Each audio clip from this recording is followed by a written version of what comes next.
How's everybody doing tonight? All right. I'm a little out of breath. Sorry about that. I was trying to rush home so I could get on this live. And hey, pro male white leadership, how's it going? Hey, T Living Life. Hey, pro white leadership, white male leadership. Hey, I need to send you an email.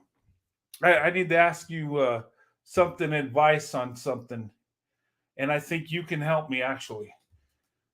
You're probably the best person to talk to. But anyway, hey, Nikki, prim and proper. Good to see you guys. Um, I hope you guys like the intro.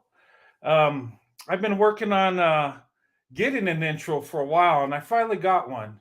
So I'm trying to do one for each segment that I have, for the, for the live streams and the videos I do. And I have one for the prayer meeting. I want to have one for Captain Swirl on location. And, I want to have one for each. I think that would be pretty nice. And, but anyway, it's good to see you guys. I wanted to go live Sunday. I was just under the weather, feeling tired and stuff. And, hello, beloved Sheila. Good to see you. Good to see you guys. Yeah, so I usually go do a live on Sunday night, but I didn't last night, so I'm doing it today. And I just want to welcome you guys. And don't give me an option. Okay. Oh, don't opinion. All right. Yeah, good to see you guys. Hey there, ABB, D Powell. Good to see you guys. There's something I want to talk about tonight, and I gave you guys 3 choices, right? And you've seen how the voting went. Okay, I had how to make a interracial love connection was one of the choices. How to deal with outside influence while in an interracial relationship. And then number 3 was open topic. I forgot a word on number 2, how to deal with. Sometimes you get to thinking and typing and you leave out a couple words. But anyway, those were the choices. And clearly tonight, and I'll show you the voting, who won. I'll pull it up real quick. And that'll be the topic we'll go on tonight. And then let me just get to my page here. But those 3 choices were up for vote. And I thought they're all good topics to talk about. And some people just want to do an open topic every now and then. And a lot of shows we go to an open topic later on.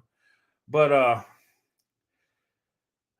this is in real time, the voting. Okay.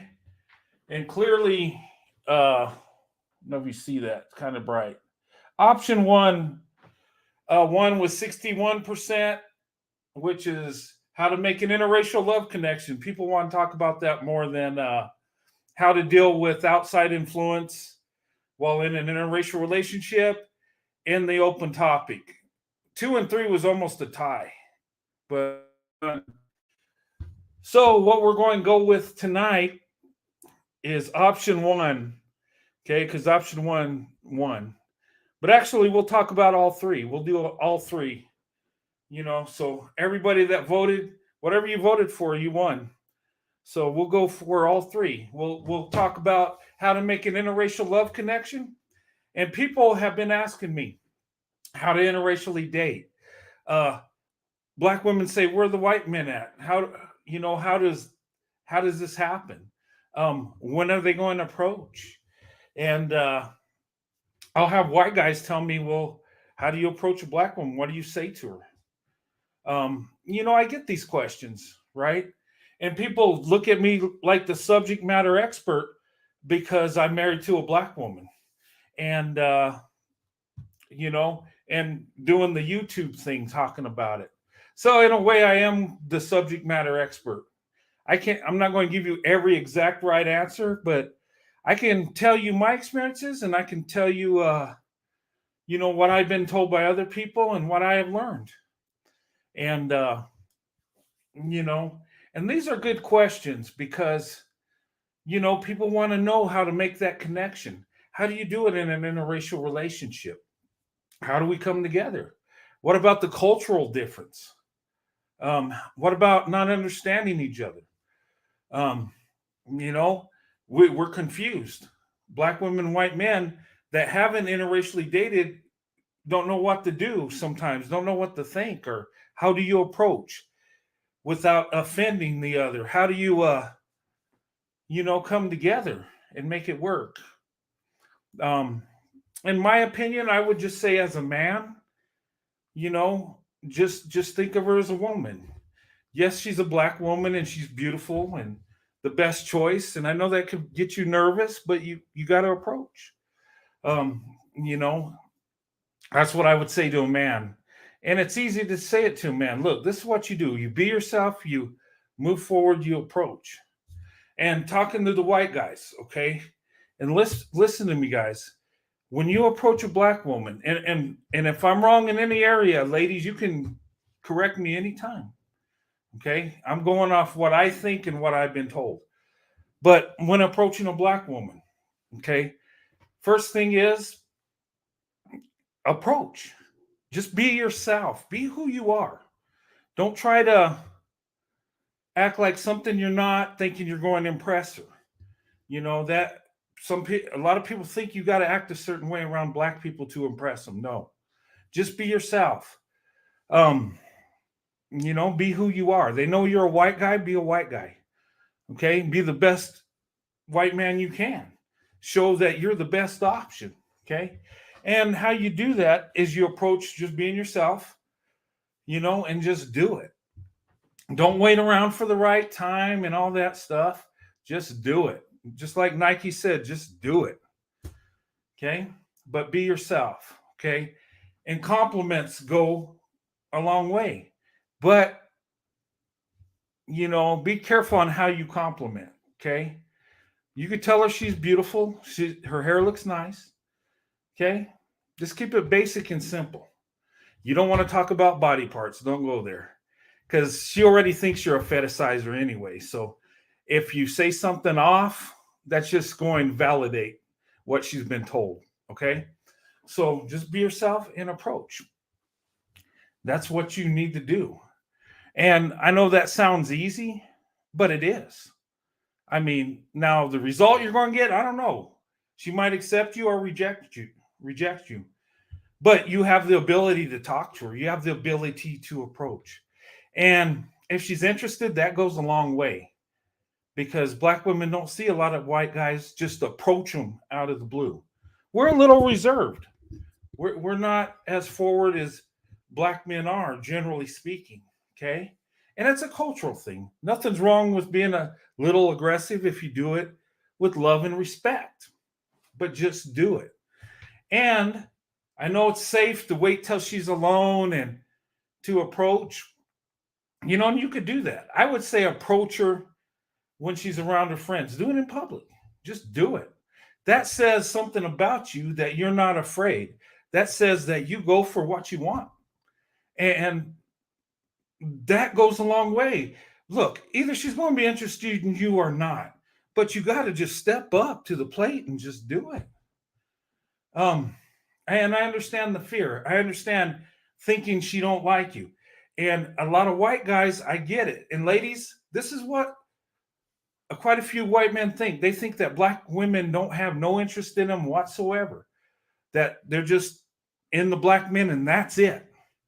Okay? Some women are. Some black women are. Some aren't. Okay? Believe it or not, there's a number of black women that will give you a chance if she's interested. And you come with love and respect and be yourself. That goes further than trying to appropriate a culture you know nothing about. Or even if you know about it, it's just not a good look. It makes it seem like you're trying to be something you're not. You want to be genuine. Black women love men that are themselves, that are genuine, that are real. Ladies, is that true? I mean, I've heard women say that. Now, there might be a few that like white guys that act black. I don't know. I'm sure there's some that love that. But mostly black women I talk to, if they're going to date interracially, they want the man to be the man that he is. Be genuine, be true. Come with love and respect. Okay? That's pretty basic, really. But the biggest hurdle is having the courage to approach, you know. Prim and proper. Oh, does prim and proper have a question?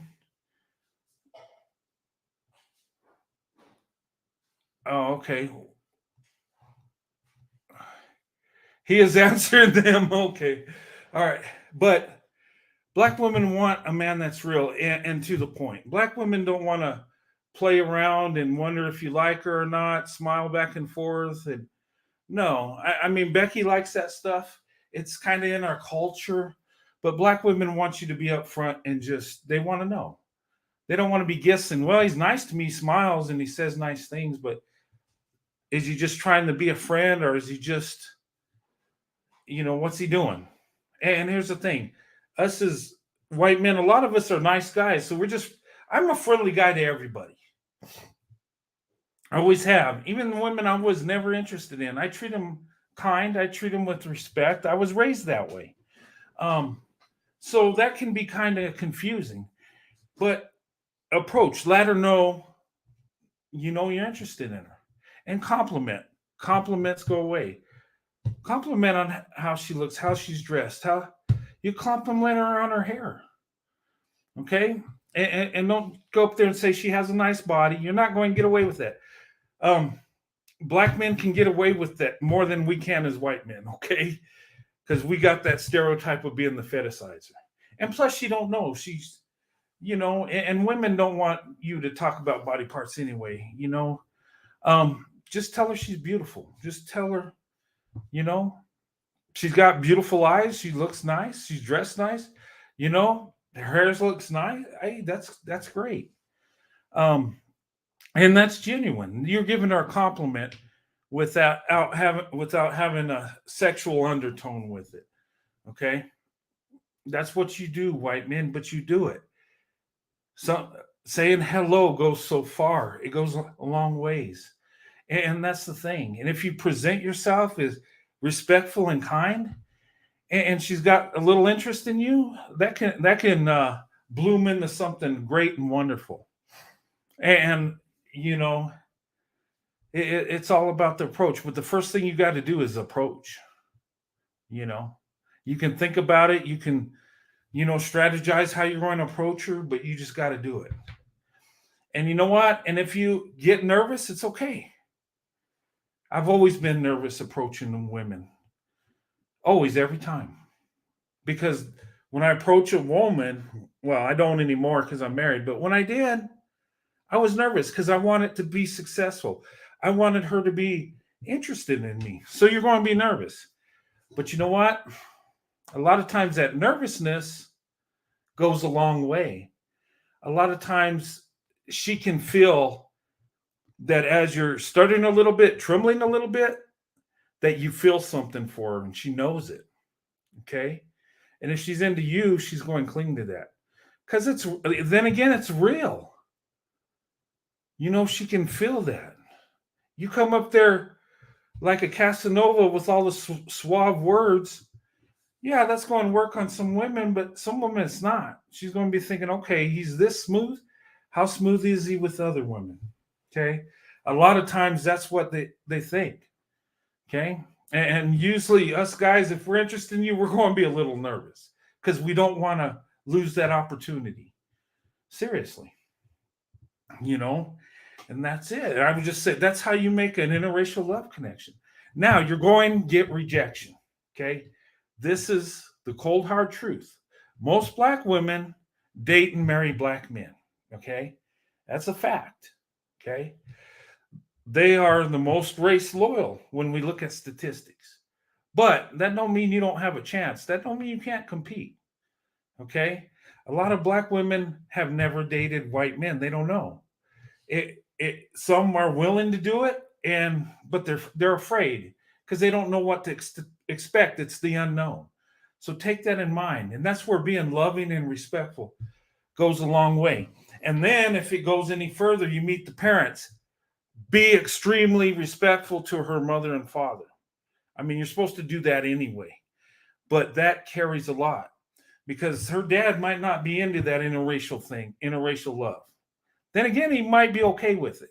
I've seen black women that have fathers that go both ways. Some ain't having it at all. Some are okay with it.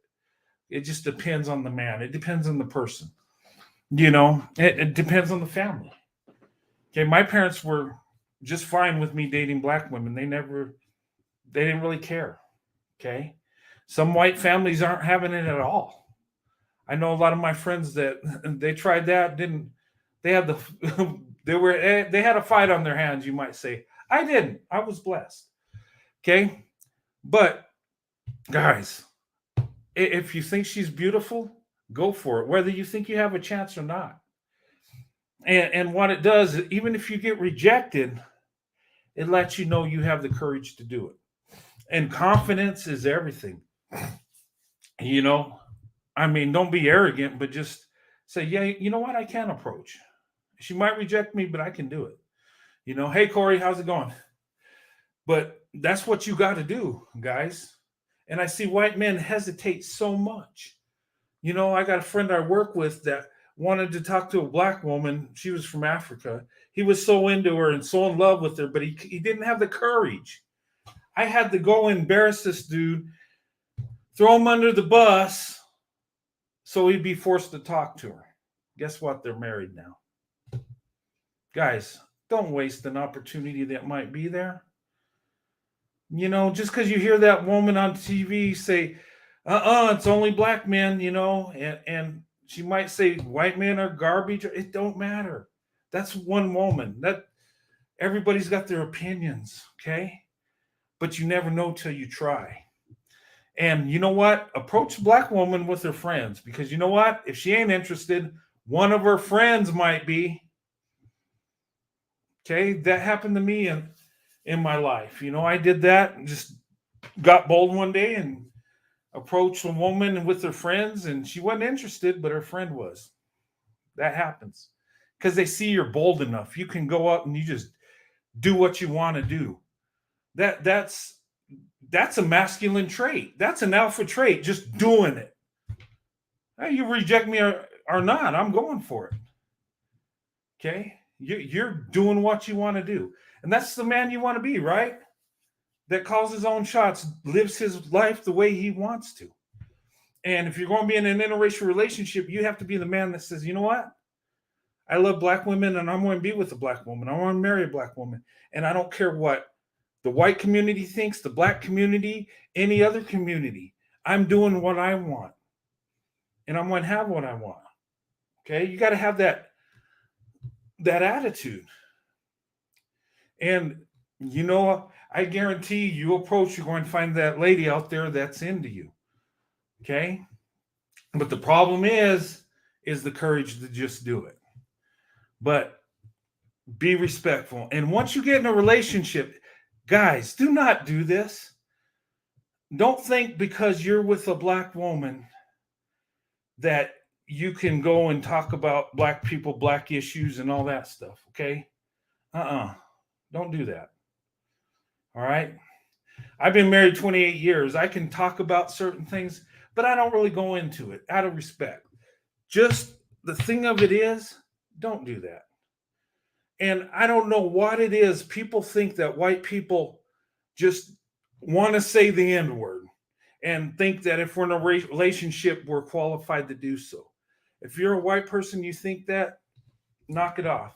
You are not allowed to say that word. I don't, it's not an equal opportunity thing.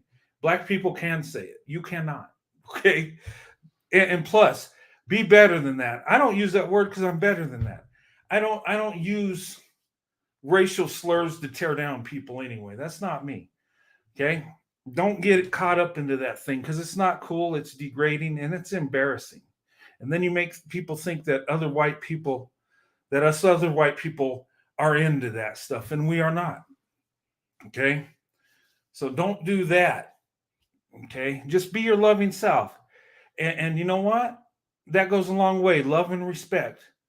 You're not going to know about her culture. You're not going to know the struggles that she goes through. But listen, be respectful, and you might learn something. Okay. That's the men making the interracial love connection. Now, ladies, okay. Now, ladies have told me where the white men at, how, they're not approaching me, this and that. Let me tell you something. White men are not going to go through your neighborhood knocking doors to see where are the black women at because they love you. Okay. A lot of white men do love black women, but they don't just run around the streets looking for black women. Okay. They usually are with friends, go to events. That's usually when they do their approach. Okay. They're not going, some will approach you on the street. Okay. Whenever I approached it, so there was always something going on. I didn't usually just approach women out of the blue. There were a few times I did, but usually it was at events. Usually it was at, you know, different functions, church. Yeah, I had black girlfriends in church. Yes. I went to a church that had black and white people and Asian and Hispanic people. We had everybody in my church. So church is a good place. At clubs, people hook up there. At sporting events, at job functions, stuff where something's going on. That's usually where the approach comes in. Now, ladies, if you want to be with a white man, you got to be where they're at. They got to notice you. They got to know you're there. And ladies, here's what you have to work with. Okay, don't be intimidated by Becky. Okay, you have so much more. Okay, and I'm not going in on Becky, but look at this, ladies. You're different. Okay, you have a beauty about you that's unique from other women. You know, from how you look, from your hair, it's different. Okay, and that catches the eye.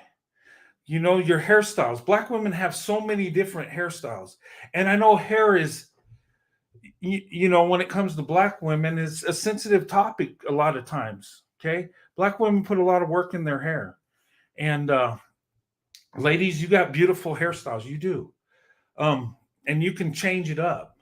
I always love braids. I talk about this.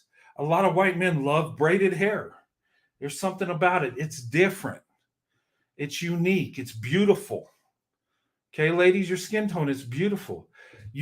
Black women age gracefully, nice. You got things to work with. And black women with your style, how you dress, how you put it together. When you dress up and get it together, you really do, and that sets you apart.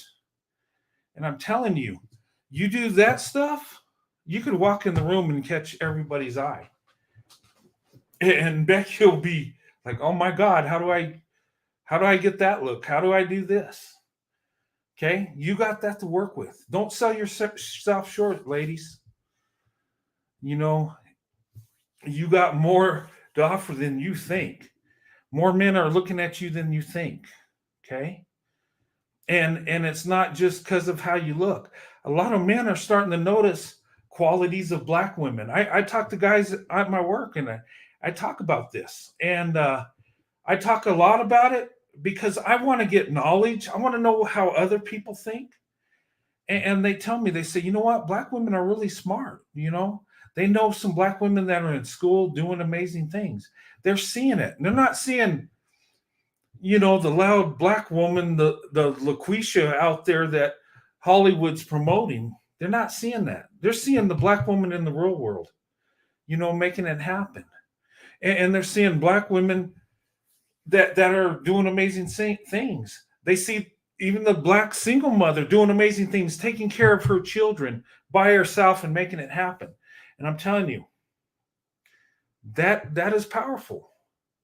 Because ladies, You got something that a lot of women don't. You have an ability to adapt and overcome like no other group of people I've seen. And I mean this. Just from what I've seen and studies I've looked into, you got so much to offer. And if a man sees the true you, nobody can compete with you. Seriously. We got the media and we got a biased slant on things in our world today because let's face it, black women, you get a bad rap because you're the smallest group. Seriously.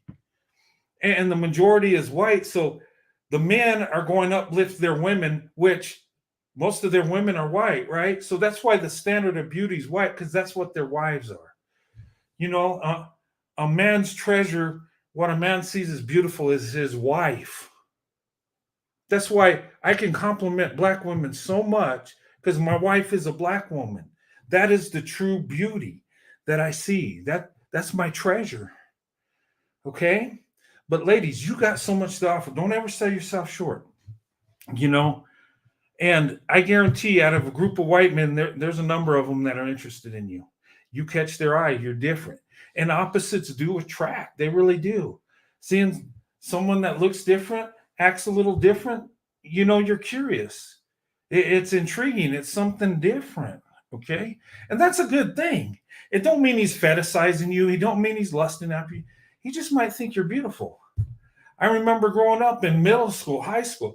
I remember black girls would wear braids with beads in their hair, and I thought that was beautiful and amazing because I didn't see that within my community. Most women in my community were white women or Mexican women. Where I lived, and their hair was just straight. They didn't have curly hair. They didn't wear braids. They didn't wear the awesome hairstyles you ladies wear. And that caught my eye, And once I got to know black women, I just found out how amazing they are. And I'm telling you, white men, when they get to know you, if they have that much interest and they really get to know you, they'll fall in love in a heartbeat. And, be where they're at. Be in neighborhoods, communities where there's different groups of people, where there's black and white people and different people. That's more accepted interracially dating and marriage because the communities, they grow up together and they marry each other. So they're not worried about you marrying a white guy because your friend's probably doing it too, or vice versa. People really don't focus on that. Where it's an issue is when neighborhoods are predominantly one racial group or ethnic group. Then it gets more segregated, you might say. So you got to go where they're at. And I always say friendship groups, ladies, listen to me. Okay? Get to know Becky. I know some ladies say, I can't deal with Becky because you've dealt with Becky being jealous of you because you dated out or something, or how you look. I get it. But there are some good Beckys out there. Believe me. Be her friend. Guess what? Becky has brothers that are white guys, uncles, cousins. And you know what? If you guys are good friends, she'll tell you who the good ones are and the bad ones, who to stay away from, And she can end up being an ally instead of a rival. Or if you're in the Hispanic men, get with Maria. Asian, Maylene. I use the slang names, right? The different groups of people. Be friends with the women in those groups. It'll actually benefit you greatly. Okay? And it puts you in that friendship circle. And you know what? You catch their eye because you're different. And come with that style and how you look. Because when black women put it together, nobody else can compete. I'm serious. And you know what? Men you're going to turn their heads and they're going to notice you. Okay? But that's how to go about it. You got to be strategic. I can't tell you, hey, go to this part of the country and the white men are crazy about black women. But I can tell you certain states, it's, interracial relationships are happening more often. You go to California, you see it all the time. You go in the Midwest and little towns, you don't see it as much, right? You go in Texas. I went to Texas. I've seen it a lot more in Texas. Uh, I've seen it a lot in Charlotte. I've seen a lot of interracial relationships in the South too. It's increasing everywhere, guys. Um, and it's a beautiful thing. But ladies, you got to be strategic. You got to get involved. You got to have those circles, those friendship circles. Okay, you don't have to hang around Becky, but what I'm saying is use her as an ally. Okay, because I guarantee Becky's going to use you to get to a black man. She sure is. Okay. She wants to get with Tyrone. She's going to use you. She's going to say, you know what? She'll be your friend. She'll be your bestie. Okay. So you can do that too. Okay. It's about networking. It's about resources. You got to be strategic. It ain't going to just happen. Now, men, look, the ball's in your court. You don't need to be noticed. You just need to do your job and approach. Be a man, pull your head out of the sand and just go for it. You know, are you the man that waits for something to happen, or are you the man that makes things happen? Okay, you got that mentality. Okay, you're as alpha as you want to be. All right, you can be. Being an alpha man is just going for it, doing what you need to do, not being afraid of rejection, not being afraid of what people think. Okay. And a lot of black women are like that. And when we come together, we're the power couple because we don't care. We're going to do what we want to do, and we're not going to be denied. And we're going to be successful, and we're going to have what we want in life. That's the mindset we have. And that's why we're the power couple. And it makes people mad because they're thinking, okay, well, white men were racist. Why are they doing good with black women? Because they're doing what they want to do. They're going for what they want. And black women are doing the same. They're being strategic. Who's the best provider? Who's going to give me the most? And they're going for that. And ladies, you have a buffet. You can have any man you want, black women. You can be the most educated, most successful woman. Of course, you can have a Brad. Come on. We're a lot easier than getting a degree. Let me tell you, honestly. And the thing of it is, ladies, you want to attract the white guy? This is how you do it. You be where he's at, catch his eye, and then just have that confidence about you with that sweetness. Okay? And just be confident but approachable. And you know what? Have that vibe. Be loving, sweet, and friendly. And you know what? You might talk to guys you're not interested in, just being nice and friendly. Because you know what? The man that you really want sees that. He says, you know what? She's talking to this guy. Hey, I think I got a chance. You know what I mean? It's psychological. Because us as men, you know what we gravitate to? People say men are all visual. And yeah, there's visual. It's part of it. But you know what really gets us? It is the vibe you have, the sweetness about you, the lovingness, the femininity, how you dress, being confident but sweet, I call it being confident but approachable. And that attracts us so much. Because what we really want at the end of the day as a man is we want a woman that's loving, that will support us, that will be there for us. And believe it or not, we'll go for the woman that might not be as beautiful as the other ladies in the crowd, but the one that's more loving, more positive, because we know she's going to be the one that's got our back. She's going to be the one that loves us. And a smart, wise man's going to go for that, seriously. And I think it's the same thing. Guys, women do that too. They want the man that not just attractive, but that's a good provider, that loves her, that gives it his all. And that goes a long way. Ladies, your positivity, you don't know how powerful it is. You know, it's like you got a fishing pole and men are just fish and you're just reeling them in. Just because you got a sweetness about you, a great vibe. You look beautiful. You got that feminine touch. And let me tell you, nobody does it like black women. And white men have told me this. I know white men that have married black women that they never dated black women their whole life, never thought about it, never even gave it a thought till they met a black woman. They fell in love. And I'm telling you, ladies, when it comes to men, white men are the most likely to marry you. The men you date, white men are the most likely to marry you. It's true. Statistically, it is. And it's built in our culture. We've been raised that way. Even today, our marriages aren't as strong, but we still got that in our culture. In our culture. I've been raised and groomed to be a husband. That's what I do. That's what I'm going to do. That's what I've done. My son's been raised to do that. That's what we do. It's in our culture. And the ladies, in our culture, that's why Becky acts so privileged, because she really is, because she's been raised as a princess her whole life.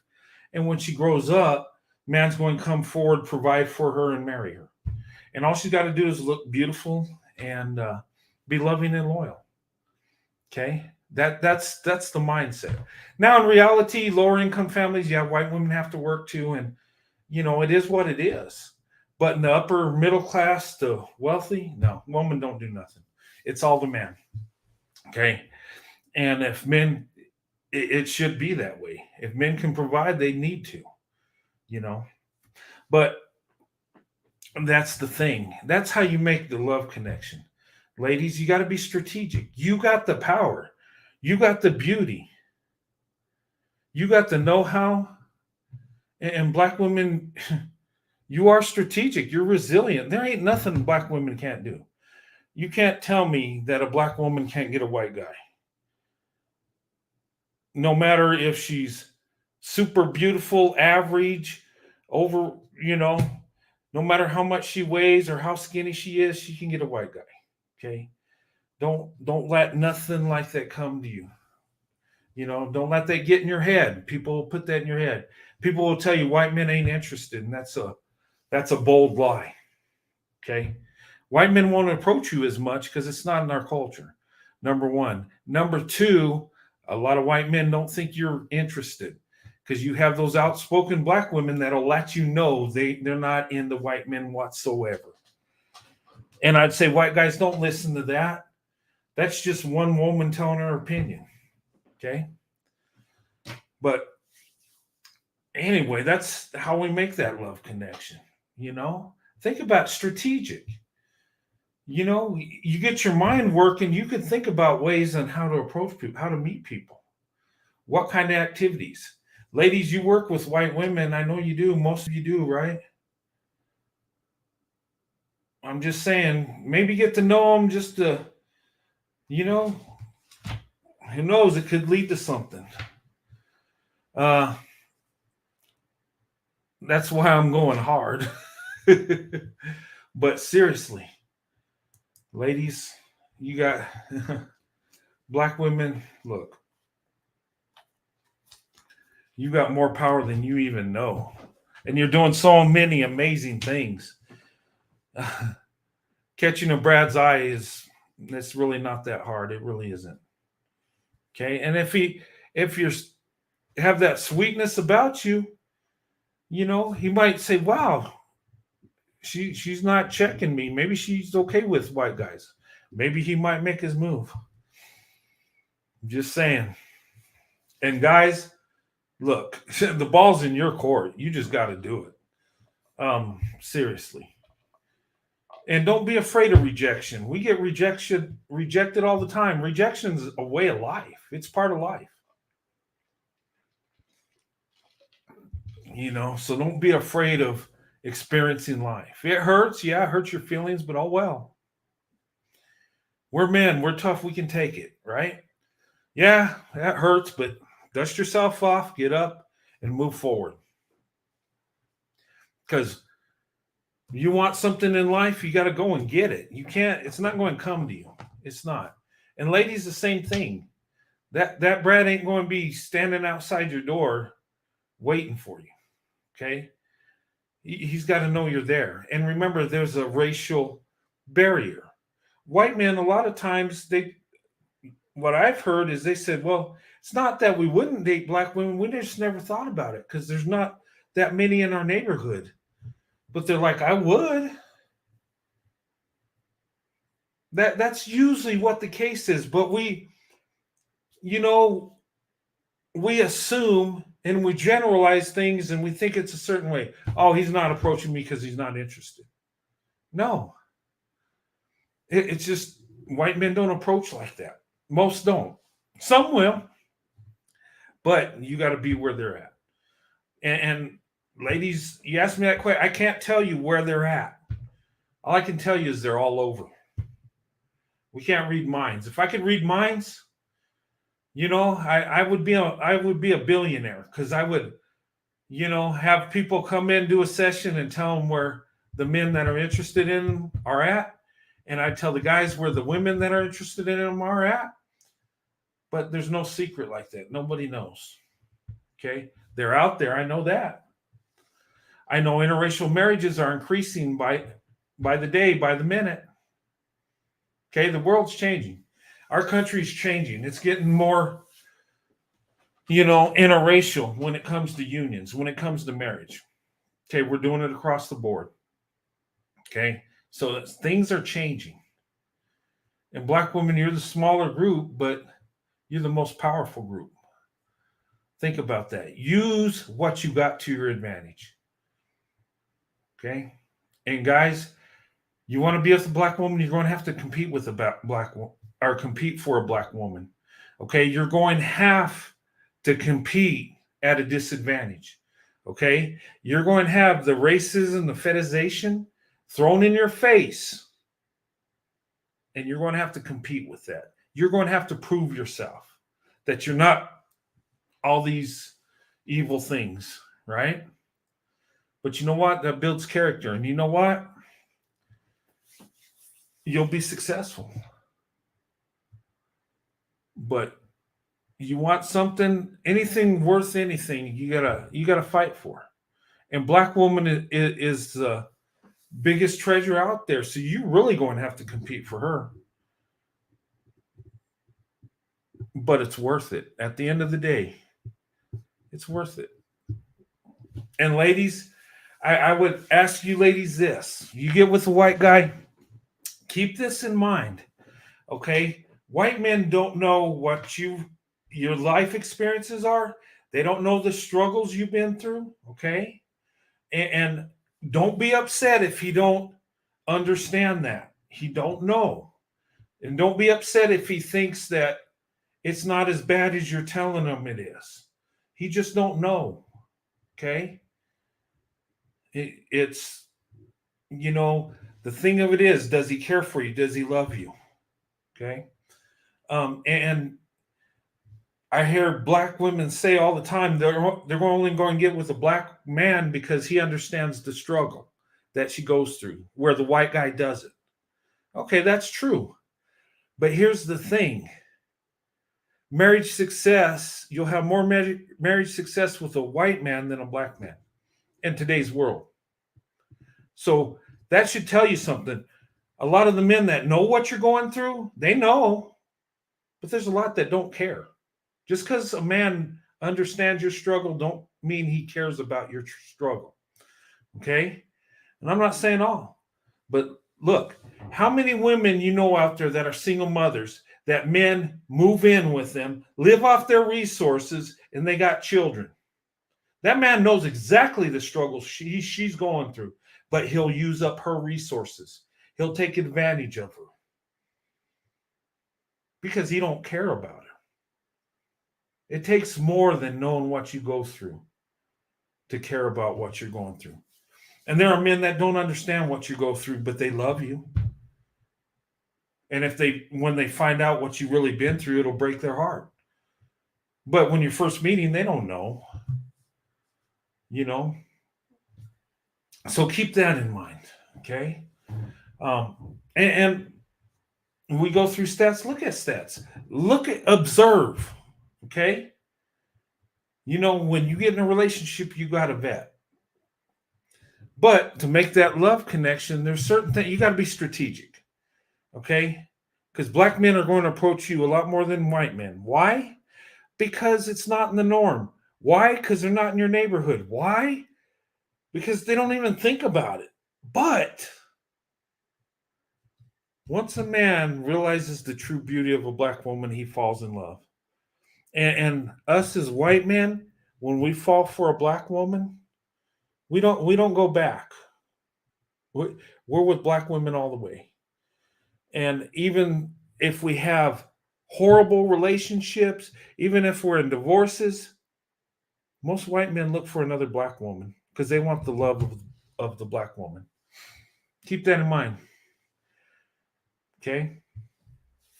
And Becky and Tyrone get together much more than Brad and Keisha, but their marriages and relationships don't last nearly as long as ours does. Okay. Well, one of them is too late. LOL. I'm sorry, but one of them was. But I'm open. LOL. Yeah. Well, if the man's too late, that's his loss. Okay. But keep that in mind. It's all about being strategic. Black women and white men that get together, they're strategic about it. They know what they want and they go for it. That's why they're alphas. They just do it.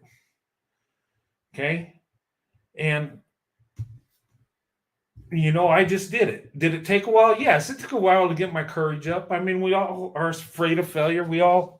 But you know what? There comes a point when you got to step up. The moment of truth, you got to just go for it. It's now or never. Your time is now. You might not have tomorrow, so you got to take that chance and go for it. Black women, white men, you got to do it, and get ladies, be where they're at. Okay, it's about networking. We network for jobs, do we not? We know somebody that knows somebody that works at a corporation that might pull some strings and get us in there. We've all been through that. We do that, right? We network when it comes to employment, when it comes to careers. We do. Why not with relationships? Network with them. You if you're a friend of Becky's, you might tell these Brads how you are. Say, well, yeah, she's amazing, she's beautiful, she does this and that. Brad looks at you, oh wow. Just saying. And I tell you, I've dated black women that I met through my black friends. Just saying, networking. Now, does that mean you have to hang around Becky? No. But networking goes a long way. That's what it's about. Being strategic, having courage, being strategic, and networking. And be positive, ladies. You don't know how far that goes. Because men will gravitate to positivity. They really will. There is where sporting events, volunteer. Yeah. Mercedes. Yeah, that's a good point. Listen to what she said. This is where men are: sporting events, volunteer activities, book clubs, school alumni events, adult education class, Spanish, French, Italian. There you go. She's thinking strategically, right? I don't know if she's looking to date anybody, but those are good. The mind's working. Where do you meet these people? Those are events. Do you live near a college? Is there men within the educational system? You got educated men, college nearby. I'm just saying. Strategic. But to sit on your porch and say, well, dang, where are they at? What I do? ABB, I was playing country music in my car. And this white man in his pickup truck almost turned his whole car over. doing a double take. It was like, yeah, you caught his eye. He didn't expect to see a black woman listen to the country, did he? Let me tell you a story. And this is a good point. I'm going to leave this up a bit. This is a good point, ladies. And I'm going to tell you this. And this always was a turn on to me. Is seeing something that was different, unique, something that would catch my eye. I remember when I was young, 20 years old, or 21, I think it's 21. I was in this dance club, and there was a black woman there. And, I was talking to her, and she was attractive, but she was into country music. And it was unique, it was different. And I wasn't into country music, but it was a turn on that she was into that. For some reason, I found that very attractive. Like, wow, really? Wow, she likes that? Which is pretty cool because, it's good to see people that choose their path and like what they like. You know? That's very attractive. And I've said women with accents, with black women with like a British accent was always a turn on to me. I don't know what it is. It just, maybe because it's just different. It's not in the norm. It just, and ladies, that does have an effect. It really does. And a lot of men think the same way I do. I'm just saying. Uh, but yeah. And you know what? You can go to sporting events where one lady said she went to hockey. She loves hockey. She said she was scared at first when she started going to see hockey games because it's mostly white people. She thought, oh, she didn't know what to think. But she went and did it, and it was fun and had a blast. Nobody treated her bad. It was great. I know black women that have went to rodeos that were like freaked out at first because it's all white people mostly. Black people do go to rodeos, but it's mostly white people, right? They had a good time. My wife loves to go to a rodeo. We go. It's fun. You'd be amazed, but we think people are a certain way that we kind of don't get into that stuff. But you know what? You never know. But anyway, go Washington Capitals. All right. Hey, guys, here's the thing. Did you guys like that dry run of the dating game? Did you guys like that? I know it was like at the last minute and just kind of thrown together. It was just a dry run. I had a good time. I thought it was fun. Would you guys be interested in doing that again? Would you guys be interested in doing the dating game? And hold on a minute. This is what I'm going to do. Check this out. Let me put on my avatar real quick. Okay. Now listen. I'm going to do this, right? And I want to show you guys for the next dating game we do. Okay? I'm going to have a giveaway to the winners. All right?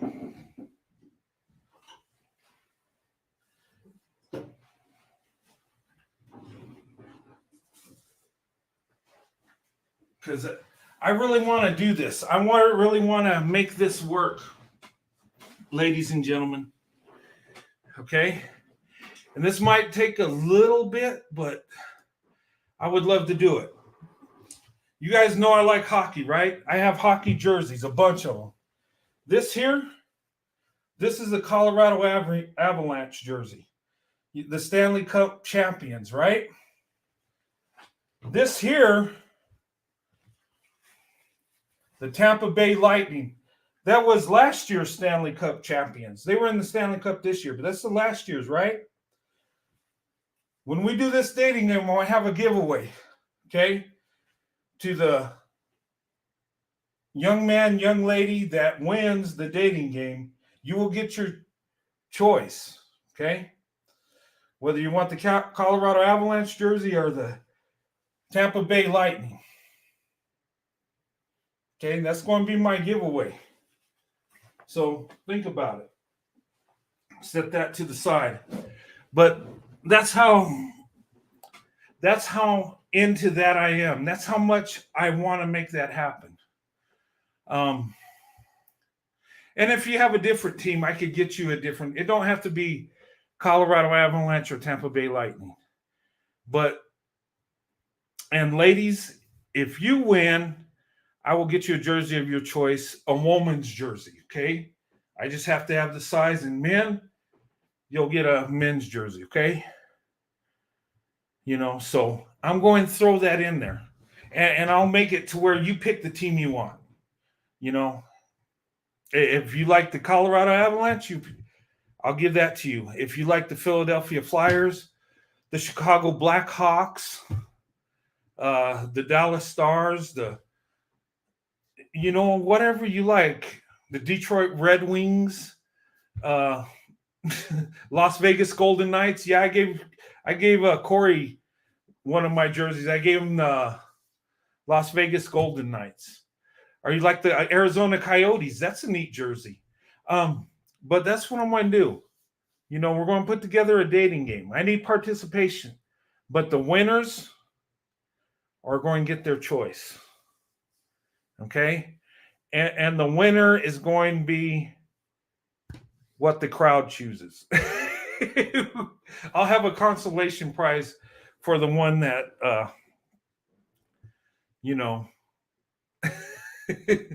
have a consolation prize for the one that gets picked too. I'll have a prize for all. So there'll be 3 winners. Okay. Who the crowd picks and then who the person picks. Okay. Depending on how we do it, we might have 1 guy, 3 ladies. We might have 1 lady, 3 guys. It just depends on how many. But the winners, I'm going to give away a hockey jersey. And those hockey jerseys are nice. They're really well made. They're great in the wintertime. They're the best made jerseys there are. They're better than football, basketball, baseball. They're made really good, and their logos are really nice. Okay, and they're good in the wintertime. They're warm and stuff. So think about it, ladies and gentlemen. That's how much I want to do the dating game. That's how much I want to get the ball rolling with this, because I think this would be good. It would be fun, something we can do on the channel and have a good time doing, where everybody could get involved in choosing who they thinks the winner is. And then if you think you have a connection, and it's going to be an avatar show, and if you think you have a connection, you could get with me and say, hey, can you give my email to so-and-so? I could do that. We can do it in a safe way. So I'm just saying, we do the dating game. There's no obligation to date nobody, okay? It's just for fun. But if you feel there's a connection, you guys do it all the time. You trade emails. I've seen it. I've had people get into relationships off this channel. Yes. 2 are getting married that came into this channel. Okay, so it can happen. The thing of it is I want to do this, guys. I think it will be awesome. I think it'll be fun. And I want to give you guys a little something, okay? I like to give things away every now and then. I've given hockey jerseys. I've given Bibles out when I have my my Bible study. I've given out gift cards and stuff. I do little things like that because I love you guys. I want to give back to you because you guys, you're uplifting to me. You make me happy coming on here. And I like to show my love by doing that for you guys. Okay.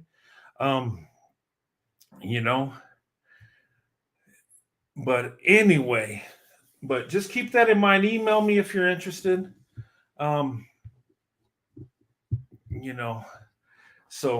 But we'll do that. And like I said, I'll let you choose your teams because not everybody likes the Avalanche and the Lightning, right? I love the Avalanche. I'm actually a Dallas Stars fan, but I do like the Avalanche. I was glad to see them win. is the email pinned. It's in my community page, and let's see. I'll put it up here in the chat.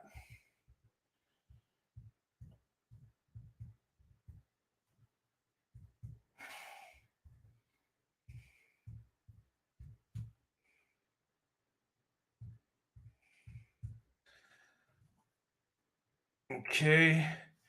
I'll put it up there. It is on my community page, my email. It's also in the description box too. But it's Roadrunner NM, don't forget NM at gmail.com. That's my email address. If you guys are interested in partaking in that. Oh, you like the Los Angeles Kings? Yeah. And if you want to partake in this, just send me an email. And once I get enough people, we'll do it. There can only be, a couple winners. Okay, I'm going to put it up to 3, but that's all I can do. I can't. I wish I could make it to where everybody wins. Oh, thank you so much, Almond Butter. That's sweet. I appreciate that. I always look forward to the lives too, talking to you guys. But that's my email. So take it down. And if you miss it, go to my community page. Okay. It's in there too. It's at the bottom. It's one of the last posts. It's also in the description box. So check that out. We'll have fun with that.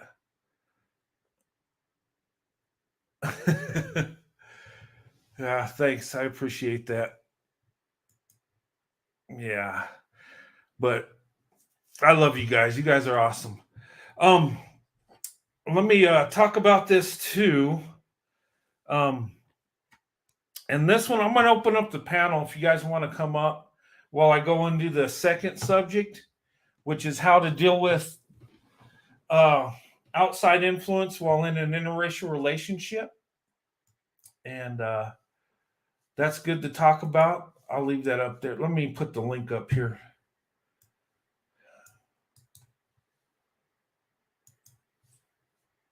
But yeah, if you don't get my email, look at my community page where I put all the postings and the voting and stuff.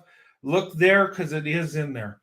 It'll have a picture of the Roadrunner, the cartoon Roadrunner, and it'll have my email in there.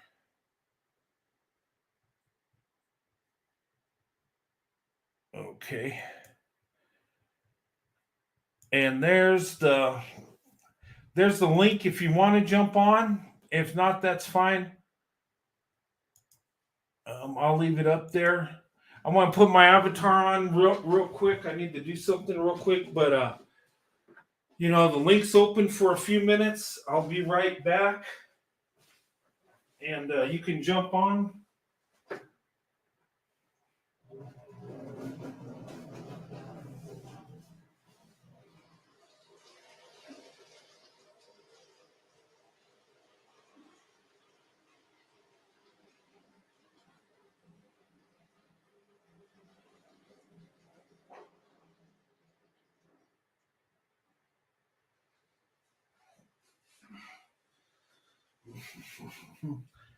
All right, I'm back, guys. Sorry about that. I had to step out for a couple seconds there. You just sent me an email. Okay, I'll read the emails after the show tonight, and it'll be like a first come first serve thing. So let me know, and we'll do this. Okay, I'm not going to worry too much about age because this ain't a thing that's going to end up in a date unless you want it to. It's just going to be for fun. And it's going to be Avatar.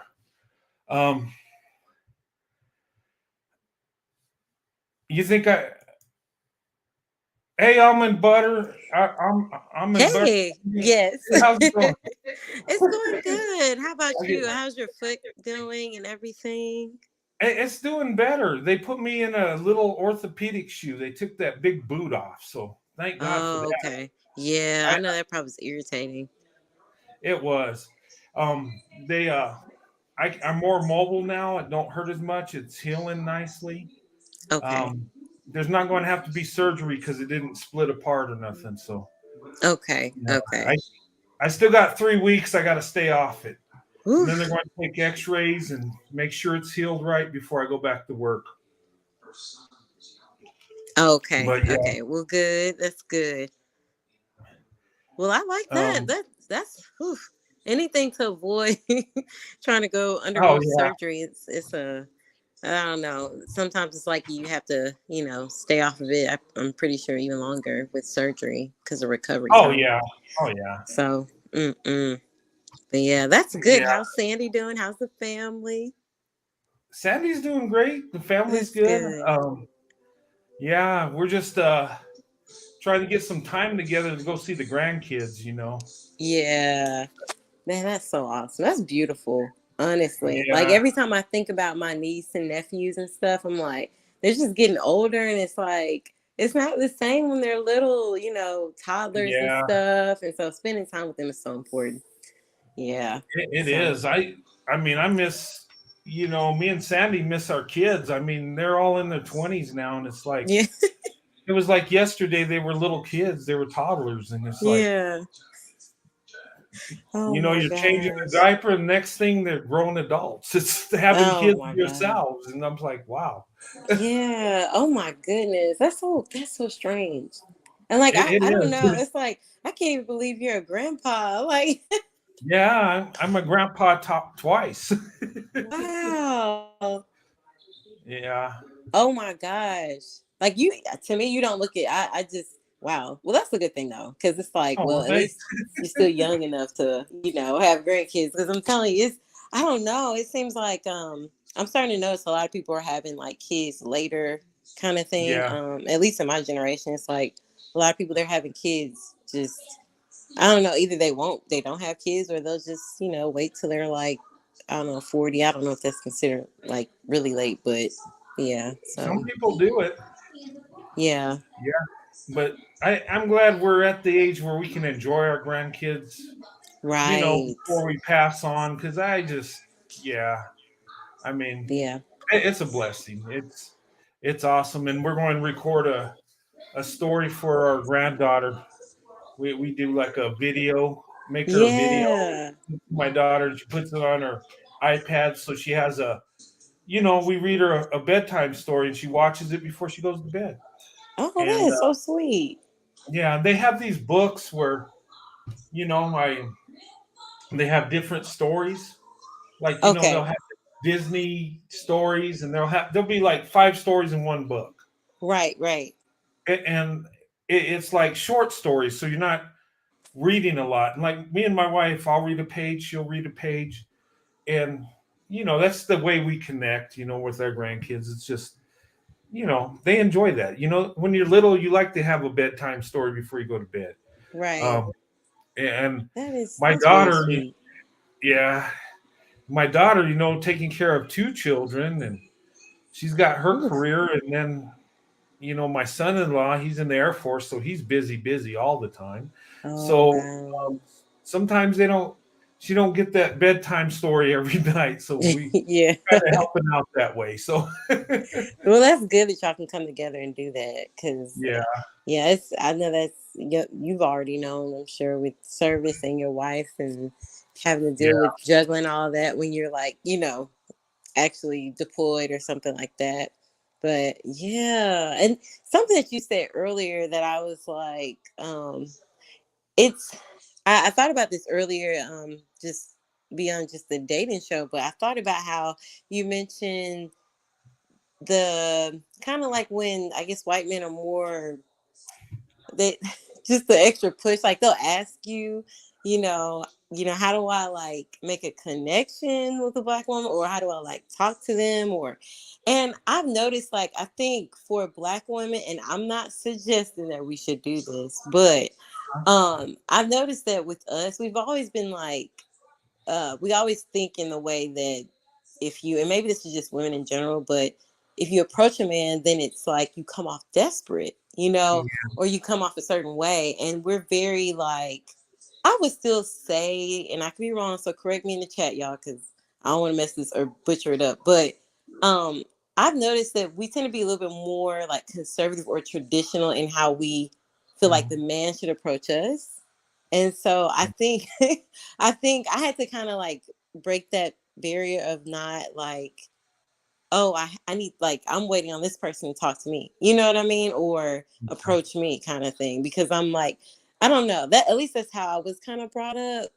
And so I'm kind of Yeah. like debunking that a little bit. And then it's that extra barrier of um getting over the like understanding it's a difference in how white men are and how they grew up, and they're like just being like nice and kind and not being as really Uh, aggressive as black men or assertive in that way, like in a very, I don't know how to explain it, but yeah, I think it's like two or three different hurdles that we're having to overcome just to get to that point of like uh, making that connection too. you know what? Here's what happens. I remember um, back in the day, my dating days, which was ancient history. We're talking 80s and 90s. He said Way long, ancient long history. ago. Far away. But you know what always caught my eye? Here's the thing. If a woman walks by to you and says something like hi or like small talk, and Yeah, there's sometimes you can feel like they're interested. I mean, you don't know for sure, but you feel it. You know what I'm saying? And sometimes I've that's a lot of times when I felt that, that's when I made my move because I was like, oh, okay, mm, said something to me, and yeah, maybe that don't mean nothing. Maybe she's just being nice, but um, that to me was like, like, hey, that was yeah. kind of like a hint, like, hey, but I mean, but see, that woman, caught my attention. I knew she was there. She caught my eye. And that's what I tell ladies. Stuff like that, if he knows you're there, he's more out to approach than, if you don't. And in our everyday life, how many times when we're doing our everyday life, when we're single even, do we think about dating, every minute, every second of the day? I mean, we think about it a lot when we're single, but there's times that we're just so busy, we're not even thinking about that. And we'll walk past people. Um, Men will walk past women that are very attractive, not thinking about it. They're just focused on what they got to do. And interracial dating is still out of the norm. It's still a new thing. Yeah, interracial relationships been going on for centuries. I get it. But it's still not in the norm, and people got to realize this. So ladies, you got to let him notice you because he's not just going to approach you. Usually men Yeah, approach women in their community. that's um very true. but you just got to think about that and be strategic. Yes. And that's the thing about that strategic part, because I think pro white male leadership said it, like she's like, black women, we just need to let, white men know how we feel.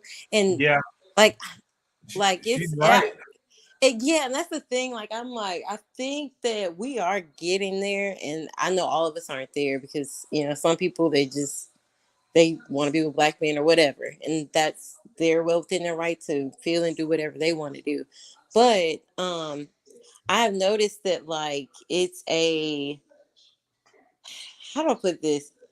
You've said it multiple times before on different streams, and how like black women and white men are similar in how we're very loyal. I think once we get past like the hurdle of like, because I for me, I mean I could easily just say something to someone, but it's that being strategic part, because everyone Yeah. is not um it's I would say it's still fresh and new for a lot of us who've never Yes. dated.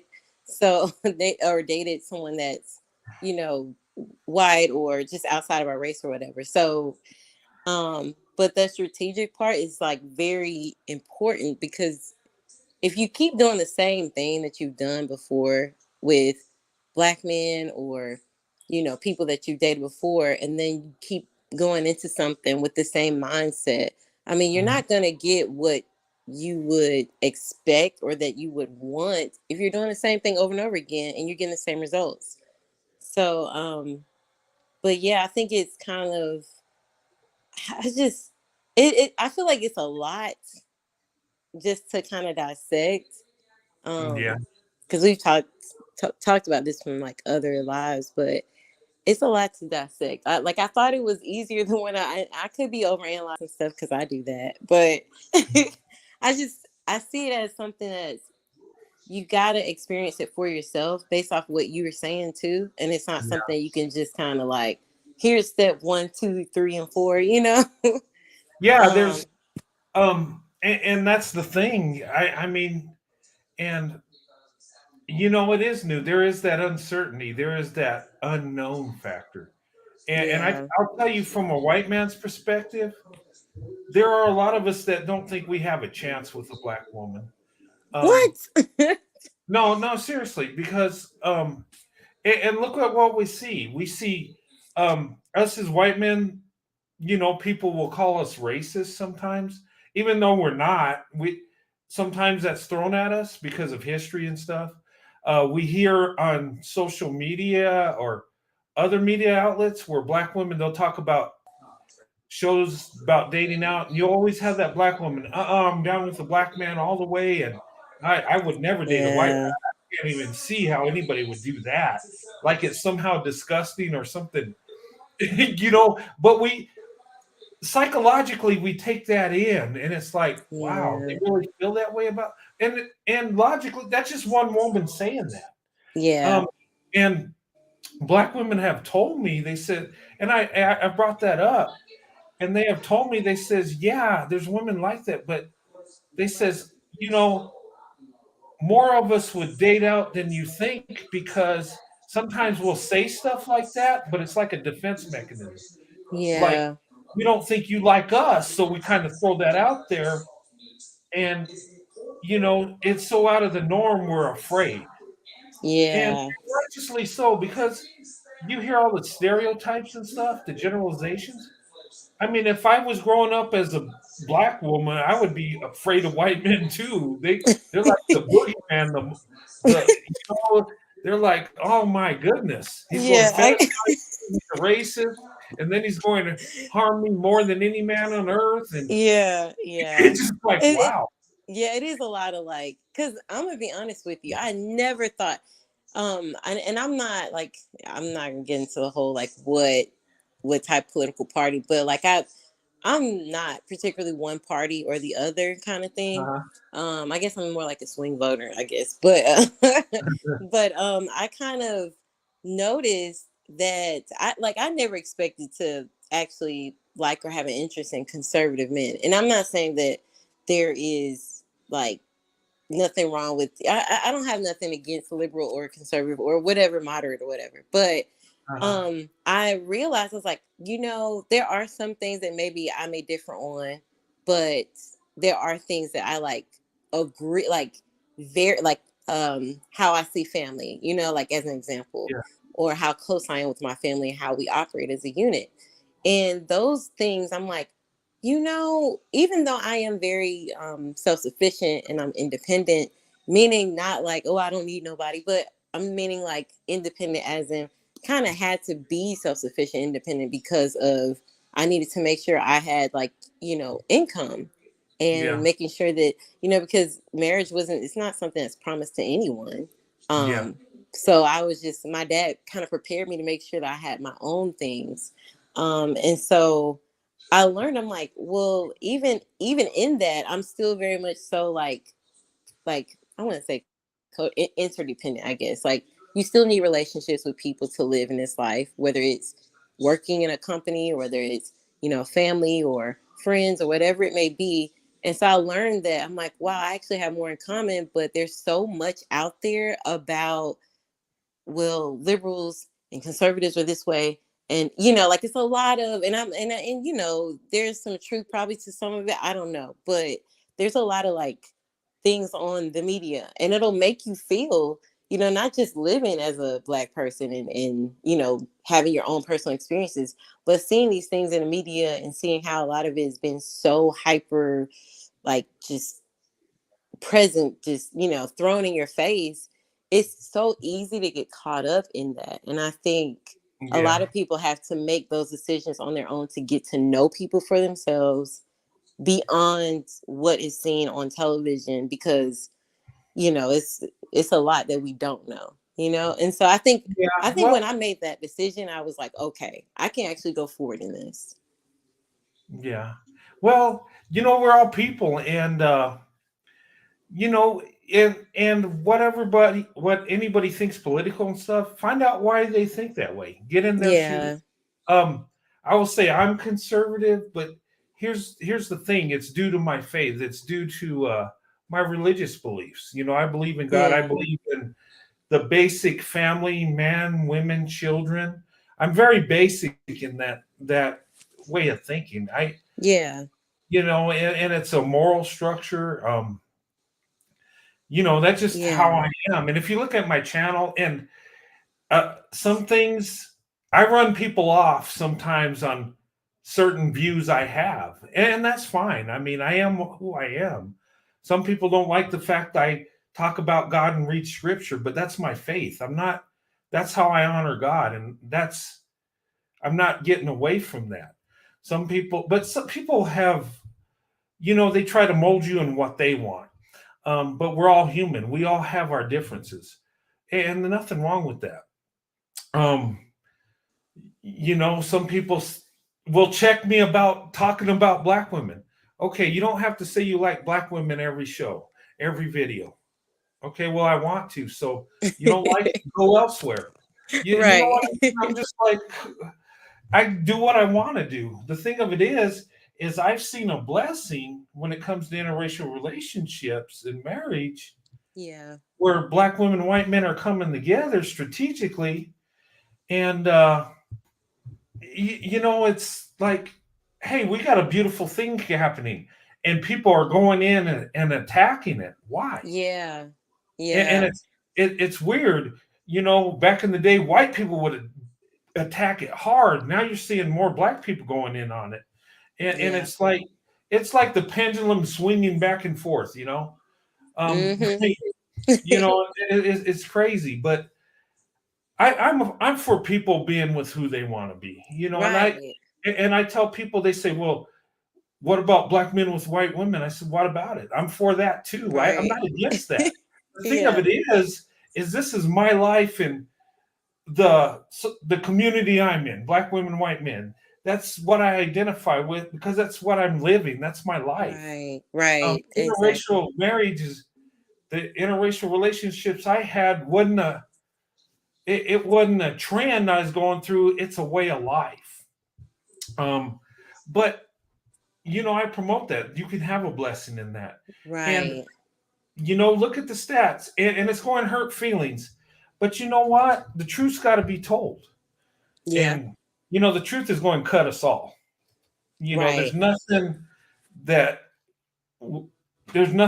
that we've done that's totally perfect. So, Exactly. but I promote this because I see something we can build on you know, in our country, in our nation. And Right. why not? Why not? I mean, I've seen characteristics in black women that are so amazing.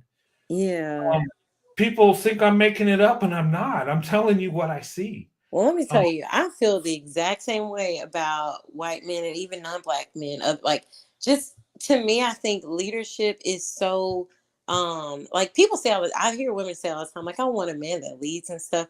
But mhm, like actually seeing it in my household and seeing like my father and how he was very and this is something that like is rare, like you don't see that in the black community, and to have seen it, I was like, this is what I desire. Someone that, even if you're not, how do I put this? Like my dad would consider or listen to my mom and they would make decisions together.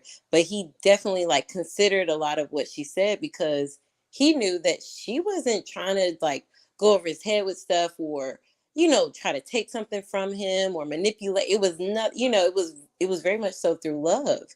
And I oftentimes see that in other communities where I'll notice that when a man really loves his wife, it's like how it's just like it's just so beautiful because it's like, well, he's not trying to be just like, I don't know, be so obnoxious or just so like, overbearing, and how Mhm. like, well, I have to, if you constantly have to tell other people that I'm a leader, you're trying to just convince yourself. You're not really convincing anybody else. You're not really what you say you are. It's a lot of Yeah. talk, and no action. But yeah, like I noticed like there are certain qualities. I'm like, my dad has this, and he told me to look out for this, but I'm not seeing in other areas. And I think that's very admirable. I see that in the companies I've worked for, and the even like in church and like mixed congregations, I see the leadership in white men that I'm like, man, like that to me, I'm like, that's very attractive. So I'm like, well, I like that, but I never kind of like moved that way because I was like, well, the pressure, like I was telling you before, that pressure of people being like, oh, you need to stay in the community or whatever, in their own way of expressing it. Now I'm like, I'm getting older. I don't care. Like, no, I don't care. Yeah. But but there's something I saw that Self Center had said, and I was like, it's so true that like black women and white men are the backbones of their communities, and no one wants to see that backbone leaving. And I'm seeing people are like freaking out everywhere. Yeah, I think so. Hey, pro white male leadership. Sorry, young lady. We we're having a great discussion. How you No, I'm doing? just I'm just listening. I'm just preparing if you need some backup. That's all. Oh, okay. I know you got my back. Thank you so much. I want to send you an email. There's something I want to ask you about, but No I'm not going to problem. say it Email me online. definitely Yeah, anytime. um, yeah, but yeah, yeah. Thanks for coming on, and but we were just talking about Yeah, well, I like the fact that she's talking about leadership. That's what I'm all about. Oh,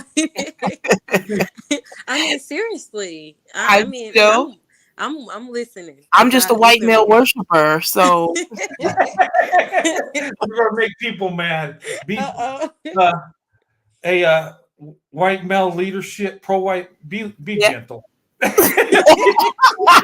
Go easy on them. oh. Okay, let me be silent. No, Oh, no, you, no. no, don't be silent. Yeah, All right, please go in don't. on them, but not as hard.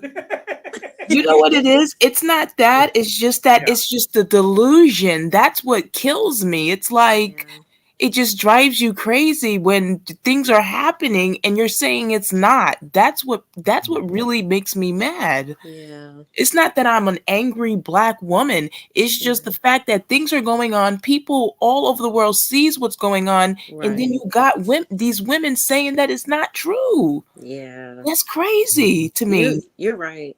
You're right. Honestly, I can You, agree but more. do you understand how that makes us all look as black women? hmm I hate it, honestly. It annoys me because I'm That like, makes us look crazy. That's yeah. it's like somebody got to say something. It's like hmm because we get the last of the end of the stick of everything, Yes. and Oh it's my because God. of that. Ugh. I We mean, don't have seriously. we don't have men leading in our communities, and we need to be with men that love us, that is going to be leaders. That's the whole point for Right. me. It's not about anything else. Yeah, Mhm. I totally agree. I actually distanced myself from certain women who kept being the pick me and kept being the what do you call it? I guess Black male mammies or whatever. worshiper. Yeah, black male worshiper that. And I was like I and when I tell you this, pro white male leadership, I honestly got sick to my stomach. Like I was like, like I feel like I was in the twilight zone for a second because I was like, are you kidding me? Like it's like I could not believe. I was like, because it's like people that like, and we weren't like super close, but I am noticing like some of the older women in my family, they were like, I hate that I was even like this. Like they're realizing that some of them were mammy and you know, hate to use that word, but you know, that kind of stuff. And yeah, there were people that were around me that in the program that I'm in, and I had to separate myself because I'm like, wow, like it's that deep. That type of mentality is that deeply rooted in Because the it's community. brainwash. It's a brainwash Ugh, mentality. I You know can't what, stand it. ladies? I'll tell you experience I had in my life. I dated this woman, right? We were teenagers, right? And her mom was a single mother, and she was real nice to me. And I'd come over and visit, and we were boyfriend and girlfriend teenagers, um, and her mom ended up getting with a white guy, ended up marrying a white guy, and I like to believe I had influence on that, uh, but anyway, but yeah, and then I dated this one woman um, back in my early 20s that before I met my wife. Her mother told her get with a white guy, date white men. She Oh told her wow. that, and her husband was a black man, and she was black, and she told her you're better off. And I always thought that was kind of strange. I'm like, wow, you're married, Wow. your family's all black. You don't have a white husband. You're telling your what daughter to date the white guy? I don't know. Maybe there's something that was seen there, but Whew. that, I've seen that. I've seen, you know, um, and you know what? The strangest thing too, I, I've seen black men tell black women to get with the white guy. You're better off. I've even seen that.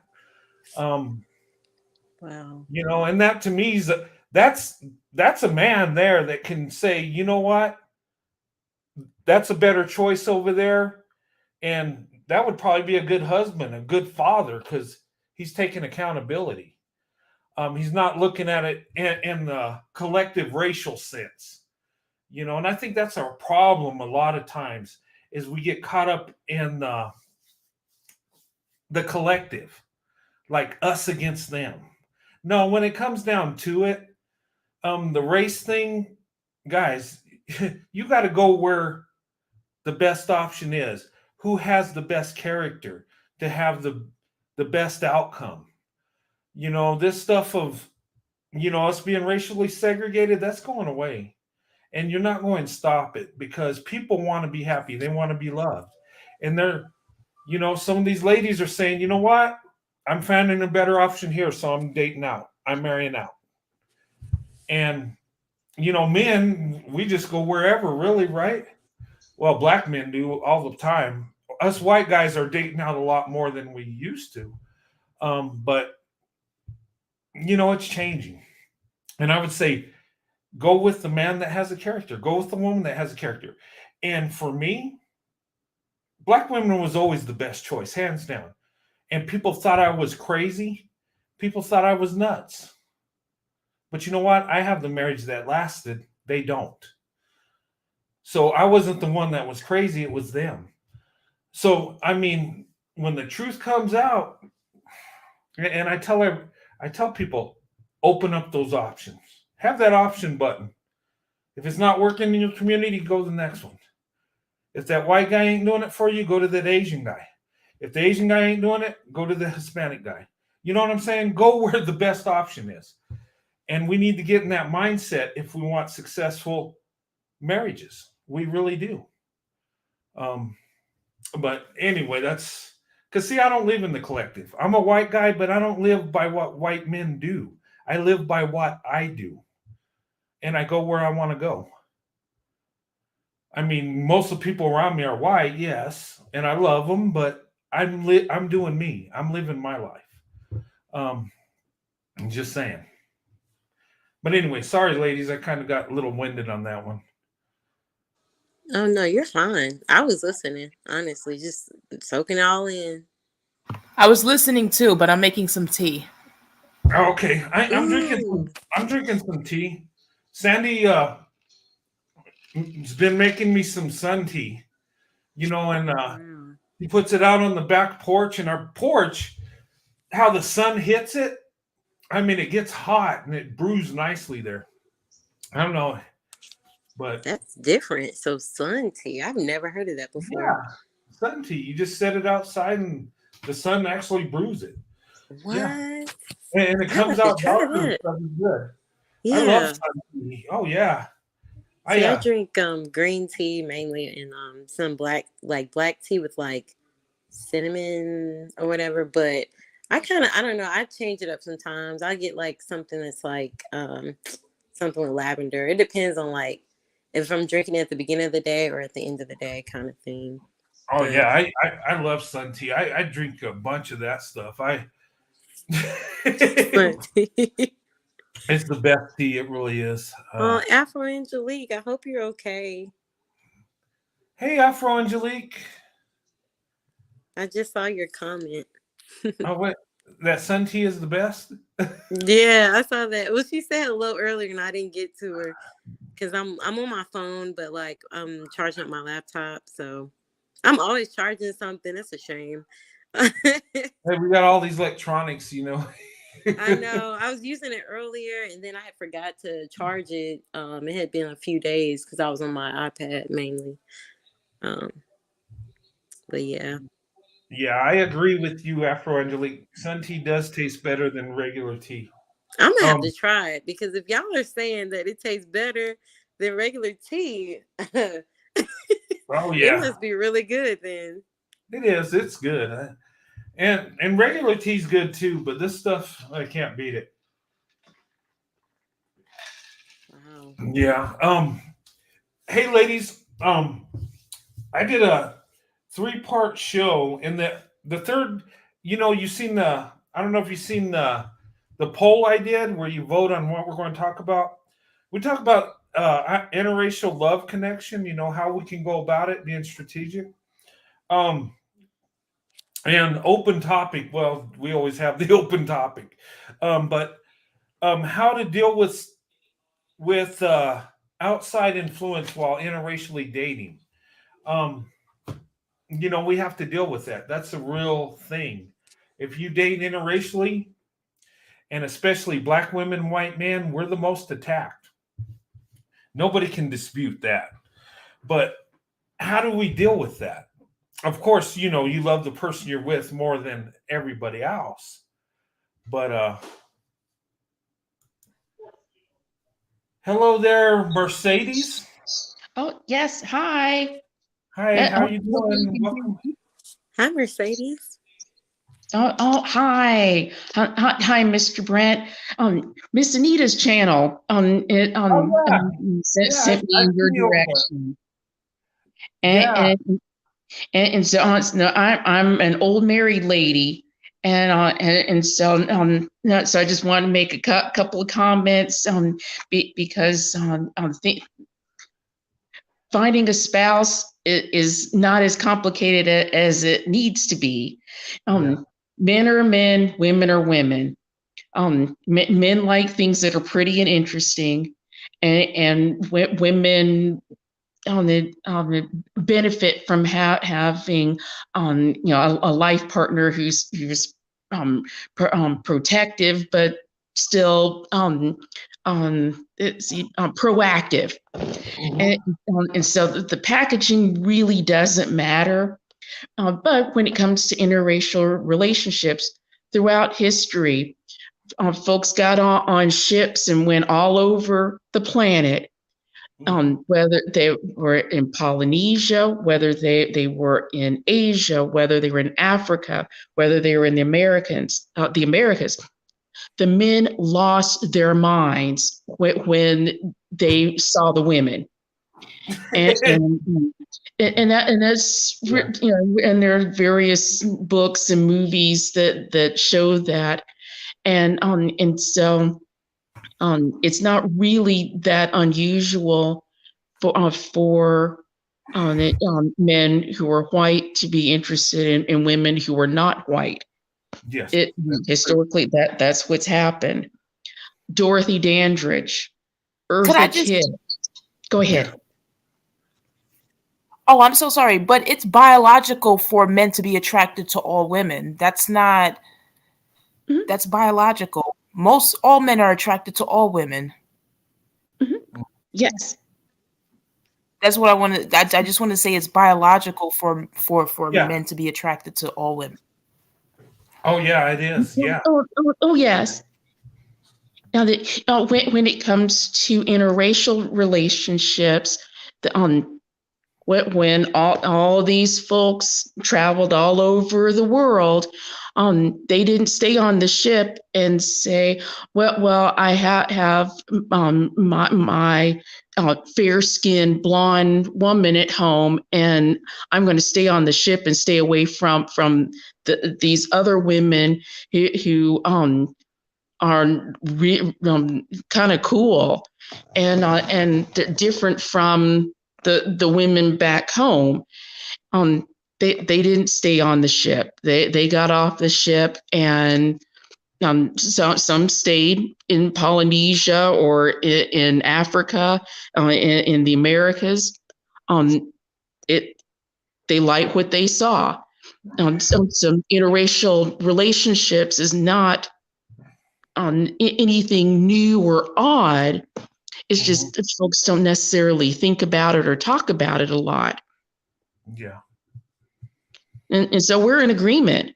Men like pretty women, and women who want long-term relationships, want someone who's a compassionate protector. And it's just the packaging is a little bit different. Yeah. Mhm. Yeah, you're right. Yeah, it's been happening for centuries. Yeah, I mean, men have been going across the world and and getting with different women and stuff. They did it all over. I mean, men are attracted to all women. They are. I will say that. Some of us have a preference. I have a preference just due to my experiences in my life and what I think the best choice is. But I could look at any woman and find any woman and find her attractive. It's not. It's a natural thing. Um, you're right about that. But um, yeah, and I think we should just be strategic and go where we want to go, and whatever's the best option, go for it. But if you guys, I know it's been happening, but in our country, it's still kind of out of the norm. Interracial relationships, it really is. It's still, we look at it as something new. Okay. And if you're going to be in an interracial relationship, like Afro Angelique was saying, you got to have tough skin. You do. And especially black women, white men, you got to be tough because people are going to go in on you because they don't like seeing it. They, you know, most people are okay with it for the most part, but there are a lot of people that still do not like to see that. They're not happy about your union, your marriage. Um, and you got to be tough. But how do we deal with that? Okay, you got to make sure that you love that person more than any problem that'll come your way. Um, you're going to have outside influences, um, whether it's friends, people you work with, whether it's your family. Um, there's going to be people in there trying to stop your relationship. I've been married 28 years, and when me and my wife got married, there were people that tried to stop us, saying, "You know what? It's not going to turn out well. It's not.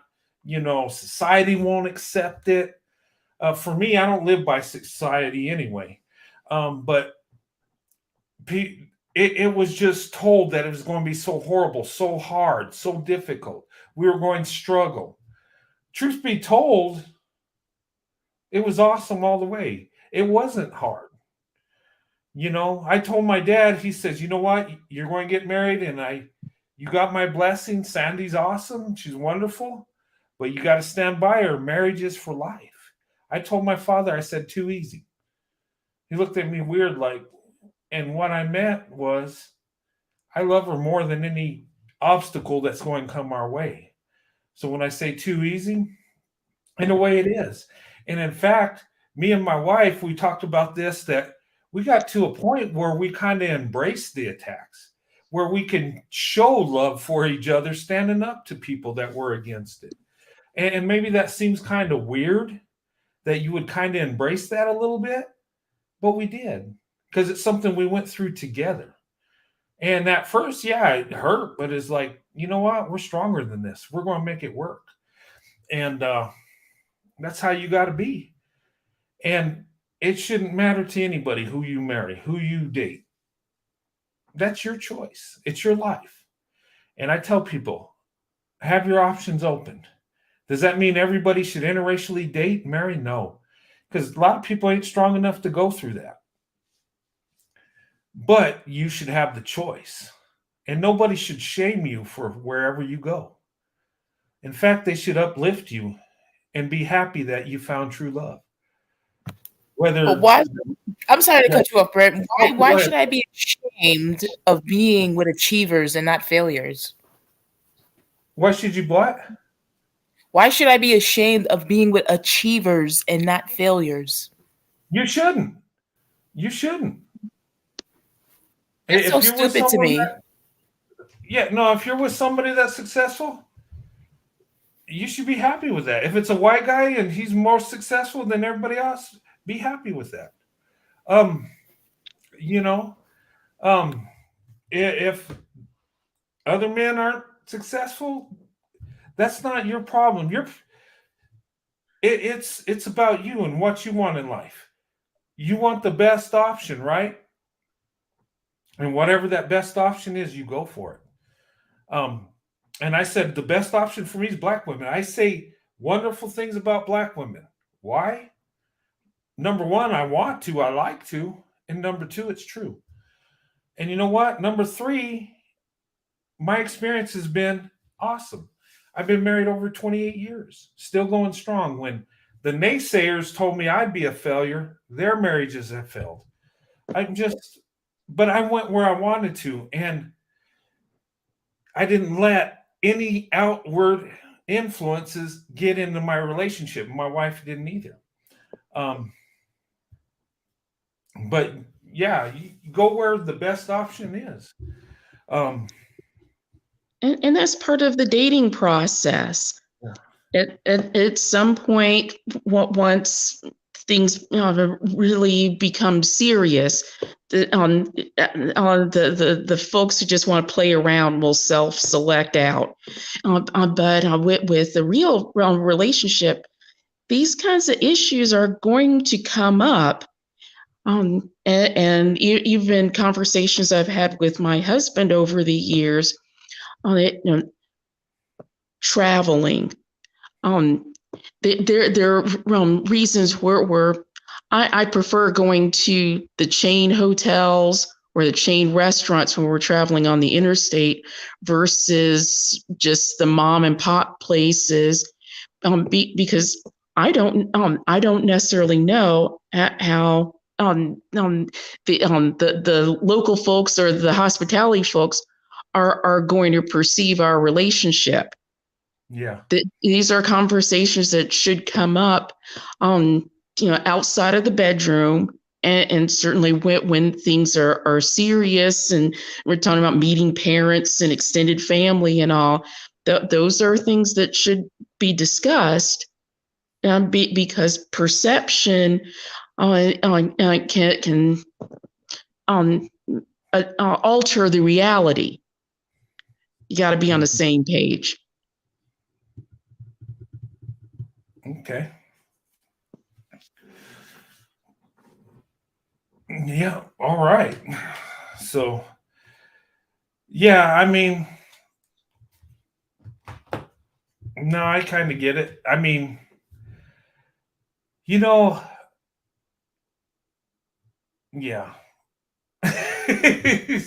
Oh, there's Afro Angelique. Hey, Afro Angelique. Hey, welcome to the panel. Afro Angelique. You go silent? Okay. All right. Now I get what you're saying, Mercedes. I do. Um, and that's for you a safety issue, right? Um, and you should Yes. be aware of your surroundings. I know I am.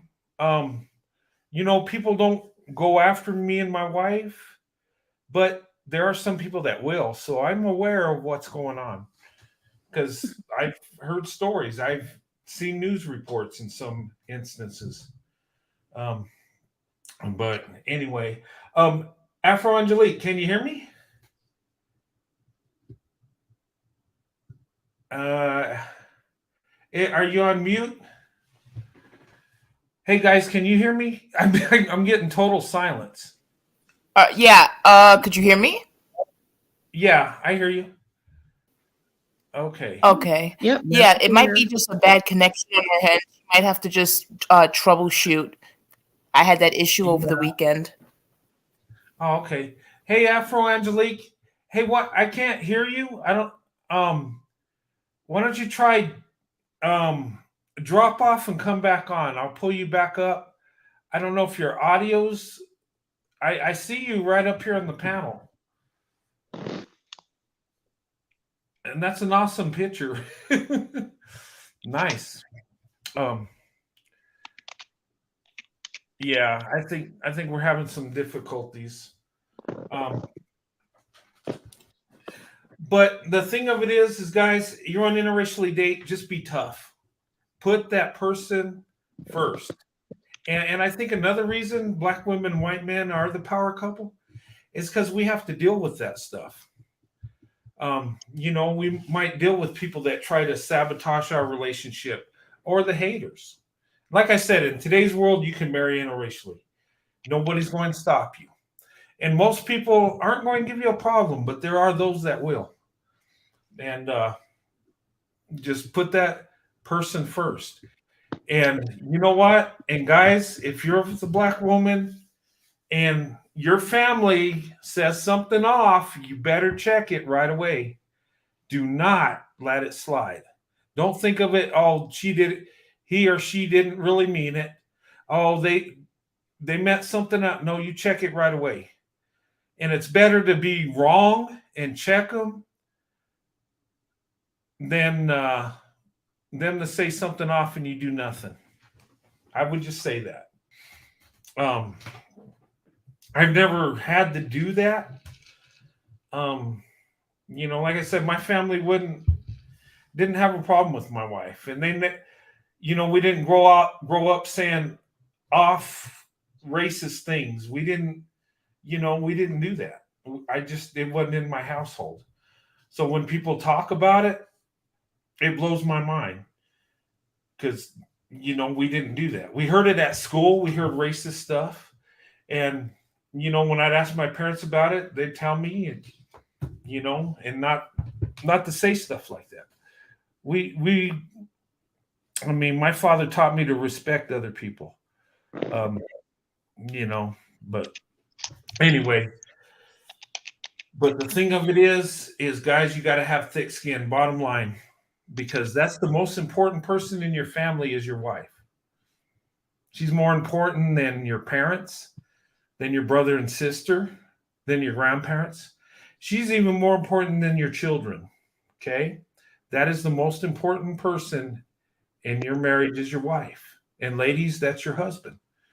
Okay.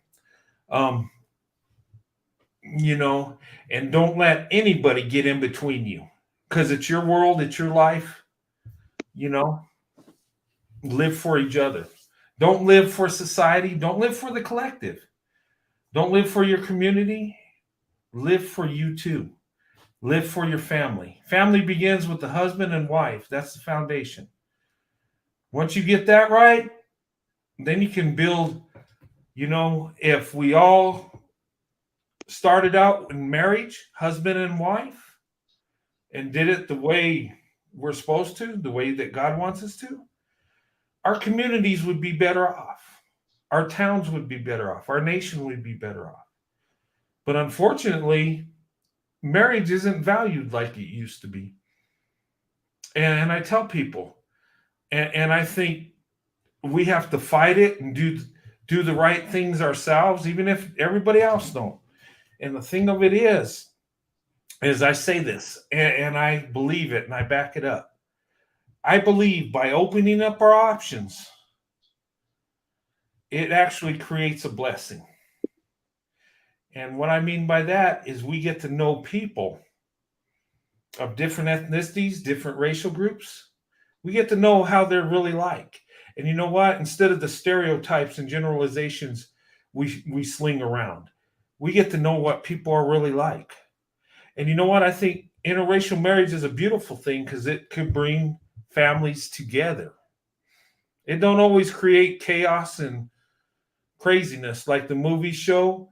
You know, you guys have seen it when they show interracial couples getting married and the families are at each other's throat and everything's chaotic and they can't get along and somehow they kind of work it out. Um, you know, when I got married, there's nothing like that. Our families were okay, you know, and maybe me and my wife come from good families and it just works. But the thing of it is the more we get to know about each other, the better off we are. The more we can love each other, the more we can be brothers and sisters instead of, you know, us against them. And you know what? Go where the best option is. Okay, I'm just going to say that. We can look at statistics. We can break it down all day, but I will say this: ladies, go to the best option. Men, go to the best option. Okay, and that's where the vetting comes in. You know, and that's when we're supposed to be. We should be, instead of dating, courting. We should go back to that, where you had to talk to the father, you know, to be with his daughter, and because the father wants the best for his daughter, does he not? I know I got two daughters. I don't want my daughters married some guy that won't provide, that won't do what he's supposed to, you know. And I want my son to be the man he's supposed to be and take care of his wife and children. Um, you know, and I think, you know, some groups do better than others in marriage. Okay. And it's not that one person is better than the other. It's that some people make better choices than others. Okay. Um, I went through some stats. I went through interracial marriages and I seen studies where it showed that black women, white men had the best marriages. Okay. And that's the group that's attacked the most. And that is true. They've done studies. And why would we try to tear apart something that's working? And I'm not saying other combinations don't work, but what I'm saying is that's the group that's leading the way. And why is that? You know, but you know, and I think it's because that group's making the best choices. You know, there are other groups that their marriages ain't lasting at all. And I think it's because of choices. I think it's part of culture too. Were you raised to be a husband and wife? Or is it okay to have children and not get married? I mean, you know, and I'm not downing anybody's culture, but what I'm saying is for us as a people, men and women, us as a nation, we're better off when we come together as husband and wife. You know, we really are. And I think interracial relationships, interracial marriages will make us more successful than staying within our racial group. I believe that. And it gives the ones that want to stay within their racial group a better choice when everybody has the freedom to go where they want. We all benefit from it. I believe that. Segregating ourselves has never worked and it never will be. Regardless of who's got the best resources, it don't work. We have to be integrated. We do. And we need to be integrated, not just living together, but families come together. I believe that. I think it's God's will that we do that. I think it's, you know, there's a purpose there. And what we need to do as men and women is make the best choice, whatever that is. And yeah, I think we should look at stats. We should look at everything. Get all the information you can. But just know this: every person's an individual, and you got garbage in every community. Just remember that. You got gold in every community. Gold is, harder to find. But if we live like that, and I don't mean to get religious in this, but I think if we did it God's way, we would interracially date and marry a lot more than we're doing now. I believe that because God wants us to love each other as people. But anyway, sorry guys. I did it again. I got long-winded. Well, we're in agreement, Brent, that the racial differences force some problem solving and thinking before marriage. And I'm a Catholic, and there's actually a formal marriage preparation course in the Catholic Church, and that the education is part of the problem solving. The homework is, well, what about children? How about finances? That probably one of the most important things that probably is not done in any premarital program. Have a couple try to put together something from IKEA. That is a true test of how well a couple is going to work together.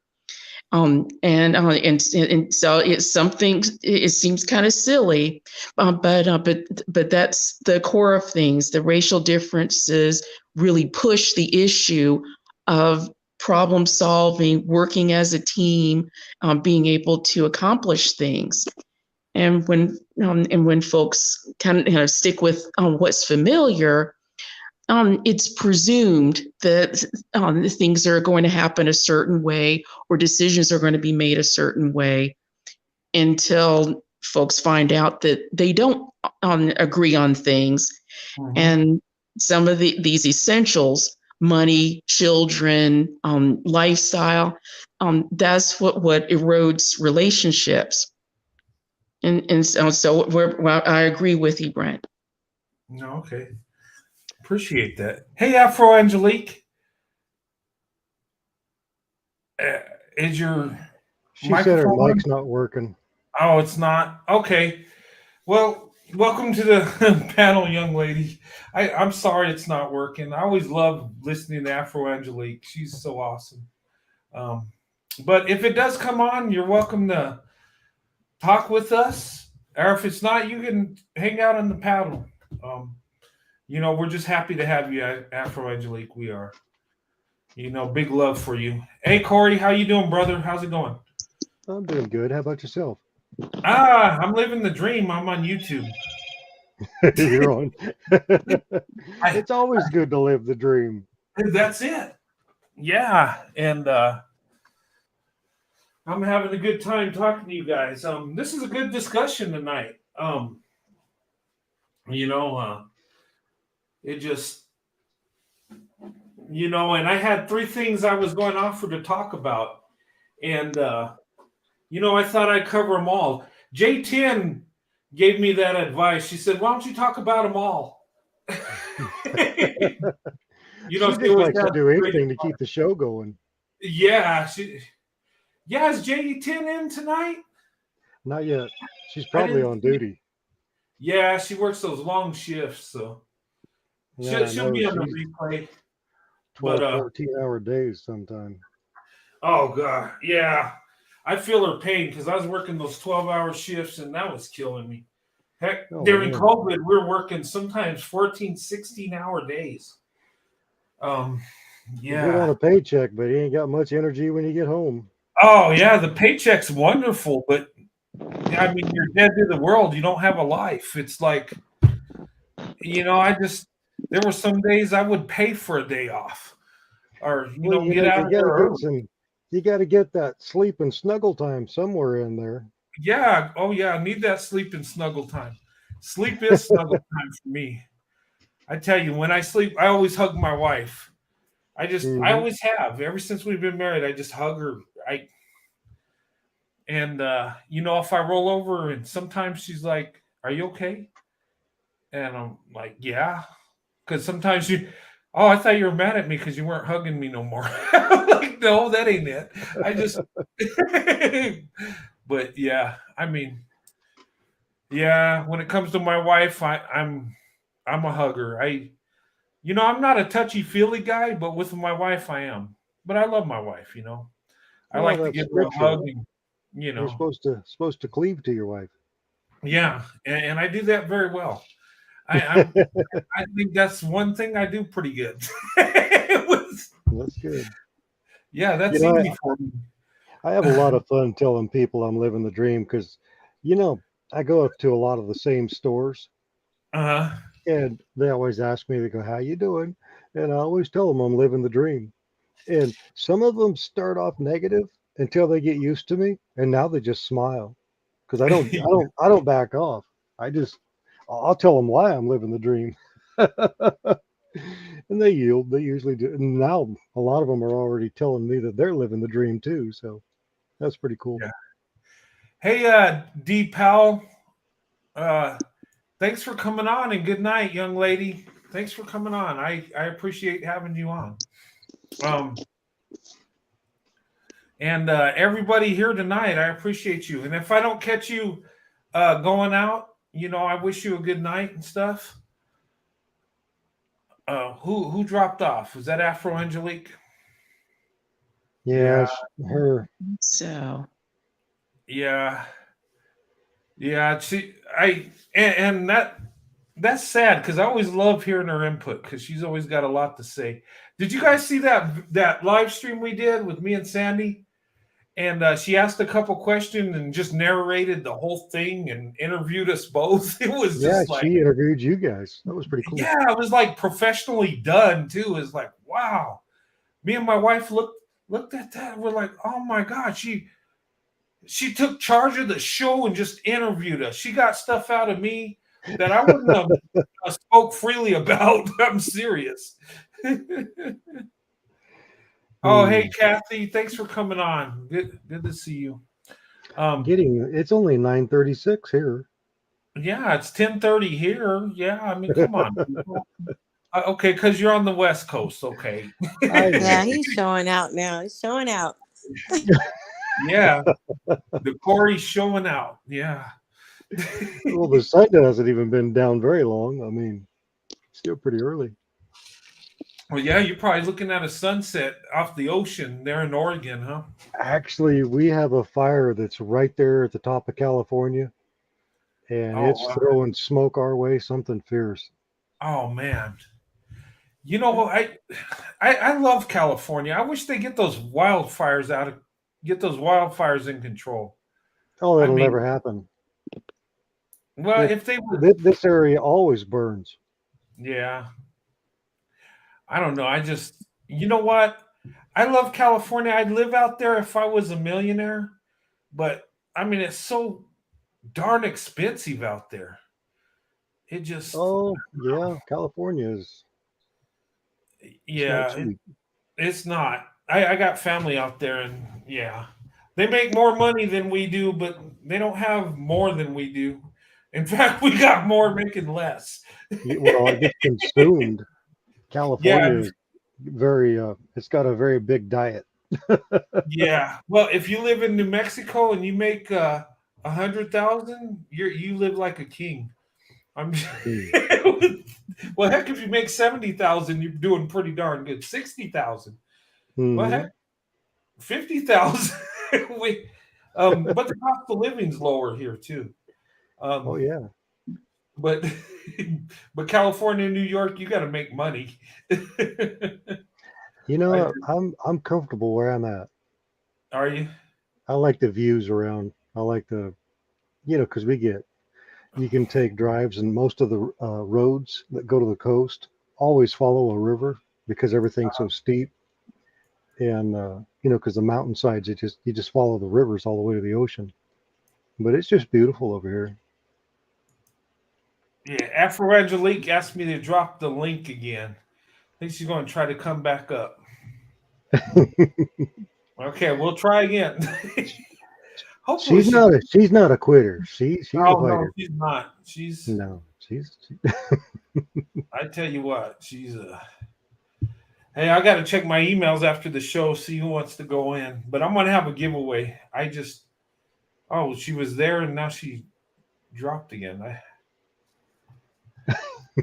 don't know what's going I'm on. bragging. What am I bragging about? Oh, how beautiful it is over here. Right, Oh, yeah. exactly. You know, I went to it was Lower Arizona with my grandpa one time. I had to Uh-huh. help him move back up here. You know, we got out there and I seen these taillights because it was dark. And these taillights went on for miles and miles and miles. And I'm like, are we ever going to get there? And then I realized somebody's looking at our taillight the same way. Are we ever going to get there? There was no obstruction in the view. There was no, oh, no, I came back in the daylight and I'm like, I'm going home. I love Arizona. Hey, Arizona. The Well, only place I liked was Flagstaff. yeah, Flagstaff's nice. Them big Hey, pine trees are beautiful. yeah, you see where I live, right? Oh, You yeah. that prayer meeting. I literally live in the desert. When I say that, people say, "Okay, you live in New Mexico." Yeah, I do, but I live in the desert. I literally our housing developments out in the desert by itself. It's actually pretty cool. And I was walking that night. We had a rainstorm. It was cool. It was nice out. And well, then the bugs came out because there's moisture, which we never have. But out there in that desert, if you look to the west, you can't see the mountains, but they're out there. There's been times I just taken a walk and wandered out there across the desert and just seeing what's out there.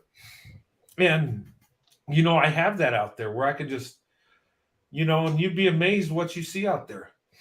There's mountains in the distance. You can't really see them there. Um, there's canyons and stuff. And believe it or not, the desert has a lot of wildlife. You'll see coyotes, rabbits, roadrunners. Sometimes you'll see elk crossing through the Yeah. desert, We heading from different mountain ranges. we did Uh, see a roadrunner out there in the desert. He yeah, was I see talking them he all was the talking time. no, he was talking to us on the video. Oh yeah, that's me. Yeah. Well, you know why I picked that name, Roadrunner, right? I Hmm. tell you guys why I picked that name, Roadrunner 89. The meaning behind that. That name has a meaning. The Roadrunner is our state bird, right? So I picked that. It represents where I'm from, where I live, right? The Roadrunner. The Roadrunner is an animal where the male will mate with one female its whole life. It will not mate with different females, just one. That bird is like that. It's an unusual bird. It's a bird that can fly, but mostly runs on its feet. That's why they call it a roadrunner. And they're really fast. Um, it's a unique bird, but they're loyal to their mate their whole Hmm. life. That bird does that. It's not like a other animal that goes in the heat and just, you know, Hmm. procreate with another species of its own. No, it stays with that one female its whole life. And actually, the male helps the female with the nest, building the nest, and it's like they're a team, they're a family. It represents marriage. That's why I picked that animal, that bird. Represents my home. It represents my marriage. Um, it's unique. Me and my wife are unique. The 89, that stands for the year I graduated, 1989. That is Hmm. the meaning behind the name I chose. And when I choose a name, there's a purpose behind it. When I named my children, and I named all three of my children, there was a reason. I named my daughter after me. You know, she's got a woman's name, but she has every letter of my name in her name. I named my son after my father. And my father-in-law. He's named after both his grandfathers, right? There's meaning there. My youngest daughter, I named her after Condoleezza Rice. And the reason is because I was looking for a unique name, right? And this was back in 2000, and she was born in 2001. And I was looking for a name that was unique and different because my daughter and son have a common name, right? And I saw this woman on TV, Condoleezza Rice. I said, Condoleezza, that's a neat name. It's different, right? And then I researched her because I didn't know about her. And I found out how many degrees she had, how many languages she spoke. She was a successful Black woman that did amazing things. And you hear her talk, she's really eloquent and stuff. And I'm like, wow, I want my daughter to be like that. Smart, successful, and so, and I thought the name was unique, so I named her that. And but there's a reason for names that I choose. There's a purpose. I don't just say, hey, he's a boy, let's name him Jimmy. I gotta have there's a meaning. Did you see where Condoleezza Rice bought a football team? Oh, did she? I Yeah. didn't see. What team did she buy? You would ask me that. I'm not big on sports. I know she was looking into getting in the NFL. I think she wanted to be the commissioner at one time. Yeah. Yeah, I don't know. I'll have to look into that. I know she's unique. She's into rock music. Do you know that? She was like with hard rock. She's her own person. Yeah. But yeah, she's very accomplished. She's very eloquent. Oh, the Broncos, Denver Broncos. Oh, she brought the Broncos? Yeah. Oh, snap. Oh, that's awesome. I'm gonna have to get a Broncos jersey. The Broncos what's his name? Russell Wilson. They drafted Russell Wilson. Or they traded for him. He's playing for the Broncos this year. So that's going to be interesting. Broncos have been lacking a quarterback. I'm a Dallas Cowboy fan, but my kids love the Broncos. Well, they're born in Colorado, so it makes sense. That's why they love the Avalanche. But yeah, the Broncos, wow, I didn't know that. I have to look into that. But yeah, she's been a big Bronco fan. And if you study her, back in the day, she dated some guy that played for the Denver Broncos. Do you know that? I didn't know that. Yeah, she did. Look it Can you up. hear me? Yeah. Hey, Angelique, how you doing? Hey. Hey. I had to pull out the real mic. Oh, okay. Sorry we couldn't hear you. It's good to see you, Angelique. Hey. I was about to cry because I couldn't talk to you tonight. Oh, guys are so sweet. Honestly, I was like, please let her be on. And then when you weren't on, I was like, I'm just going to jump on here. Look, you should be jumping on. I only jump on because you guys don't jump on. And so you make me jump on. So.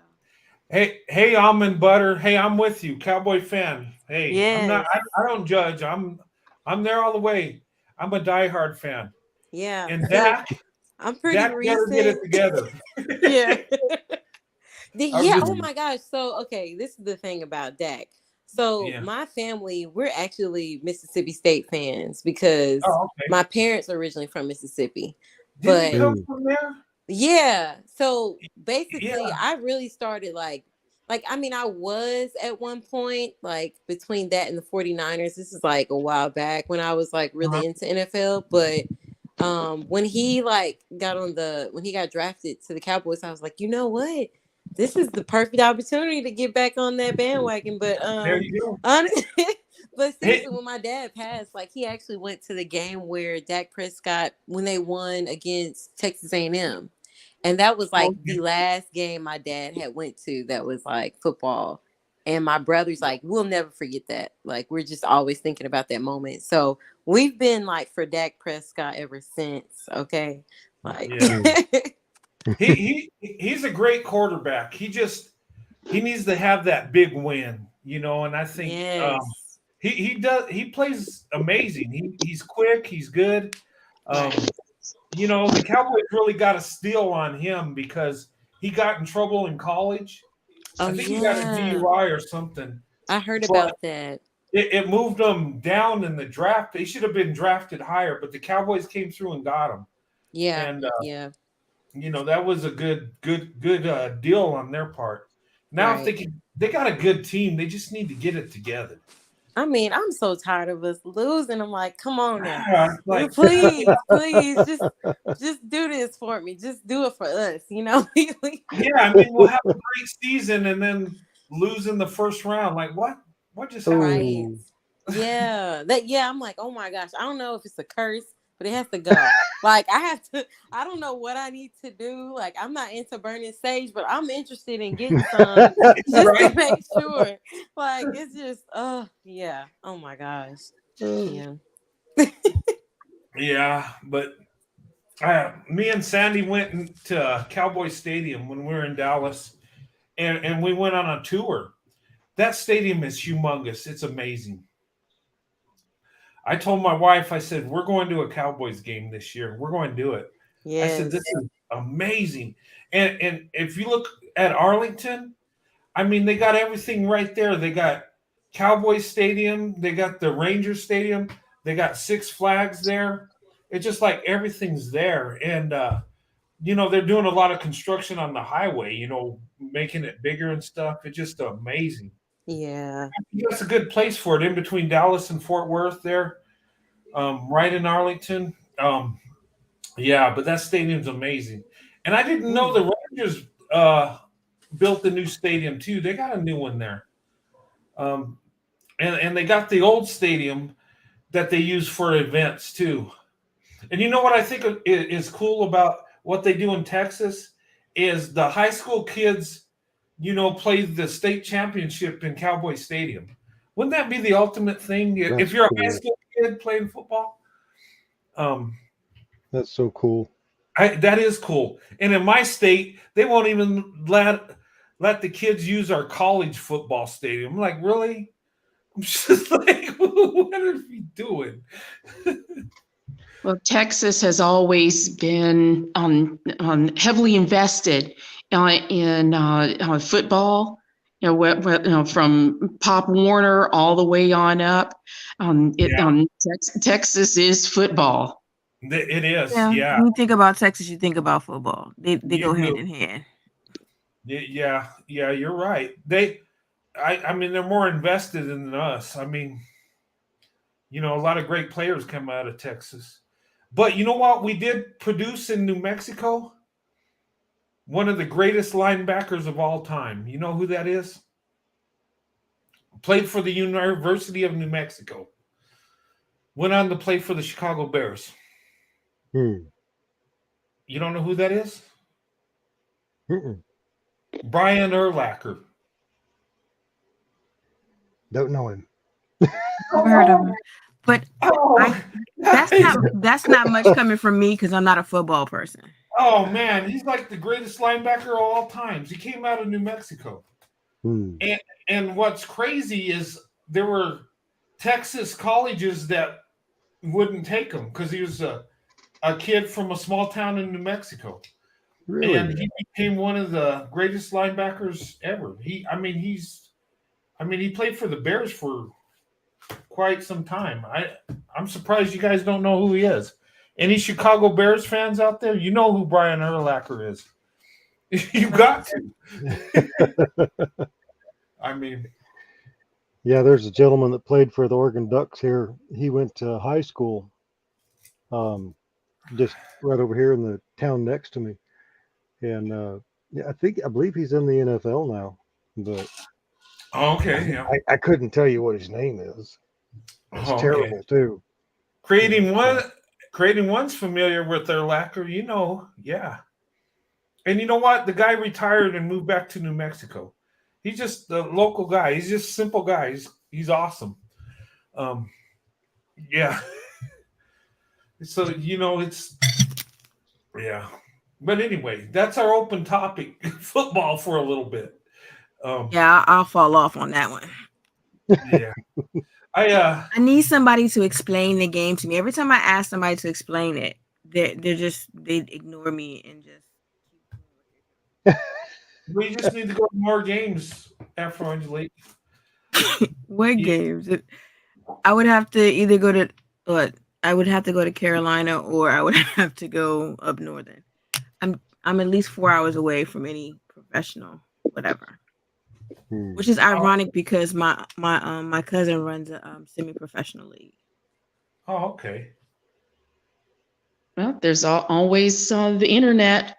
Be able to watch the games remotely, and because it does take a lot of games to understand what's happening during each play.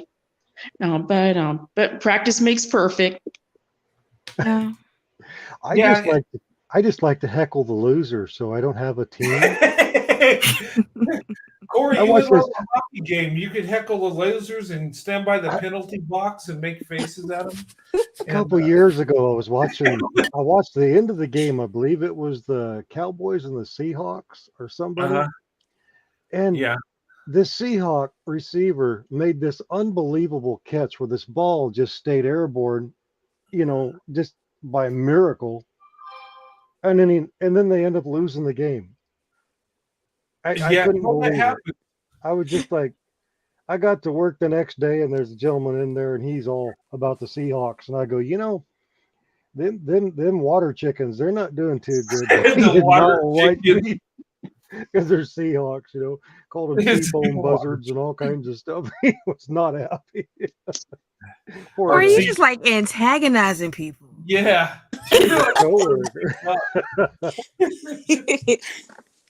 Wow. I was just sharing love, just sharing. Or you just be picking. Yeah, there you go. Yeah, well, his team did lose. I mean, I wasn't out nothing, so I just couldn't believe by the way they lost. I mean, when you touch a ball like 4 or 5 times to keep it airborne and you make that catch, it's just unbelievable. And I'm like, wow, that was awesome. And then they turn around and lose the game. And it was only minutes, like 4 or 5 minutes later, they lost the game. And I'm like, no, turn on a dime. Y'all need to do better than that. I mean, come on. Anyway, I'll shut up. We really don't believe that, but okay. Don't give away my secrets now. I'm not giving away anything you haven't already given away. Corey's giving it away. Because look, if he's not on the chat doing it, he's in here doing it. So one way or the other, it's gonna happen. It's really bad when I had a really good day because then I get to talking or chatting or communicating. I'll just leave it at that. Communicating, and the better the day goes, anyway. You know what's happening.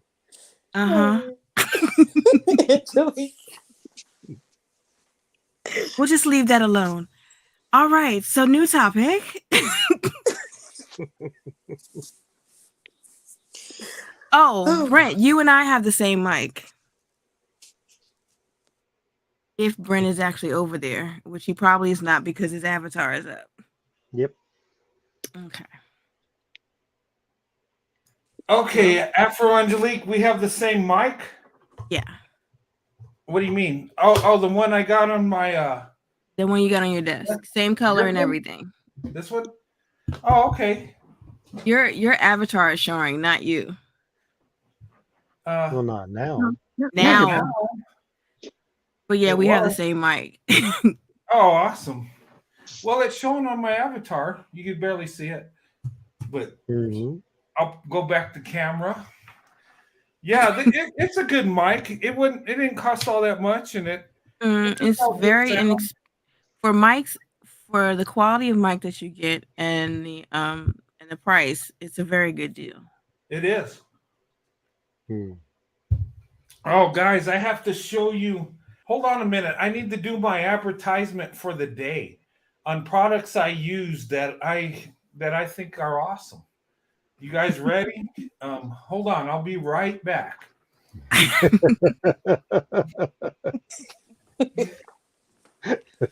It's a show and tell evening. Okay, I know that was uncalled for. All good. Maybe it has a sponsorship. They're hitting the big time. Oh wow. Hey. I mean, now that when you look at the playback, you got to skip all these commercials. Oh yeah, it sounds like yeah, we've got a sponsor. Okay, you guys ready? And Yeah. these are products I use for. Let me get my picture big so you can really see it. Okay. Let's turn your avatar off. Okay. No, Hey, these are products I use while live streaming, while I use on my YouTube channel. Okay, this here is the Canon M50. Yeah, Canon EOS M50. Okay, it's great for live streaming videos on the go. You can also use it as a webcam. And also it's got, you could change lenses if you want a bigger wide angle lens or whatever. If you got the money to spend for that stuff. It also's got like a camcorder where you can see as you're filming, as you're doing your videos. And it takes good, high quality Photos. Yeah, pictures. Also mirrorless. Yeah. I'm sorry. I used to sell them, so Oh, okay. Yeah, so, and then you can put a mic attachment on here like I got. A little shotgun. Did you get the creator kit? Yeah. It looks like you got the creator kit. Yeah, and that camera's awesome. I use that for filming on the go. Use it for pictures and stuff. It takes nice pictures and good video quality. How many lenses do you have? Just that one, but I'll get more eventually. and this is another product I use. This here is the GoPro Hero 10. Okay, this here is like the car mount. You can buy little attachments. This here's got a speaker. And you can take this apart. You can attach it to like a hat. They got harnesses for it. They got neat little attachments, right? And if you look at this, you can also use this underwater. They do have underwater attachments if you want to go like on the beach snorkeling. But this is what it is. And this here is like a case. It's got a built-in microphone and it fits in nicely. You can mount it to a tripod, to the car. I do a lot of my videos in the car. You see me do videos while I'm driving or just sitting in the car. I use this camera a lot. I use this on the go. This is a good camera. It's fully HD, very high quality. And also you got so many attachments. And say the lighting. You need extra lighting? I got a light here. Okay. Whoa. Makes it bright for filming at night or in the evening. You can go brighter, and you can have like a flash, right? Very bright. And it's a little light. And see, there's an attachment here on the side where I could have two lights if I want, to work with my lighting while filming on the go. And, if you're doing a YouTube channel, these are good products to have. The Canon EOS M50, good for on the go, good for photos when I do slideshows, good for videos. This is great for videos also on the go. The only thing I would say about this is being a small little HD camera, they do get hot easy, but the good thing is it won't burn up. When it hits a certain temperature, it shuts down. And you can do it in slow motion or you can speed up. Say you want to film at night, put it outside and see what animals roaming around in the forest. You can use that for this. You could go skydiving. You go skydiving with this. You can go snorkeling. They do have cases you can buy that are, protected, make it watertight. That is a good product. If you ever, it is pricey, but you save up. If you're really into YouTube, um, you know, you can do a lot of amazing things with these products, guys. So Yeah. I just want to show you that. And no, I don't have a paid sponsor. I'm just doing this on my own. If you're getting the Canon, the best time to get it is after Black Friday. Yeah. Or actually, their deals start on November 1st. Yeah. I worked Also, for them for 11 years, so oh, if you did have a you? question, I know I probably know the answer since I had to know about every aspect of everything, even the printers, the cameras, the camcorders, Yeah. everything. And what's neat about this is you can go live with this camera and you can use it as a webcam. Okay. It's really awesome. Awesome feature. But that's what, some of the things I use. And then I have the new Samsung Ultra 22. This thing does great videos. And you see a picture of my 3 kids. I don't like showing their pictures, but there's my 3 kiddos, my son and 2 daughters. But this makes great videos. You can do professional videos with this. Fully HD. They got settings. You can do nighttime videos. Has a built-in flash if you want to use it. You see me do my videos, up in the mountains when we're riding the tram. Me and my wife, I use this. Had very good quality. Good quality pictures too. So there's different things you can use if you really get into YouTube on the go. It does get expensive, but I just wanted to share that with you. These are good products, and I've seen people talk about them on YouTube, and I saved a little money and bought them, and they work really good. And of course, you need a good computer. I got a nice computer. I got an Alienware computer, and I just bought this 38-inch monitor. And if you see it a little bit, it's 38-inch monitor. It's pretty big, and it's got a curved. It's curved. It's pretty nice. My wife uses it for her, for her work and stuff when she does conferences with her job and stuff. But anyway, okay, there's my advertisement for the day. And no, they're not paying me to do it. I'm just doing it because I like these products. I have a question for you on your M50. Do you have the do you use just the batteries, or do you use the attachment that you can plug into the wall so you don't have to worry about your battery? Yeah, I got the attachment, and I'll show you that. It's right here. This here, you plug in the wall and the battery. Here, you just take the battery out. You got the memory card in there also. Put the DC coupler in, and then put the AC attachment. And then you do that. Battery's there. You plug it in the wall, and it charges. I got the basic thing. I do want to buy more accessories, but that comes with time. I just bought my GoPro and stuff. That GoPro is awesome. I love them things. My car videos are all GoPro, and you see the quality of them when the video comes out. It's so crystal clear. It makes the YouTube experience that much more better. Now I just got to work on being entertaining. I got the equipment. Now I got to work on the important part. But anyway, I'm having a good time. I enjoy this, guys. I have a support system for the entertaining part. Yeah, but that's how much I love doing this. I'm not making money off this, guys. I do get paid from Google for the views and stuff, but it's not a lot of money. It's pennies on the dollars. And I could be doing other things to make more money, but I do this because I love doing it. I love connecting with you guys. It's a passion I have, and I love sharing my life story. I love bringing my wife Sandy on and sharing our life story with you guys. Yes. I got to tell you, you get ordained to be able to marry people, and you video those weddings and put them on here. Your ratings are going to go way up.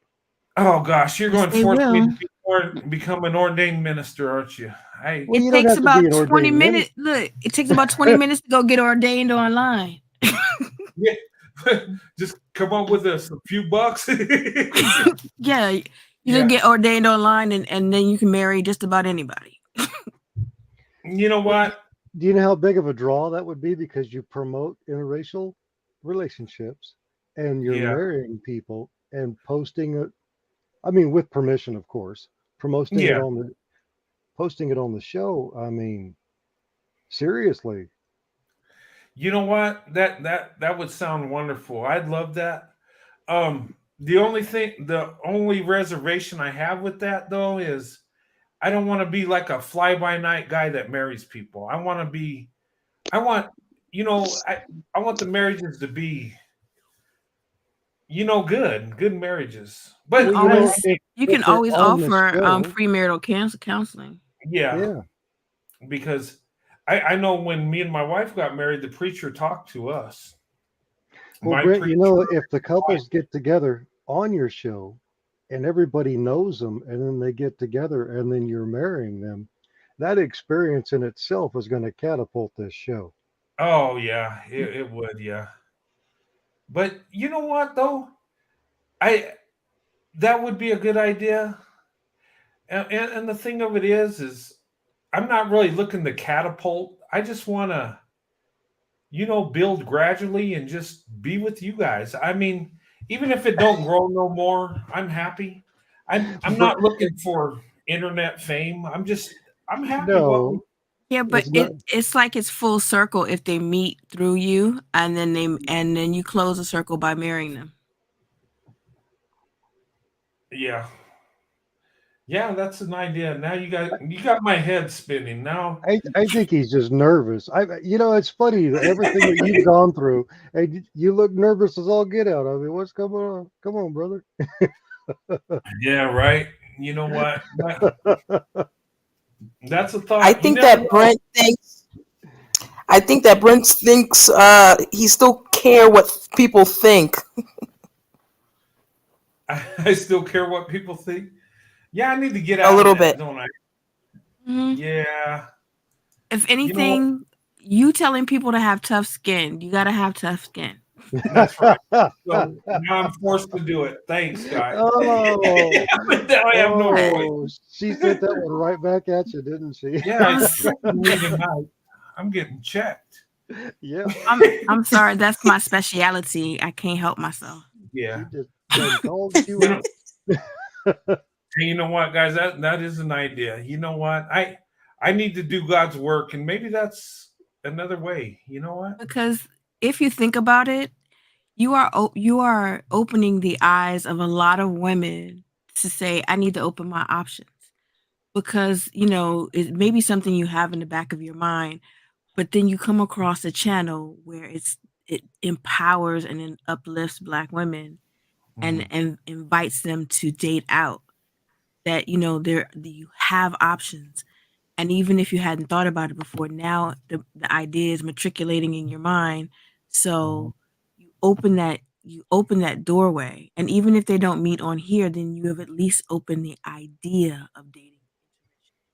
And You know if you what? were to close that circle by marrying them because you actually initiated that process, Mm. how full circle is that? Yeah, Yeah. that's full circle. Yeah. You were very Because reluctant. Look at him stutter. He's all nervous now. You got me thinking, and then I'm on the spot. You know what though? I just marinate in it for a little bit. I got it, man. You know what? Those are great ideas, guys. They really are. And marriage counseling would be a good thing too. I mean, um, gosh, that you know what? If I could pull something like that off, I would love doing it. Yeah, if I could, you know what? If I had the money to do it and I had the resources and I had the credentials to marry people and the people were there to do it, I would go all over the country marrying people, giving them marriage counseling. I would. That would be a beautiful thing. I Well, promote interracial relationships and just doing that. That would you be gotta awesome. you gotta start with the credentials first. Let everything else Yeah, fall in line. that's it. Yeah, I And got you to also start. you gotta pray about it though, because we can be dropping ideas, but God has to put his stamp of approval on it. Yeah, God might not have that for me. Um, but then again, he might be speaking through you guys, and Well, that's why you got to marinate on it. yeah, I can't be like Jonah. I can't hide in the whale's belly, can I? No. Because I what don't know God what- has for you, He has for you, and it's gonna come for you whether you want it or not. Are there any big fish in the desert in New Mexico? I don't know if there's any whales out there. No, No. there's trout. Corey, Corey, you're being Catfish in special. some rivers. You're That's a definitely big being trout. special, Corey. That's a big, big trout. Yeah, well, they're not all that big. But yeah,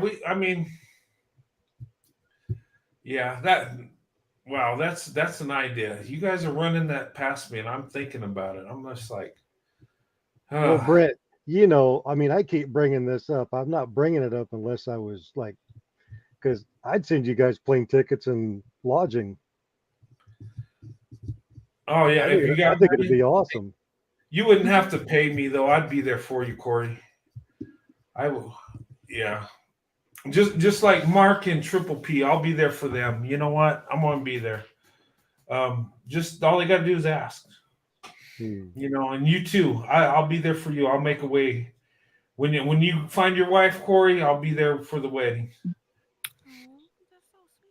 Of course. Did somebody just whimper? I think it was Afro Angelique. Who was that just whimpered? I heard a whimper. Oh, that was probably me. Okay.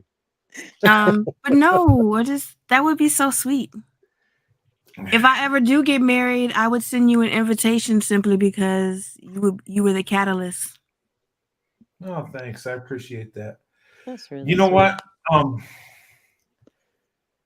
I want the dating show. I'm trying to promote that, and I'm going to have a big giveaway because I think that's important. I want people to step out of their comfort zone and do this, men and women, and do it. It's just a fun game we're having. But that's a way to get to meet people. It's a way to make things happen instead of waiting for things to happen.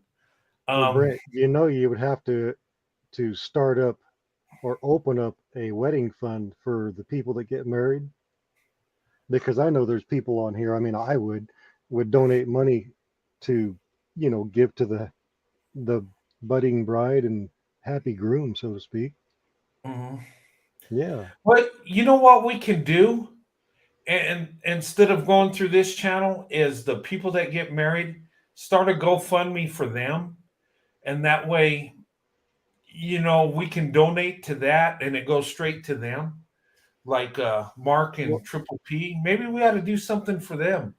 We could just go through you though, because if you're marrying them, you can just give them the check from the channel. Well, I can't marry them yet. I mean, they're going to be married before I am able to. So that one's, I'm not going to make that one. I missed the boat. Creating one, talking about Corey paying dowries. I know. I think I'm being too hard on Brent. I need to give him a break. Please fall back. Not the dowries. Oh my gosh. What? The bride price. Bride What? prices. Bride price. Hey, you know what? My son-in-law, I need to talk to him. I need the bride price. He kind of Oh, you're gonna get in trouble now. I'm going in. Hey, bro. Hey, you're gonna get in trouble. You're a good son-in-law, but hey, you know what? Where's the bride price? Come on. I know you're taking care of my daughter. You've done a good job, but hey, you know what? Your baby girl's gonna be all over you. You don't care. We're not gonna hear from Brent for a few days. He's gonna be in traction. He's already got a boot on. I love that. I love that how the African culture where you got to pay a bride price. You know what? They got it right. I'm just like, I did that reaction video that guy from Europe. I think it was England. He married an African woman. You remember I did that? A reaction marriage, and he had to pay the bride price. because it's in their culture. Mhm. And back in the day, they would have to pay like in cattle because that was a form of wealth. And today, it's just monetary. Like it's just you pay so much money. And you know what? I'm all for it because the father put in the work. He raised his daughter. Well, with this help from his wife, of course, but he raised her. He brought her up right. And if she's educated, the price goes up because she has more value. And I think in that culture setup, it puts it where the woman's the prize. Like the Bible says that how valuable a wife is, how valuable women are, right? That culture is right on point. I love that idea. I wish we would do this in America. The bride price, you know, I do. We I lost. think marriage would go down. It would go down here. Like, It's too many. It's too many cheapskates out here. yeah, they want the bargain deal. They just oh Have you ever seen the Polynesian culture does that too? Have you ever seen the movie Johnny Lingo? uh-uh. Mm-mm. Yeah, that's a good story. You ought to watch that movie. There's two different versions. There's a black and white, and then there's a more modern version. It's a good Oh, story. okay. Wait, it's a Polynesian Cultural Center? What's that? I'm sorry, you said Polynesian Cultural Center? Oh Is that- yeah, yeah. Oh, yeah, Hey, I've been there, but I never got to see it. oh, they So, do that too. ABB, your Ghanaian friend, how did that work out? She's so she's not married, but in her culture they do that where it's like it is based off like money. It's not like goats and all that kind of stuff, but they used to do that, of course. Mhm. But it's kind of based off of like they do it based off money and status, and so it can kind of come off as elitist and not necessarily like as like we would see, that's kind of a good thing. So it's not I mean, it makes me feel bad for other people kind of thing, if that makes sense. So You're being very yeah. apprehensive. I mean, You're I'm being just very like, PC. Yeah, I know. I I'm can see that. trying to put it like this. Like for some people it would be great. For other people it would be Not so much. but I will say this, that might be in a good way helpful in not I mean, I guess it can go either way, but it could help with the vetting process things or like eliminate some of that where people keep talking like you need to vet better, all that kind of crap. But yeah, it's like, well, if you can't pay it, then bye. Like, it's just Yeah. If you can't elevate us status wise and you can't pay the money, then gets to stepping. Right. Hey, So it's kind you of know like, what? yeah. That reminds me of that Fergie song. What is it? If you ain't got no money, take your broke ass home. Oh, oh my god. I was thinking about that, Oh my goodness. I forgot all about that. Yeah. That's to the point. You ain't got no money, you ain't got no wealth. Take your broke ass home and leave my daughter alone. Well, it kind of makes sense in that you like if you can't provide, you know what I mean? If you can't provide for yourself and for a potential family, then why are you even trying to be in the game? Like no scrubs. So it's Why even be out? Right. Yeah. And no scrubs. TLC, exactly. Hey, you know what though? That's to the point. They got something. Yeah. They're doing something, and back in the day it was cattle. But you know what's amazing about cattle? Cattle was a form of wealth all over the world, not just Africa. Here in America, heck, It's today, still a form of word. people that own cattle have wealth. Cattle has a lot of wealth, even in today's world. We got to eat. I mean, the price of beef is through the roof. Leather's not cheap either. Huh? Leather's not cheap either. Oh yeah, leather, beef. I mean, if you're crafty. I mean, I've known some people that were into cattle and they made big money, but I mean, it's tough work. I mean, you gotta you could lose cattle. They get diseased. You got to vaccinate them. I mean, it's not easy work. You don't just throw them out in the pasture and let them graze. I mean, that's what they do, but you still got to take care of them. Right. I mean, it's a lot of raising work. is hard. It's hard work. It's 7 days a week, 24/7. Yeah, Very there's no demanding. breaks. But knowing that average wedding in the United States is about $30,000, and I've known folks who spend a lot of cash on a wedding, and they're divorced before the ink dries on the marriage certificate. Mm. God. I had a friend that her marriage didn't last, and her father was going around talking about spend $25,000 on this wedding. Oh, Hey, He was telling everybody that. oh my God. Hey, Satonia Smith, thank you so much for the $10 super chat. She says no scrubs. I agree, no scrubs. Right. No scrubs. Get out of the passenger side of your best friend's ride. Don't holler at me. Oh my gosh. I remember that song. Yeah. Oh my You know what? That shows today's man. Like just fake, No just scrubs. being a faker out there, giving you the impression he's got something, but he's just in his friend's ride, trying to. Yeah, Me or scrubs gotten worse. I'm just saying. Yeah, scrub. Yeah, scrub is a way of life for a lot of people now. It's just unfortunately. Yeah, but thanks for the $10 super chat. Thank you so much. I appreciate that, and I really do. That I appreciate that so much. Thank So, you. Brett, Yes, should sir. should I get together a New Mexico ordained application for you?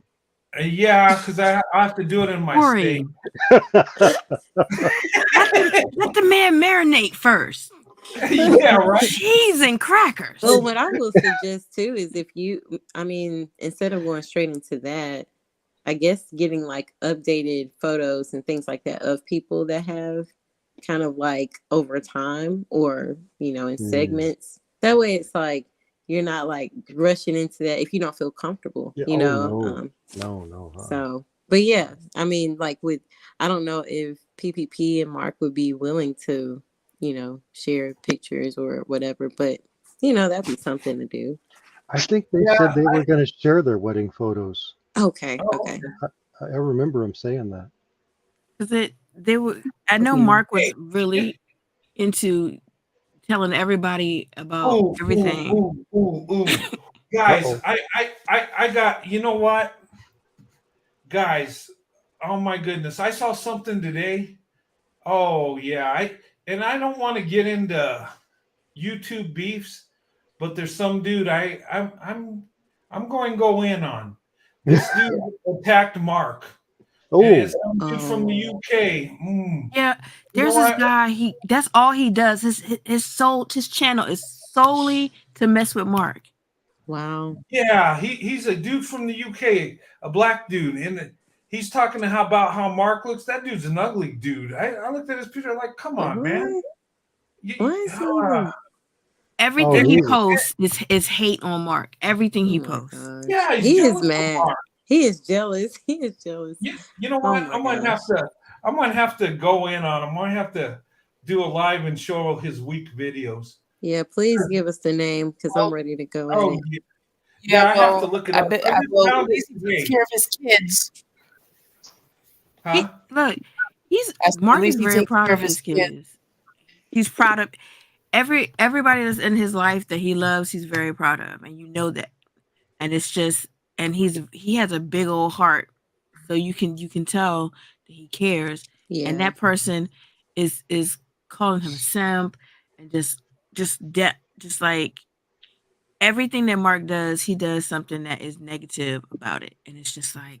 I wish I would drop the name. You got a life? The name. Drop the name. The private chat or Cece is something. saying name, please. Let me see if I can find I basically ignored him, so I forgot because I only saw it once. I saw it once and I was just like, no, I can't even, because I'm gonna have to. I had started writing. I started writing. I was like, you Right. know what? God does not want me to post this because I don't want to get in the middle of this. Well, I'm not gonna write anything. I'm gonna be respectful, but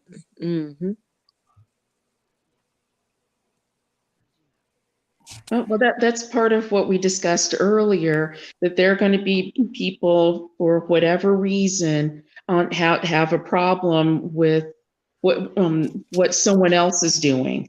And so it sounds like the wedding will go on with or without support from the troll. And there will be those trolls throughout life, and you go around them, over them, under them, or through them. Just keep going. They're getting married in the United States and the UK. Oh, that's cool. Yeah, that really is. Nice. It is. Well, it's funny when you garner the attention of a lowlife. I mean, you're doing pretty good. Yeah. Oh, So you must be doing something right if somebody has an entire channel dedicated to hate. I know, right? Oh my goodness, I yeah. don't get that much love from trolls. I'm jealous. I'm just I think they watched us. They watched us deal with Mr. Clark. Oh yeah, well, we're going to deal with this clown. I know, that's crazy. Oh, here's his channel. 1204 Strikes Back. What, are you a Star Wars fan? Empire Strikes Back? 1204 Strikes Back. Yeah, this is. I don't know if you can see that. My phone's kind of bright. Okay, I'm gonna break out my trolling mode. Yeah, let me dim it a little bit. My phone's on really Not bright. that I troll anybody, but I'll have to troll this guy. Oh, I'm going to. Heck yeah, I'm gonna have fun with this joker. This is. You guys see it? Okay, so that's a capital. All right. You see it? That's who's attacking Mark Baven, the man that loves black women. And this guy, he just goes in on him, like his looks, and saying that he don't have no wealth and he works for a man. Well, we all work for men. I mean, okay, that's crazy. Well, there's 6,000 people on this channel, and if everybody goes over there and complains about him, YouTube will shut him down. Right. That is true. Yes. For harassment, hate speech, there are criteria that's part of the community guidelines, and so yes, the troll channel can actually be removed. Yeah. Yeah. Yeah. If you're spreading hate, you can get booted. Yeah, but this guy's weak. I mean, he ain't going nowhere. He's just he's hating on Mark because he can't understand why a white guy's getting love from black women. That's where it is. Oh my goodness. Well, I already told you guys that if they come up here, let them make fools of themselves. Oh yeah, you know what? Oh yeah, you did say that. Oh, you did. I keep telling you if they that. come up, if they come up here, all I do is mute myself and let Britt and Corey handle it. Keep it moving. Yeah. But I like to listen to them so they can contradict themselves over and over and over and over again. You know what? I like to go in on them with Brett, because when they start to cry and whine and quiver, it's amazing when a grown man starts acting like an 8-year-old kid that should have just stayed with his parents. Hey Corey, yes, you want to have a live show and go in on this guy? I'll do a reaction on his videos that have no video. It's just a blank. And we could just go plumb savage on that character. Yeah, he's just. Oh, I want to join. You want to join? I'll be mute. I'll be mute. Absolutely.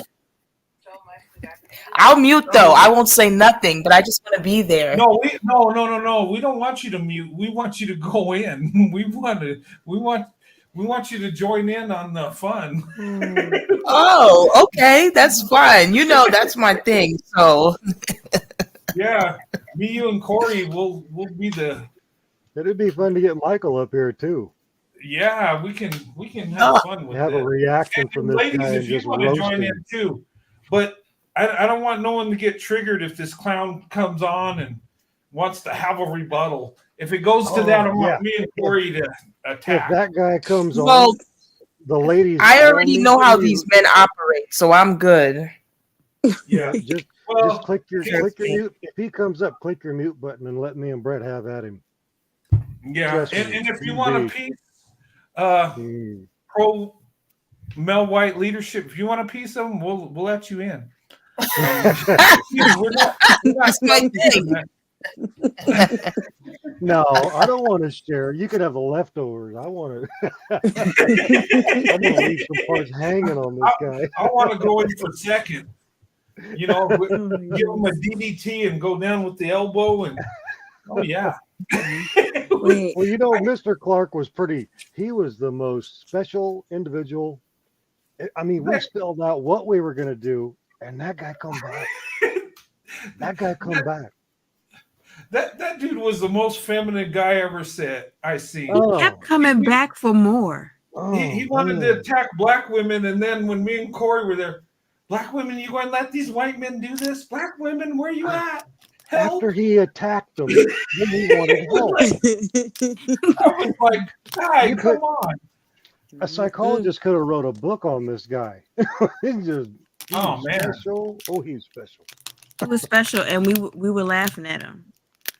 Oh yeah, that was a fun I was night. instigating the whole entire thing. Yeah, you know what? You heard me in the background. I was just instigating the whole entire thing. That's what I always do. You got us motivated. It was like, yeah, We were let's go. You know what? This guy, our next show. Let's go in on this guy next show. What do you guys think? I'll do a I'm gonna special subscribe show. to his channel. You know what? I just want to go in because he attacked one of my brothers, one of my friends, and you know what? He did it, and there was nothing to it. He attacked the man because he loves black women. He attacked the man because he speaks highly about black women. You know what? This idiot deserves a thrashing. He does. He's a weak beta male. He has nothing going for him. He can't even make a video on his stupid channel. I mean, all you see is a blank screen and him talking trash. And the thing of it is, it's one thing to compete with the man, but these beta males don't compete. What they do is they try to say, well, he's like this. Oh, he's a fetishizer. Oh, he's a racist. But I got nothing to offer, so I'm just going to throw mud because I'm weak. Black women help me. That's what that guy's like. Seriously. Yeah, he's looking for support. Yeah. The Victim Olympics is what it is. It really is. He's looking for the gold. He's going full Victim He's Olympics. going big. He's looking for what are you bringing to the table and to the couch and to the dining if I room? hear another guy say, "What do you bring to the table?" I want to scream. that is the weakest thing to say to a woman. Trust me, I'll bring you to the table. You'll be on that table. Trust me, on a platter. It'd be like WWE where you have the table and chairs match. Bring you to the table and body slam you. I hate when I hear that. I'm going to find this 1204 Strikes Back. I'm going to subscribe to his channel, get all the notifications. And I'm going to troll every show he's got. I'm going to troll every show he's got.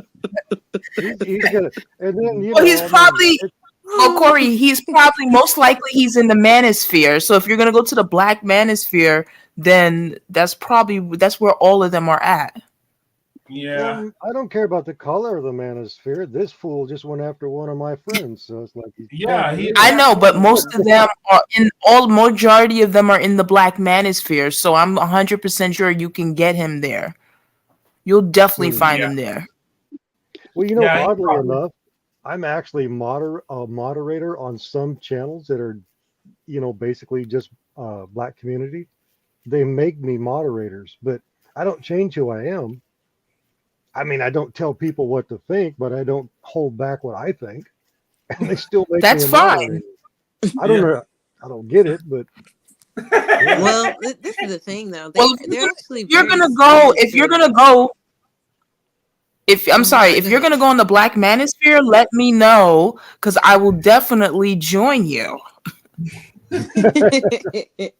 Well, the amazing thing is when I'm on them shows, mostly as a moderator, and I don't get paid for it. I do it just because, you know, I, there's just this dad part of me. I want to help people that are younger try to get a clue.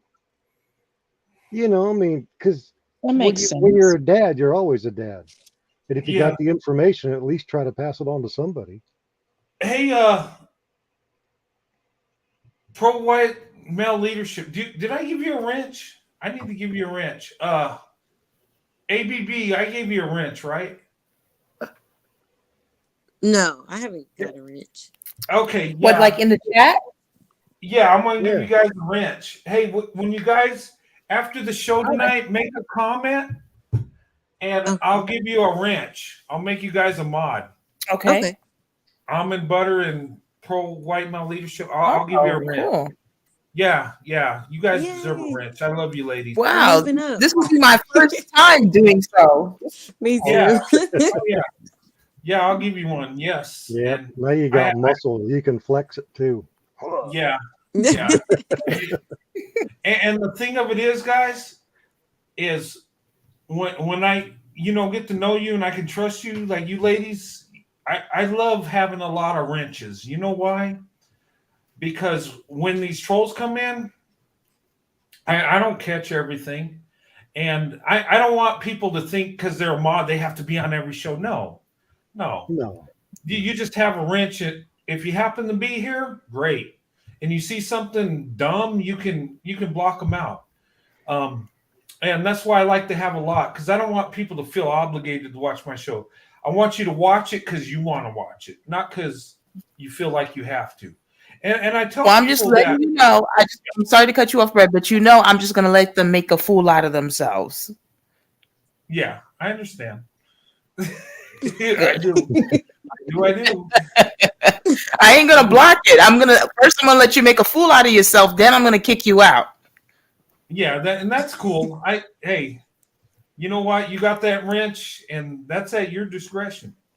Okay. I'll let them talk, but if they start going in on somebody that's kind of suffering from it, I'll just put a boot print on them. Yeah, if someone, if it's going in on one of the ladies and she's feeling hurt, then yeah, we need to get rid of it, because I don't want no one on my channel to feel like they're being attacked or hurt. I don't want that. But I mean, if you're toying with them and making them run around in circles That's like a what dog, I'm going to do. I can't get hurt by lies. I just can't get hurt by lies and gaslighting and manipulation because it's all fake. I can't. Well, moderators are there to protect people that need protecting. Yeah. Oh well, like I said, I love to do that, but you know how I am. I like to instigate stuff. So Yeah, that's why we're going to have you on when we go in on this guy. Well, there are some channels I'm on, and it gets pretty wild in the chat. But then I come on here, and we protect the peace, the peaceful nature of this channel, and it's so unlike any other channel on YouTube. Very much so. You know what? Which is a good thing. Yeah, Oh, that's yes, great. it is. It's a very good thing. Yeah, and you know what? We're like a family. I look at us like family. You guys are my brothers and sisters, and you know what? And when we come together, we're looking for the best options in our life. And you know what, ladies and gentlemen, and I love you for that. I love when you come on. You uplift me. Like I said, I'm living my dream. This is what I want to do, and I'm loving it. And you know what? The beautiful thing about it is, I can come up here and say what I want. I can do what I want, and I don't have to cater to any group. I don't have to, please a certain person. And I think that's good. I don't have sponsors because I don't want to be held to a certain standard. I want to be real. And, sometimes I lose people because they don't like my total realness, and that's okay. But It's their loss. yeah, Their loss. but the people that are with me, I embrace you. You embrace me, and we got each other's back. Even though we might not agree on everything, that's okay. We understand each other. Mhm. But we move as one. It's like a team. It's like, That the but peace and the love in here. yeah. So I mean, I tell you, and my wife's telling me, how can you talk that long on YouTube? And then she came on. Guess what? She was on over 3 hours. So, okay, now I get it. Yeah. No, I'm serious. Yeah. Because, Yeah. she'd worry about me staying up too late and going to work. And I get it. That, she's a good wife. She looks out for me. But, Mm. when she comes on, she enjoys it. Like when Afro Angelique interviewed us, we had a good time. And she gave me permission to tell you to get off. Yeah, she did. So she likes you. She has big love for you to give you that permission. But yeah, it was a blast. It really was. Like So tonight. 1204 Strikes Back. I mean, he's just itching for a sci-fi war on YouTube, isn't he? I guess. I think he fantasizes about being a Star Wars character. We're gonna go all dark side on The this evil character white or just man, make him cry. I am your father. Really, Corey? Oh, I am your father. Really? Stay away from the black woman. Hey, I can go geek mode. I'm not afraid. Oh. Can't even. I'm trying not to die from laughing. Well, Yeah, we Afro need to go Angelique, it's in and okay. see if Everybody's he got strikes their back. limits. It's all right,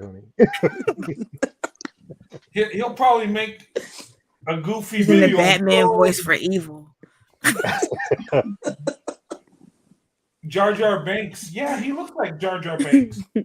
No, Jar Jar Banks is much better looking than this dude. I'm just saying. Oh my goodness.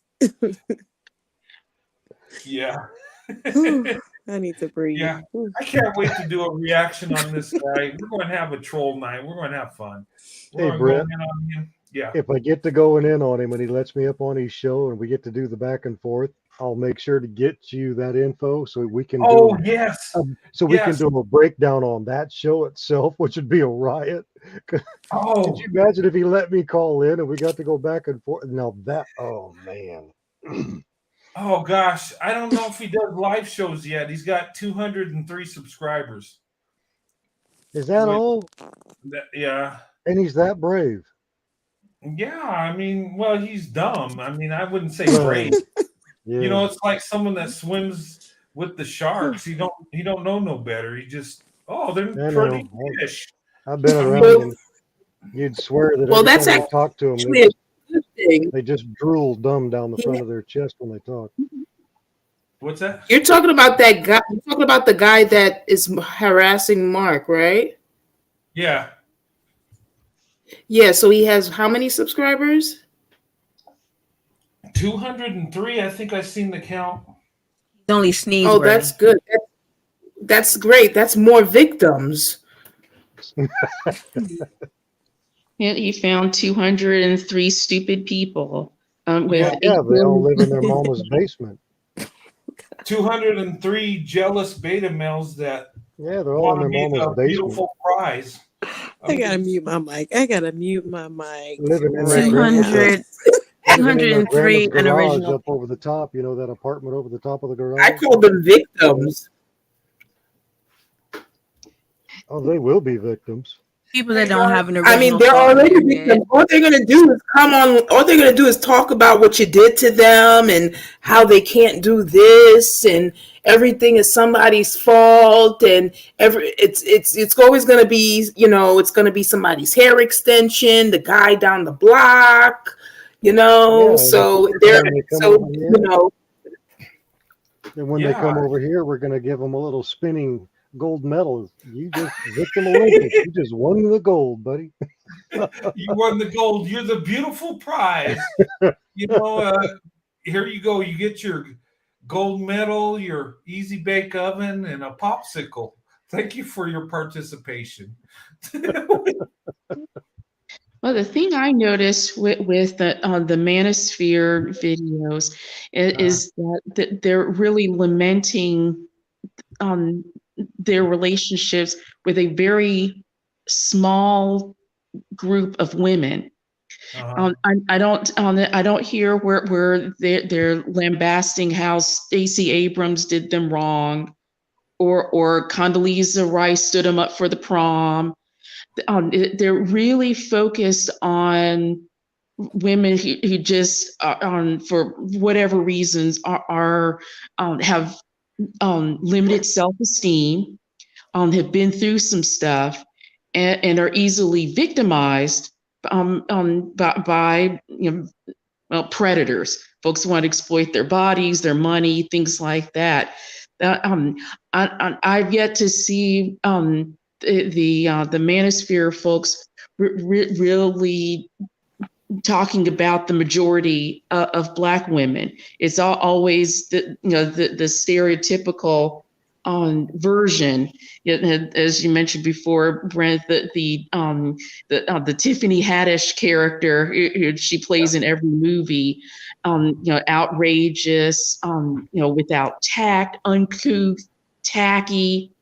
And that's all the Manosphere talks about, because really those are the only women they really have a shot at getting. It is that small number of women that they're not chasing after and lambasting the women who are living their lives. They're just focused on the little bit of the world that they think they can control. Mm-hmm. They don't control anything. And they're complaining about the women that they created. So I don't know what the problem is. They created those women, so that's their problem. Trust me, you haven't seen anything on the Manosphere yet. Trust me, I'm keeping a very close eye on them. I won't say certain things on this channel out of respect for Brent, but it's a lot bigger than what you think it is. So, but I'll keep it to myself. So, hey, Brent. Yes, sir. Should I share a little jingle with you? Art of Aries has got me going here. Okay, yeah, sure. A jingle. 203 incels on the wall. 203 incels on the wall. Take one down, slap it around. 202 incels on the wall. Don't worry, they're not going to live very long anyway. They're not going to live very long. Statistically, they don't live very long anyway. So, unfortunately, that is true. one of them will get mad at one another and murder each other. That's what always happens. One will probably have a heart attack or something like that. But most likely, they'll probably just kill each other. That's what they usually do. Yeah, and self-destruction is very real. There, when folks are kind of locked in a box or in a corner, and yeah, it's always the glass is half empty and things won't get better. And it's reflected in the material that they publish to the world. Well, at the end of the day, they can't get along. That's why they can't do nothing, because they don't like each other.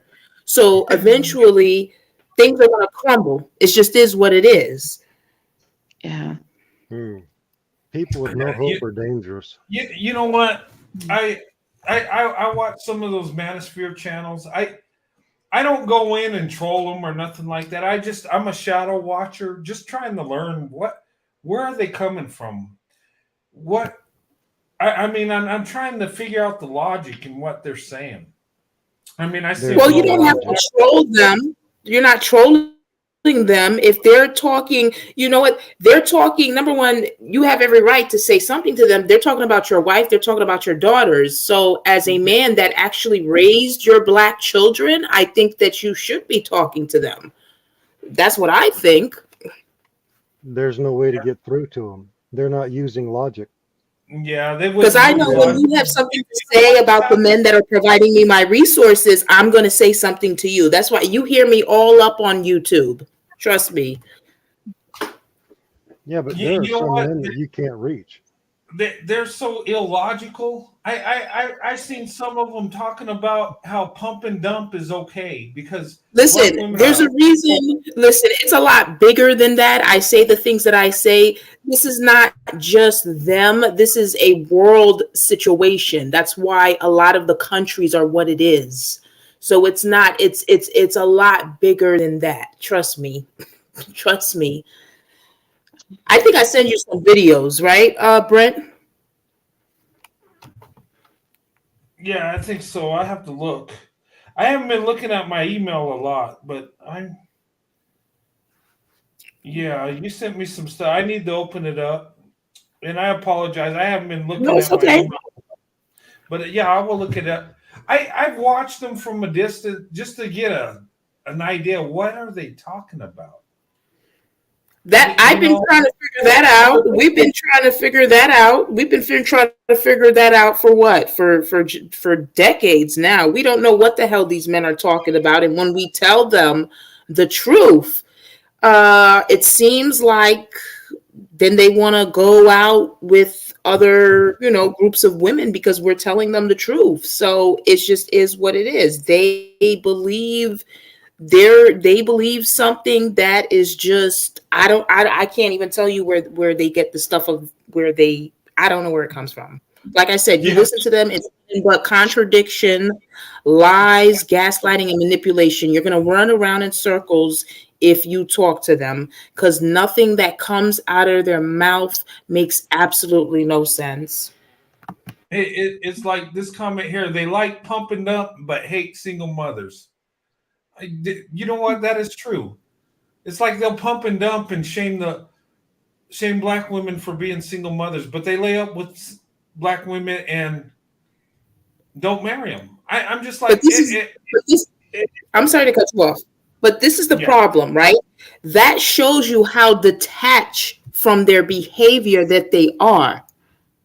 Because if you're creating something, if you're creating a problem and you're complaining about it like you're not causing that problem, something is very wrong.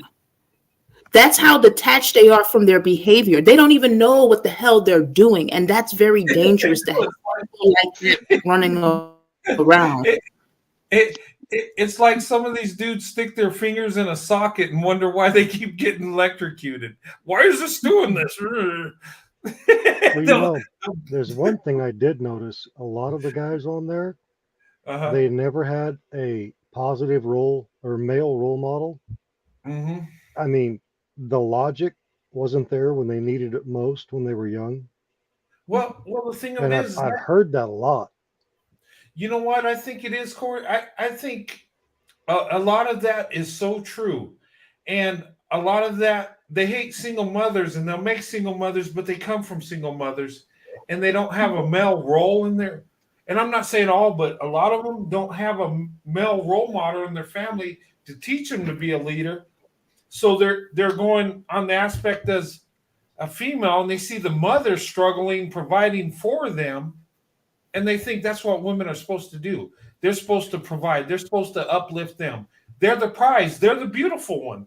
Seriously, Yeah, Well, this but is I this is don't why mean I to go say, in. Yeah, but I don't mean to go in on Kev, KS. But oh, when please. he when he would say how he would uplift men like they're the prize, and if you have 100,000, you're the perfect man. You're the high value man. yeah, I don't believe I'm that. telling you, if you're a middle aged man, making 100,000 a year is not hard at all. That's not rich. No. That's not wealthy. That's It's, just a man that did what he's supposed this to is do. what I talk about all the time. For other groups of men, it's not a lot of things that other groups of men can do, these men can't do because something is biologically wrong with them. I keep saying that. They make all men do the same stuff biologically, but for these men, for whatever reason, they can't do basic things that other men do. It's like it's everything is very simple stuff that other groups of men can do is a very big deal for them, and that's because they are not normal. I keep saying that. No, they're underdeveloped, is what it is. Well, No, I'm serious because they didn't have the training when they needed it. I've seen grown men in their 50s that don't have some training in certain areas. yeah. They may be in their 50s and they do not have the capacity to understand what's going on. Yeah, I've seen it too. It's age irrelevant, really. Well, men like that shouldn't be able to reproduce. Men like that shouldn't be able to reproduce because Yeah, but you can't go around saying somebody does or doesn't have the right to. I mean, that's pretty invasive. I mean, in our situation that we're in, maybe not in other communities, but in our situation at this point, we can't reproduce with these men. Well, I didn't say you should. I But mean, you should. men like Women that should should be able protect to their have womb, protect them from that for sure. But those kind of men are not interested in the ladies who are in this conversation, even in the chat room. They're not going to be interested in women who want the best quality life possible. They like to attach to broken, vulnerable, traumatized women who don't know that they don't have to accept whatever, which is why they're always talking about this small group of women who just they're just pitiful, and they repeatedly victimize and perpetrate on that small group of women and that they resent. But those guys aren't going to be interested in y'all ladies because they have nothing to offer. Brent, we have white men that act the same way. Of course, But that's we just don't pay them any mind. We don't give them an ear. We don't entertain them. that's in your community though. But in our community, they're being entertained. Well, that's a mistake to entertain them.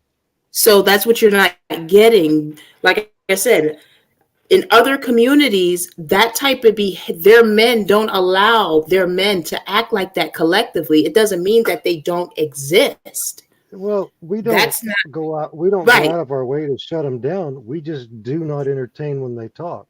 We don't promote it. Well, that means that you're shutting them down. The opposite effect is happening. That's why this thing became so popular. They're not being shut down. They're being SK. He got so popular. He had 1 million subscribers. He became a millionaire off of what he was doing. Well, the difference. A lot of them are becoming millionaires. The difference between the white community and other communities is that the white men will not go on there and watch it. That's my whole point. They're watching it because they agree with it, and that's what you're not. That's the part that you're not getting. Majority of them are watching it. Even Black women was watching KS. He was getting most of his money from Black women. Yeah. But it was a small. He paid off all his child support with all the money he made on YouTube for what he did. Court records Oh, before he yes. died. The content was salacious, and on it, and it became vitriolic at times. People like trash. The Real Housewives or whatever reality show. Oh, people eat that stuff up, because people like watching train wrecks. And that's what that particular content creator provided on it, garbage consumption, and he gave the people what they wanted. We're all Christians Because here. he Just just look need at what has to spoil our fun. Oh, you're seeing that comment? Oh. I think most of you are wrong about this. You're looking at the natural, but not considering the spiritual fight. Isn't this supposed to be Christian? If so, then why isn't God invited? God's invited. We're telling the truth. And look, some of these guys are going in promoting the pump and dump, promoting and shaming single mothers. That's Listen, true. it's a lot bigger than that. They're not even just they're not even just doing that. They're promoting violence towards us. That's why the murder rates got so high. I don't think people understand how this manosphere thing is. I don't think they understand what it is. And like I said, there's certain things that I don't want to say here, but it's a lot bigger than you think it is. The murder rate got so high for Black women, pregnant Black women and children is because of them. Well, the thing of it a is, lot of murders are linked to them because that's what they were listening to before they did what they did. Yeah. But the thing of it is I you know what? Here's my thing. And guys, listen. I could be politically correct all night and say not all, not all, not all, and everybody's perfect. And you know what? Us as white men are the racists. We're the ones doing all the evil, and these men are victims. And because they've done bad things in their community to the women, it's our fault. It's not theirs. But you know what? Does that fix the problem? Seriously. And I'm not saying Black men are like this. No, there are Black men in my life I have love and respect for. And you know what? These are real men, and they understand when I go on this channel, they back me up a lot when I talk about this stuff. But, and I'm not saying all, but a number of these men, and it's a cultural thing they've accepted, and they're not treating the women in their community right. They're not doing it. And that's the truth. The thing of it is, and I've said this all along, Black women are the most loving, most loyal, most beautiful woman on earth. They are. You can't tell me they're not, because to put up with this and what they're going through, Black women are the biggest victims. And you know what? They still give it their all with a man that don't deserve them. And I see it all the time. And it just like, what, we're not supposed to talk about it? We're not supposed to say anything?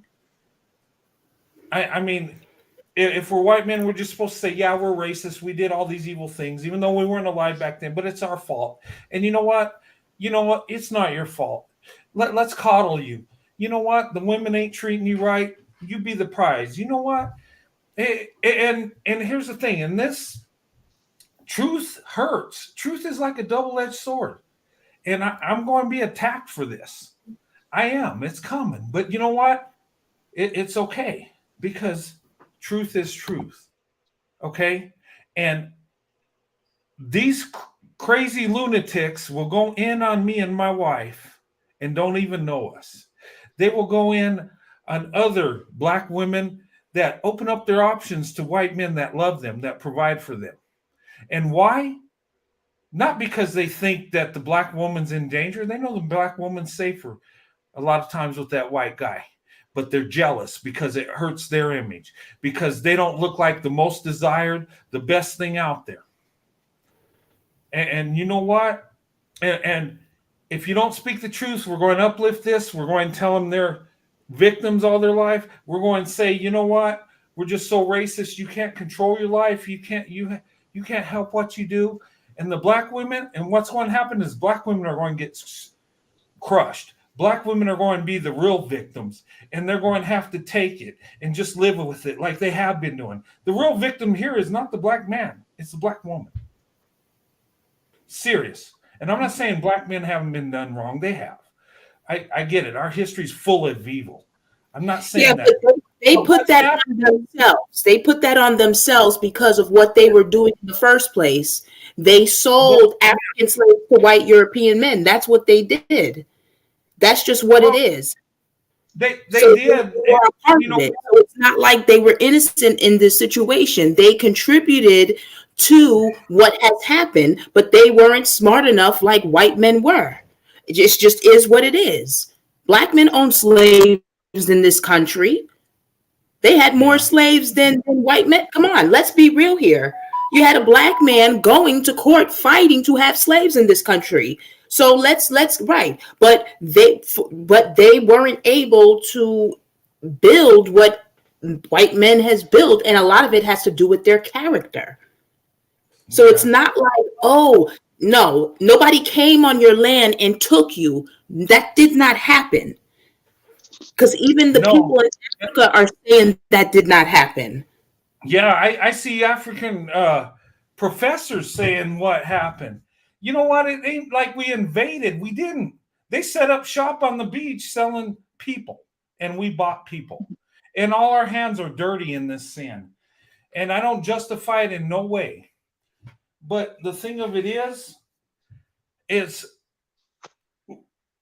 we, as a nation, we need to come together. We really do. And we need to stop this nonsense. The thing of it is you know how a nation is powerful? You know how a nation does well? You know why white Europeans have done well?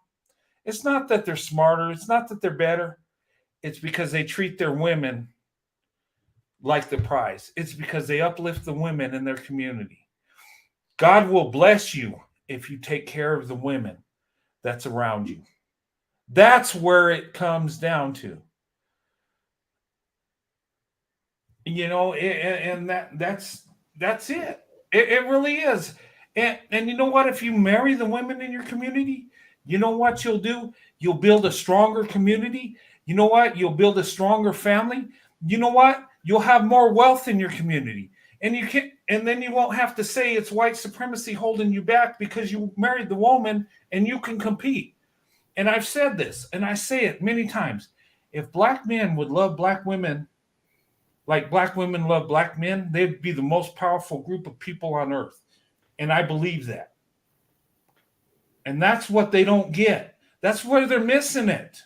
You're so worried about what the white guy's done through history and what he's doing now that you lose focus on what you have. You lose focus on the blessing you got. You're destroying yourself. It's not white supremacy, it's you. And that's truth. And you can hate me for it, but it is what it is. The biggest way to put yourself in poverty is impregnate a woman and leave. And that's the number one issue. That's the number one issue that these men are now doing it in the main street. Even in Hollywood, they're doing it. So yeah, you got celebrities doing that stupid crap.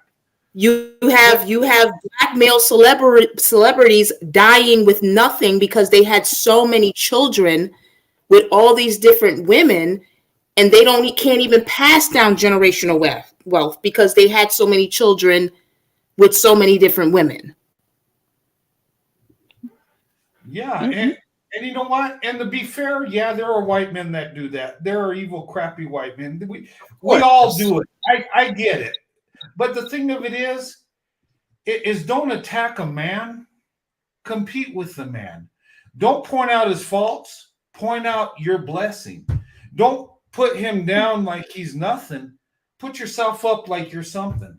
Don't present him as the least desired. Make yourself the most desired.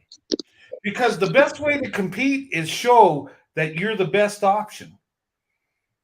Not to point out somebody else's fault. That just makes you look weak. Black men are not able to compete. That's why they're not.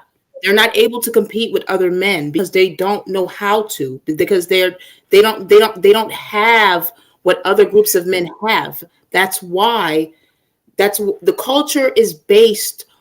It doesn't matter where Black people are. The whole entire culture is based on a lack of leadership. They're not able to be leaders.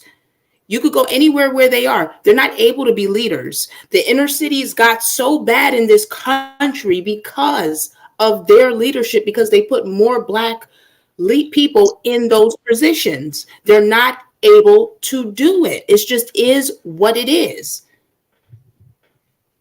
Well, Yeah, I would say this. I we've will got say some this. free. I don't mean to interrupt you, Brent. Go ahead. Oh, okay. No, I would say this. You know what I've seen in these manospheres channels, okay, is I've seen them attack other Black men that look like they're doing the right thing, that are taking care of women in their community. They call them simps. They call them weak. Mhm. And I'm just like, how do you build a community when you're not treating your women right, and you got a couple guys in there that are trying to do the right thing, but you shame them? How do you expect to be strong? How do you expect for your children to have a mother and father when you shame a man that marries a woman that has a child? Because they do not have what other groups of men have. A lot other groups of men have the need to take care of what's theirs. They don't have that need. There's something in them. They don't have that desire to take care or to provide for something that they create. They don't have that like other groups of men have. It just is what it is. That's why they just don't. It has nothing to do with slavery. They were doing that before slavery, because there was slavery in Africa before the slavery happened here. They were doing that. They were going around because that's just what they do. That's who they are. It just is what it is. It doesn't matter where they are in the world. They are everywhere they are in the world, even in a prominently white country, they are the number one bastard makers of every single race of women. Everywhere. That's a It's problem. free will. It is part of being human. Right now they're electing their free will to make poor decisions and have skewed priorities. That um, um ladies, you also have the option. You don't have to put up with that. Even for ladies who have have babies or have had negative experiences, but does the past, it does not always determine the future. And so if there are people who want to self-destruct and they're losers, well, you don't, no one says that losers have to get dates or have are allowed to have unprotected intercourse. But if they want to self-destruct, let them. But you keep things moving in your life, and you don't have to spend time with losers. Yeah. And whether they're Black losers, white losers, etc. Losers are losers. Yeah. True. I got this comment. Jesus family racing and aviation. Pre-60s, the Black family was thriving more than any other nationality in America, but liberals have destroyed the Black families and basically made them become people of poverty. People never do pray. I will say this on this. I've studied history, and there have been times in America and during the segregation times where there were Black communities that were thriving. They were running rings around white communities. There was a time in America where Black people were more responsible with their credit, with their debt, than white people. There were times that Black people were just a lot more successful. And the most grotesque, heinous time with Jim Crow and segregation. That is true. But what happened? Okay. I've made it very clear. I'm going to tell you what happened. The only way Black men can function correctly with us is if white men and forcing them to. And I know that what that sounds like, but that is what it is. They cannot function if other groups of men are not forcing them to. And you can look throughout history, because once you give them freedom, you see what happens. You see It's what never happens. it's never gonna happen. I mean, we could say real liberals caused this. We could say white supremacy caused it. Um, and maybe that's true, but here's the thing. At a certain time, you got to rise up. You got to raise your family. You got to become a man, and you got to marry the women in your community. You got to take care of women. And today, when I say our in your community, the way I look at America's community is America. I don't look at it as we're black, white, and we stay with our own. No, I go where I want to. I'm going for the best option. But the thing of it is a community will be blessed when you do what God tells you and you uplift the women. You treat them like the prize they are, because they are the prize. And guys, tell me, where does the Bible say that a man's worth his weight in gold, that a man is worth more than precious stones and rubies, that a virtuous man, you marry a virtuous man, you have a blessing and favor from God? I know I jacked up that verse, but you know what I'm saying, right? Yes. It says that Stones about of reference men, does it men. not? And don't get me wrong, men are valuable. Sure, a good man does bring value to the family, to his wife and children. Sure, yes. But the Bible specifically talks about women being a treasure. Mhm. And you know what? Us as men, if we try to make ourselves the treasure, it's not going to work. You're turning things upside down. You're making it backwards. You're becoming feminine and making the women in your community masculine. And it's not going to work. We're not designed that way. Um, Mhm. and I just look at this. And the thing of it is guys, we're going downhill in all directions. Every community is lacking. Us as men, we need to pull ourselves up and do what's right. And the thing of it is, you know what? If your community is last place, don't get mad at a man that's in first place or second place. Learn from them so you can be in first place. If you want to be the most valuable man, become that. And how do you do that? Not by being a victim, not by blaming somebody else, but being the best you can be. I look at marriage and I see, the top group when it comes to marriage from studies I've seen was black women, white men, right? And alongside of black women, white men was Asian people. Asian people have a high success rate of marriage. Why? Are they better than us? No. Are they smarter? No. It's because they're making the right decisions. They're strategic in what they do, and we can hate them or we can learn from them. I'm just saying. I mean, but Yeah, you're very, very right, Brent. That is I that mean, that's the truth. I mean, it is. Asians are outdoing us all. I mean, seriously. And I could be mad at them for that. I could say, well, and I don't know what privilege they've had, so I can't use that excuse, but they're doing it.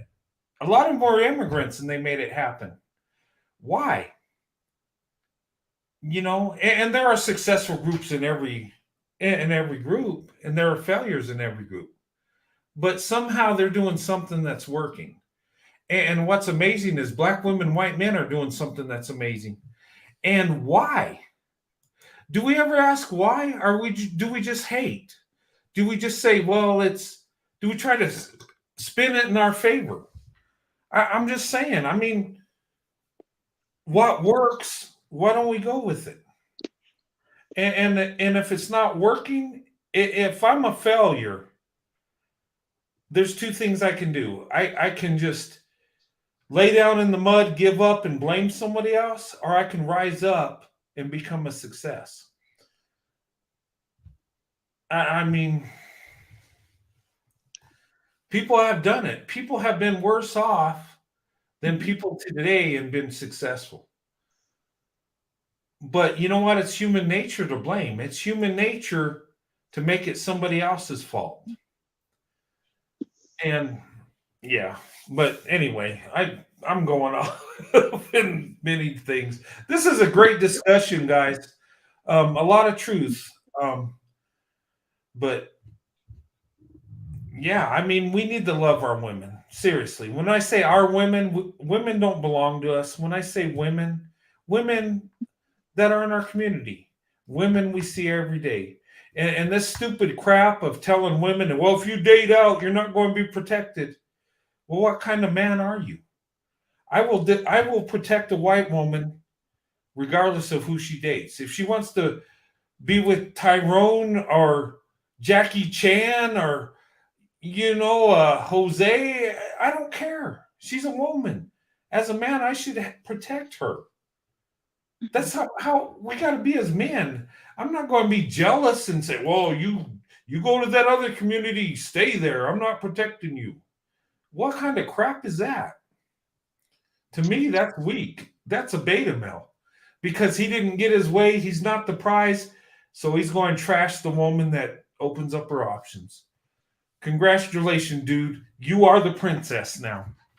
And you couldn't protect her anyway. You can't even protect yourself. So go into your fairy tale castle and turn on that easy bake oven, bake some cookies, and just stay on the sidelines.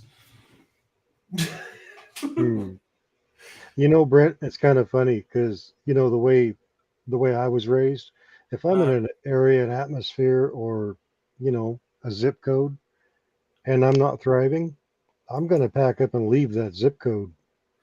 Right? If it's not a prosperous place to be, I'm out.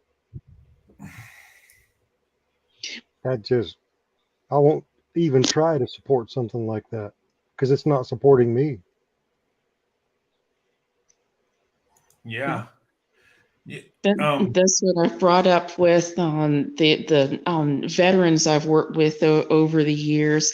Not everybody is able to leave what's familiar, family, friends, hometown, and be placed in another part of the country and have people talk very loudly in their face for 16 weeks and then transport that same person to another part of the world and have people shoot at them.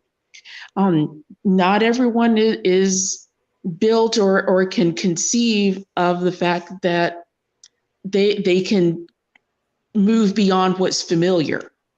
Yeah. And that's a big deal with having the right priorities. Folks who are used to working hard and have a saving mindset and understand delayed gratification can lose money repeatedly and still be able to ascend that setback and move forward with living. Now, there are some folks who can stub their toe and cry and want to claim Social Security disability. Those folks just are not, they don't get it. And they may not, but that's part of having the correct priorities. Yeah. There's story after story in the Bible about when an area or a country or a city or something suffered financially. All through the Bible, they would pack up and move somewhere else. Mm-hmm. And that's actually what you're supposed to do. When an area is not thriving, you're supposed to leave it because it's dying. Yeah. You can't stand there and expect it to get better hoping it's going to get better when it's doing everything the opposite to basically kill itself off. Because, Yeah. I mean, if you got a zip code that's feeding on itself, you got to leave that zip code because it's eating itself. That Mhm. just pick a city, pick a nation that did that. I mean, I use the Bible because it's a history book. But anytime you read about those, and you don't have to look in the Bible, you can look in other historical books. When it reaches a certain point, you have to pack up and leave. I Mhm. mean, The there's insanity nothing there. cycle. And you got to have the courage to pack up and leave. You can't just, I mean, if you just sit down in the middle of the street and wait for somebody to come and save you, nobody's coming to save you. It's truly the insanity cycle. Mhm. Yeah. Doing the same thing over and over, expecting a different result. Yeah. Right. Afro Angelique, I like your avatar. Yes, it's quite nice. A friend did it for me. Yeah. Did a great job, don't you think? Yeah. I think it's a cartoon app where you can change pictures in the cartoon, but I think there's some white supremacy in it because it makes the skin tone look lighter for some reason. Yeah, Even because I'm mine, really not that light. you're not. And you know what? It shows me, and I'm not that light. It makes it just. I don't know. I guess when they put it together, but yeah, I mean, that's why when I do black women, and if you want me to do a picture for you, I can email you guys. But make sure it's in like a dark shadow because that way it That gets your proper skin tone because the program it lightens it for some reason. that was a dark picture, though. It was. No, it really was. Yeah, the cartoon picture, her skin tone is darker than what it looks there. But I have a question for you. yes, You have to go to work tomorrow. I do. You know your wife is mad at you right now, right? No, she isn't. She loves me. Yeah, but that doesn't stop her from being at the door with her arms crossed, looking at No, you. actually, she's proud of me. That's why I'm getting away with it right now. She'd be It's only standing, 11:30 here. It's huh? 12:30 there, and you It's have to only get up. 11:30. Yeah, It's I because it's gotta. 2:30 over here, so I It, know. yeah, it's not that bad. I got to be at work at 9, so I get to sleep in a little bit. Oh, Um, so you'll give yourself another hour. yeah, I mean, Oh, those are banker's hours. Those are nice well, hours. I'm on light duty. I can't do my job. Oh, that's I right. sit in an office and fall asleep and answer phones. That's what I do. You're getting special attention now, aren't you? I, I am, and then people feel sorry for me and say, "Oh, you know, I."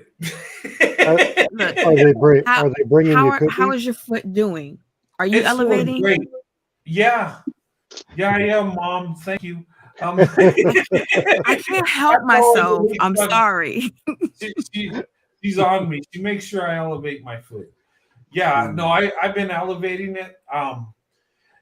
It's healing nicely. The good thing is the break was clean and it's stable. So it nothing separated. So thank God. So it don't look like they're going to have to go on the knife. They just want me to, stay off it for 3 more weeks just to make sure. And but it feels really good. I feel like I could run a mile, and I probably could. I won't because I don't want to Please. chance in re-injuring it. When I Yeah, did my prayer meeting and I was walking out there in the desert, I felt pretty good. I had you my shouldn't have been orthopedic. doing that. Yeah, I shouldn't have, but I just felt good getting out there. And you You get guys see where? Do you see where rocks I and stuff live? in your boot. I what's that? You get rocks in your boot. Well, I had an orthopedic shoe on. Yeah, I got Uh-huh. rocks in there. Yeah, That's what I thought. Because that's the front of that is all open. it is. But you know what? I felt good that night. I had a good night. I took a little walk and it was nice and cool because we've been dealing with 102, 103 temperature. And the only bad thing is when I was out there walking, the bugs started coming out. Because, once you get a little moisture, those bugs come out. Those gnats that fly around you, get in your ear and your nose. And then the mosquitoes come out. So I couldn't spend too much time. I had to get in the house.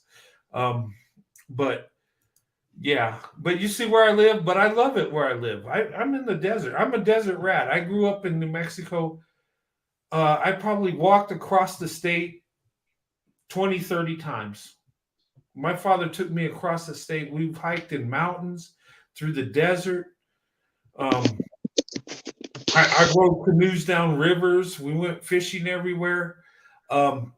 My state, I tell you guys, it's home, and I love it. And you know what? I thought about relocating, but I'd have to have a house here because it's always home. Home is home. And people think I'm crazy. You live out there in the middle of nowhere. You're in the desert. How do you do that? I just do it. I love, and it's quiet. It's peaceful. I love hearing coyotes in the morning. I love, it just, I don't know. There's something about it. You have coyotes in the morning? Yeah. And the thing of it is they make the most noise like in the evening or in the mornings. You can hear them making noise, and they're playing out there. They're doing their, coyotes are everywhere, but usually in the evening. And I don't know if it's because predators aren't out in the evenings or mornings. They're less likely to be seen. Maybe that's the time they feel safe. I don't know. It freaked out my daughter because when we moved here, she's like, "Dad, they're out my window." No, they weren't. They're just out roaming around. Coyotes won't mess with you. They're pretty skittish. The only thing they will do, if you have small dogs out where I live, you better watch out for them. They'll go after small dogs and cats. Yeah. German Shepherd or big dogs, they usually don't mess with because they'll have a fight on their hands. But like little dogs, house dogs, you got to be careful. But they usually wake up to mourning doves. Morning doves? Yeah, it's kind of cute for a little bit. Always sound like you're living in utopia somewhere. Yeah. Okay, I'm going to stop talking. Yeah, Corey, you live in Neverland. I get it. Everybody needs to live where you're at, right? Yeah. That's not what I mean. Everything is beautiful. Everybody loves everybody. I won't say that. Oh my gosh. I have something to say though. So, Sandy, if you can hear me, I did not coerce or influence Brent to continue this live. I want to clear my name. I'm going to clear my name right now. I will not be on her watch list. Right? Listen to this. She's pleading for redemption. This is almond butter beauty. Okay, I did not do this. Okay, so. Oh, that's awesome. You know how to remedy. You know how to remedy that though. Just have a live and have her come on and talk to her. Okay, I would definitely have to do that. Yes. The next time that Sandy is on, which will be sometime this month. I have to get on for real, because what happened was I was like, oh yeah, I'm gonna get on it, and then I didn't because I had to help my mom with something. Like my mom has really been putting me to work since I've been home, so so yeah. But next time I'm making sure that I'm there and I can actually be on panel. Oh yeah. Well, I wait about 2 or 3 minutes before I even actually try to get on panel. Yeah, nobody gets on panel, and I'm just like, why is nobody getting on panel? Yeah. You know what, guys?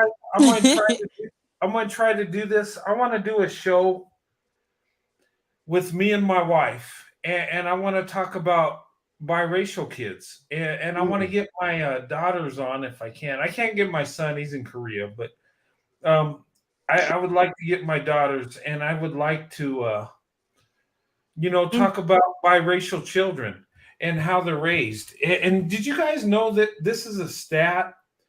And I never believed that. I was like, yeah, it's just coincidence. But did you know that biracial children that are raised by a black mother do better than the other way around? Did you Yes. know that? They're more Yeah. successful, more educated. And, Yep. and I mean, not all are like that, but the majority are. Yeah. And it goes along with our marriages are more successful. Our kids are Because more of our successful. natures. Yeah. Yeah, it's like we're more strategic, so our kids are more strategic.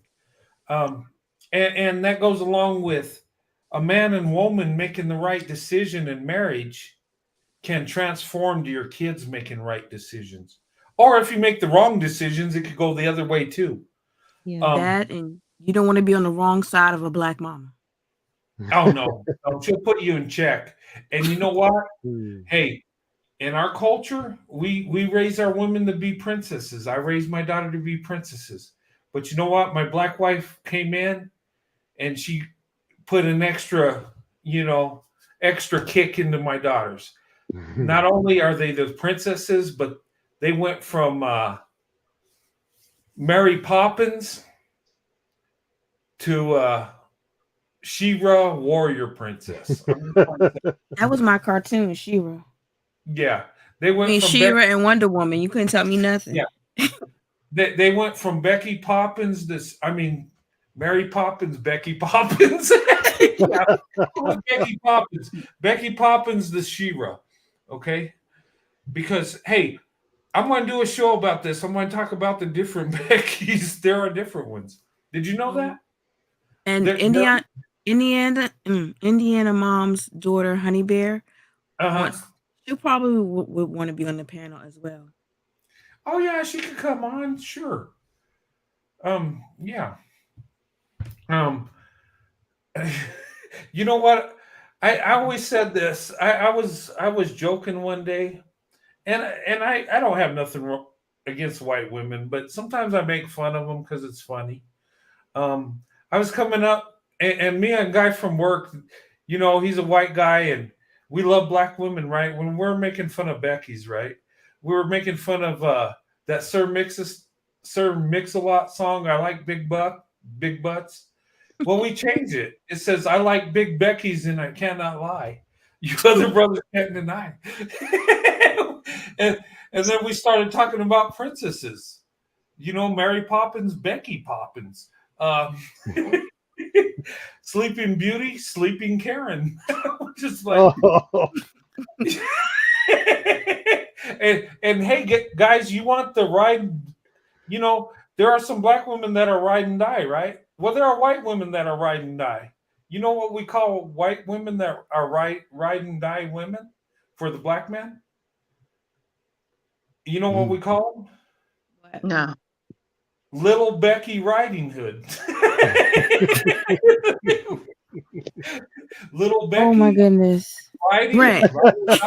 and I'm gonna have to treat you like Corey. little Becky Riding Hood. She's I riding behaved die. myself She's in the hood. She's the riding die Becky. They're out there. And there's Becky White. Well, that's not. Well, we call them. I call them non-black. I call them non-black mammies. Well, I call them little Becky Riding Hoods because they're the riding die Beckys. I should stop, shouldn't I? While you're ahead, yes. Yeah, Becky didn't do nothing to me. I love you, Becky. But anyway, I'm just having fun. We call them non-black mammies. That's what we call them. We call them non-black black male worshipers. They're just non-black women that worship black men. They're out there. Yeah, they're out there. You know what? With the term Beckisha, you heard that, right? Beckisha, a Becky. Oh yeah, yes. You know who came up with that? Who came up with that? Sinji came up with that. Beckisha. Oh, Sinji, did she come up with that? Well, that's the same thing as that's the same thing as little Becky Riding Hood. You know, she's a ride and die Becky. You know, Oy vey. why are we making up this stuff? But But they Guys, do exist. They're wearing the eyelashes and the box braids. It's real. That's a real thing. That's yeah, not or the this. corn rolls. They really be doing that. They wear the box braids and they have the eyelashes and the nails. I don't wear none of that. So I don't. You know what I'm saying. But yeah. But you know what? I love box braids. Black women, it looks beautiful.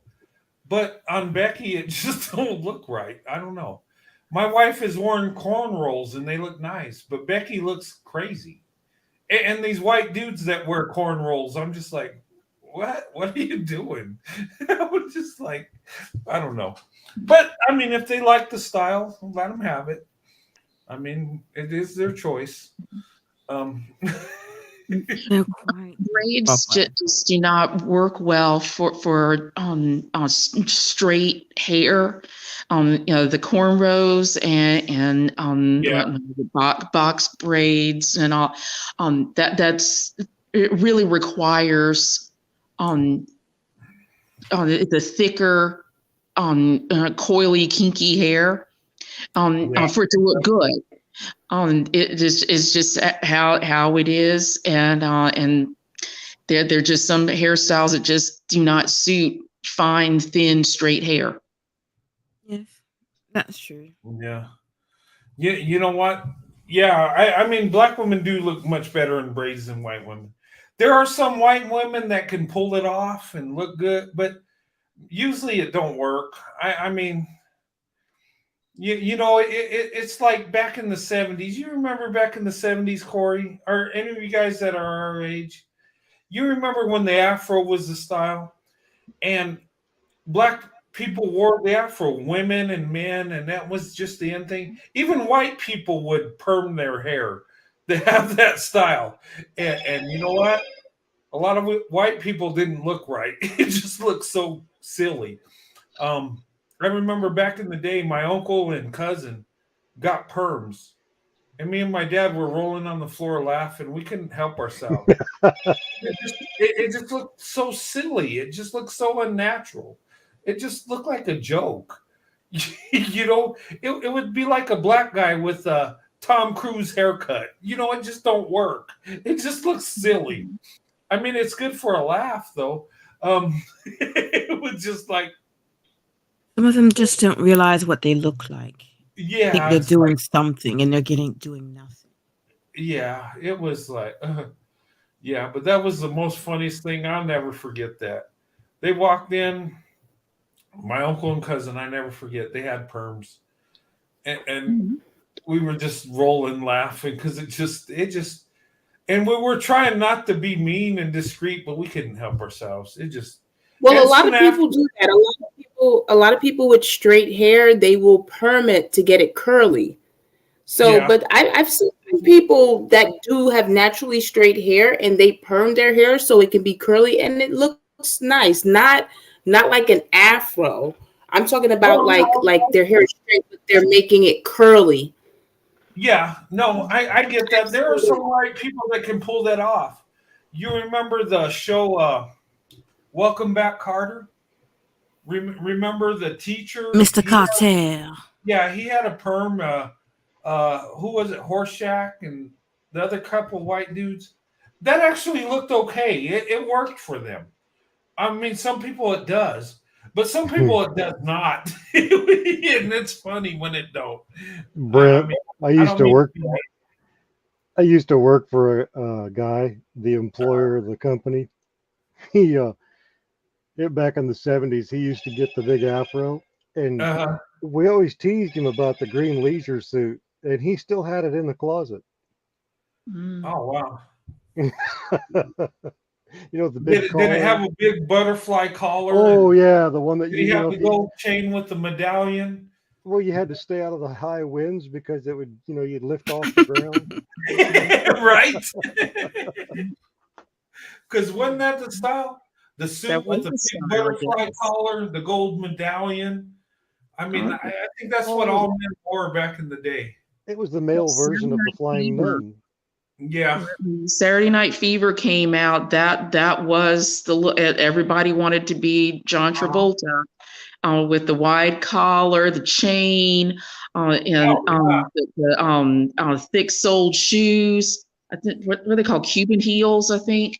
Platform Um, yeah. shoes. there were platforms. All right, and so yeah, everybody wanted to be John Travolta. They did. You know Mhm. what?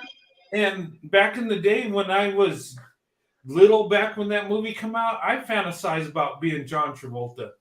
I fantasized about being John Travolta, but my dance partner would have been Donna Summer, not the woman he was with in the movie. No offense, but my fantasy would be John Travolta with Donna Summer.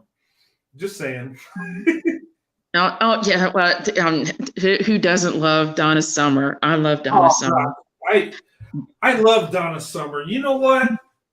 When I was a boy, I remember seeing Donna Summer, and everybody loved her music. You know, Donna Summer, she was beautiful, she was talented. Yeah. I told my dad, I said, Dad, what if I get a wife that looks like Donna Summer? And as a little boy, you know, you speak the truth. And I fantasized that I would have a wife that looked like Donna Summer. And my dad was brutally honest. He just went in for, he says, oh, you like Donna Summer? Yeah, she's pretty. She's talented. She's black. You're a poor white guy, little guy from New Mexico. Nobody even knows where you live. That ain't going to happen. But son, there's good news. I think you'll find a good wife. That's how my dad was. He was just brutally honest. I was just like, you crushed my dreams, but okay. Well, But you know what? Donna Summer had married and had her family with a white man. Yeah, she did. These things happen. And Well, it's not too far. It's not unreasonable to want to marry Donna Summer. oh no, she was beautiful, talented. You know, she just looked like she was a woman having fun, just being her beautiful self. So yeah, you get attracted to that. Both Donna Summer's husbands were white. Yes, Diana Ross had a white husband. Diana Carroll was married to a white man, I think twice. Um, Eartha Kitt had a white husband. Who else? I mean, there's other Josephine Baker, Dorothy Dandridge. Dorothy Dandridge. Yeah, these are top of the line black women, you know, that could have any man they want, and they got with a white man. And maybe it was because that's who they were around, their producers, people that work with them. So maybe that's why. Or maybe they just had a good chemistry. Or it could also be that some men are threatened by a woman that does more or makes more than they have, and they would never be able to catch up with her. So you go with who is going to appreciate you.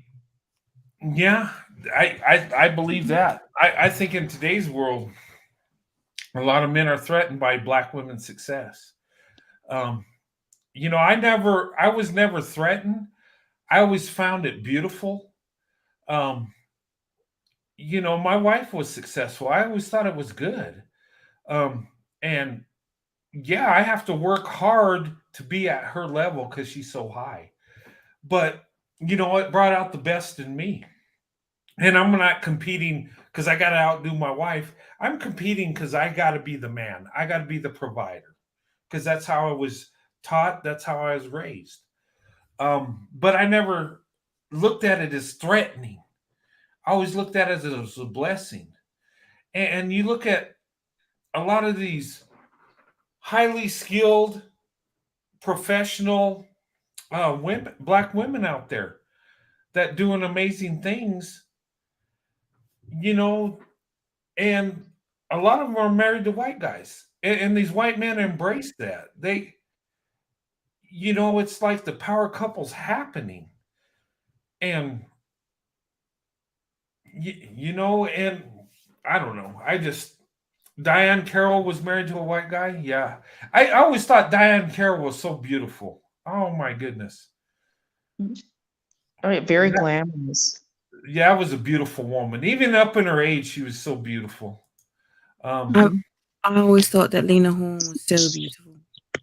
Yeah, she was beautiful. Lena Horne at one time was married to a white man, and so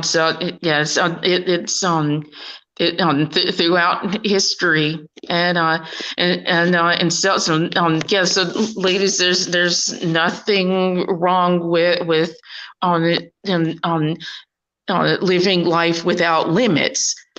If there are a group of folks who just don't meet your needs and don't share your priorities, keep going. There's a home for every buyer. That's it. Yep. Hey, Brent. Yes, sir. I'm gonna drop down for the night. Oh, you know what? I gotta close down. It's almost 1:00 in the morning. Yes. I went I went a little too far again, a little above and beyond, but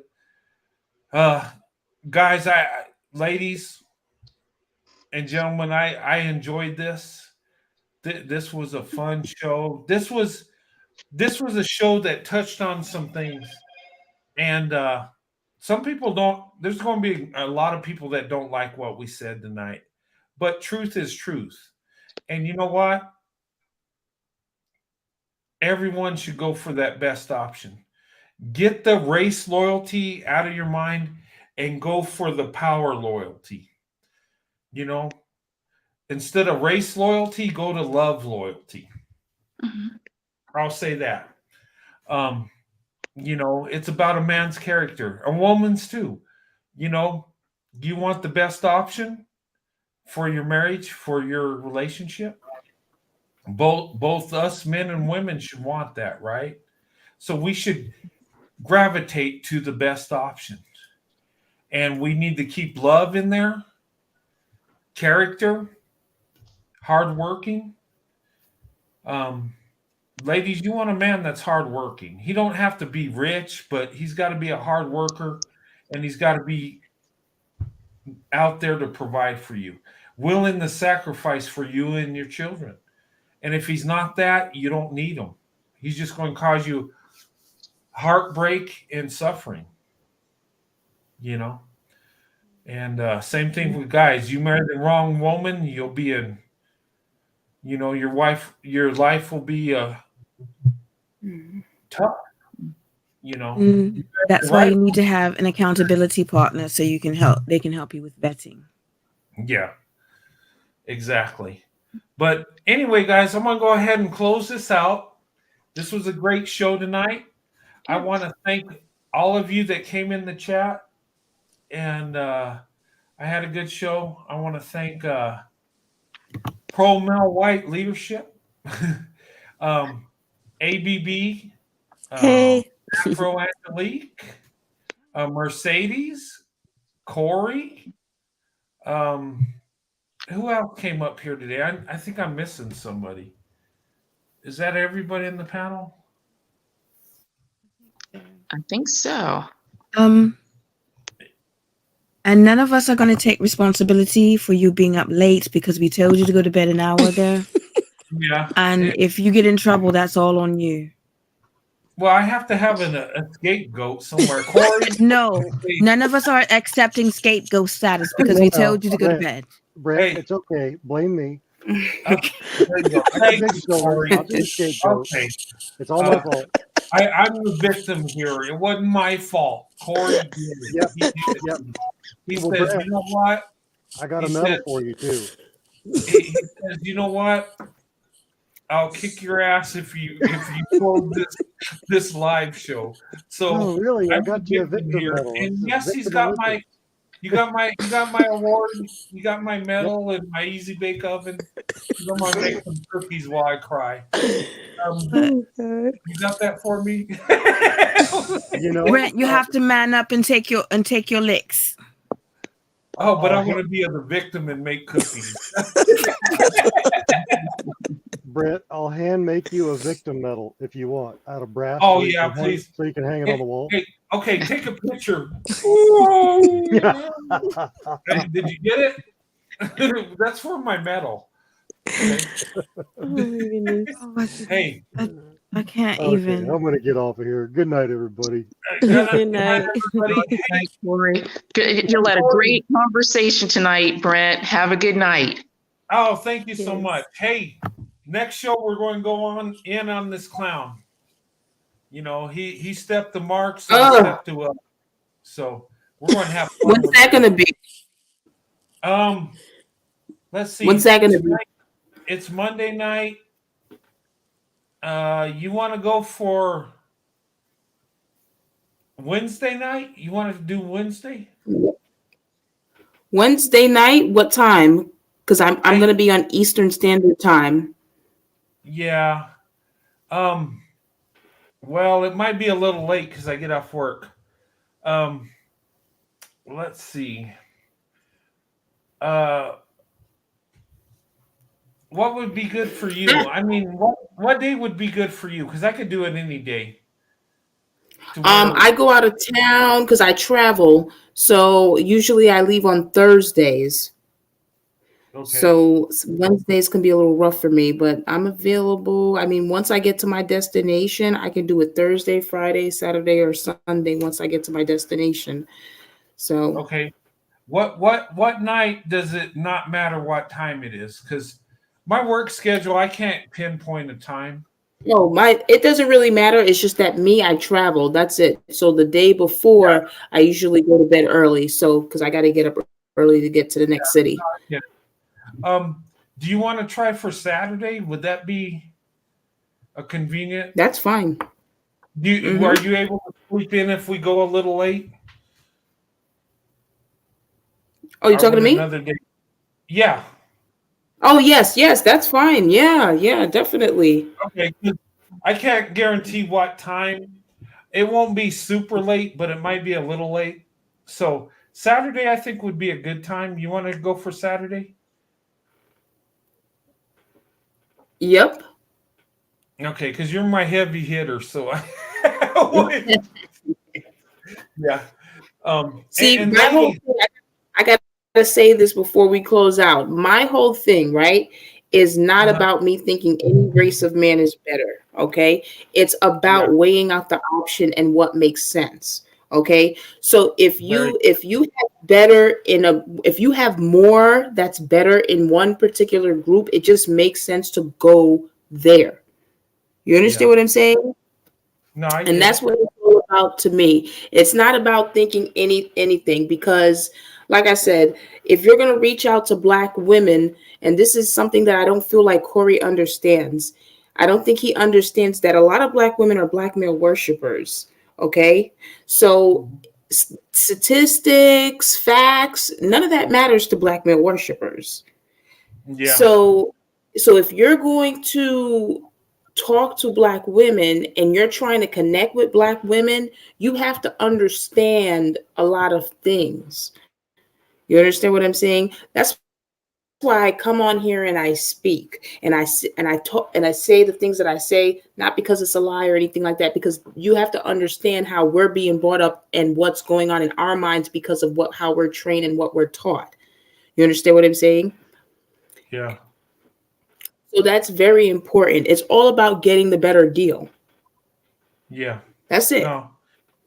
I understand what you're saying. And, I've seen it. I've seen men married to Black women that will defend Black women even in an argument with their husband. Yeah, I get it. I understand what you're saying. I've seen it. Me, I've been fortunate. My wife was never like that. But my wife grew up in a white neighborhood. I was the first white guy, but she fell right into it because she was in a white culture, you might say. So it just worked out. But I understand what you're saying. And, but yeah, I mean, I don't understand it fully, but I got a glimpse of it. I do understand what you're talking about. Because And no woman could worship any man anyway. You just go for the best option. Don't worship the man. But you got to understand, a lot of Black women think the way Black men are is normal. Yeah. Well, when you live that and culturally it's accepted, you end up thinking that's the way it is. Because black women that have been around other races of men, like me, I grew up in the suburbs. So that's how I was taught the difference between white men. I would say white men and black men, because that was mostly around me, which mostly the only black men I was around was my family members and white men that I was around going to school and all this other stuff. And that's how I learned the difference being in that environment, because I learned that white men operate differently from the men in my family. And I realized that as a child.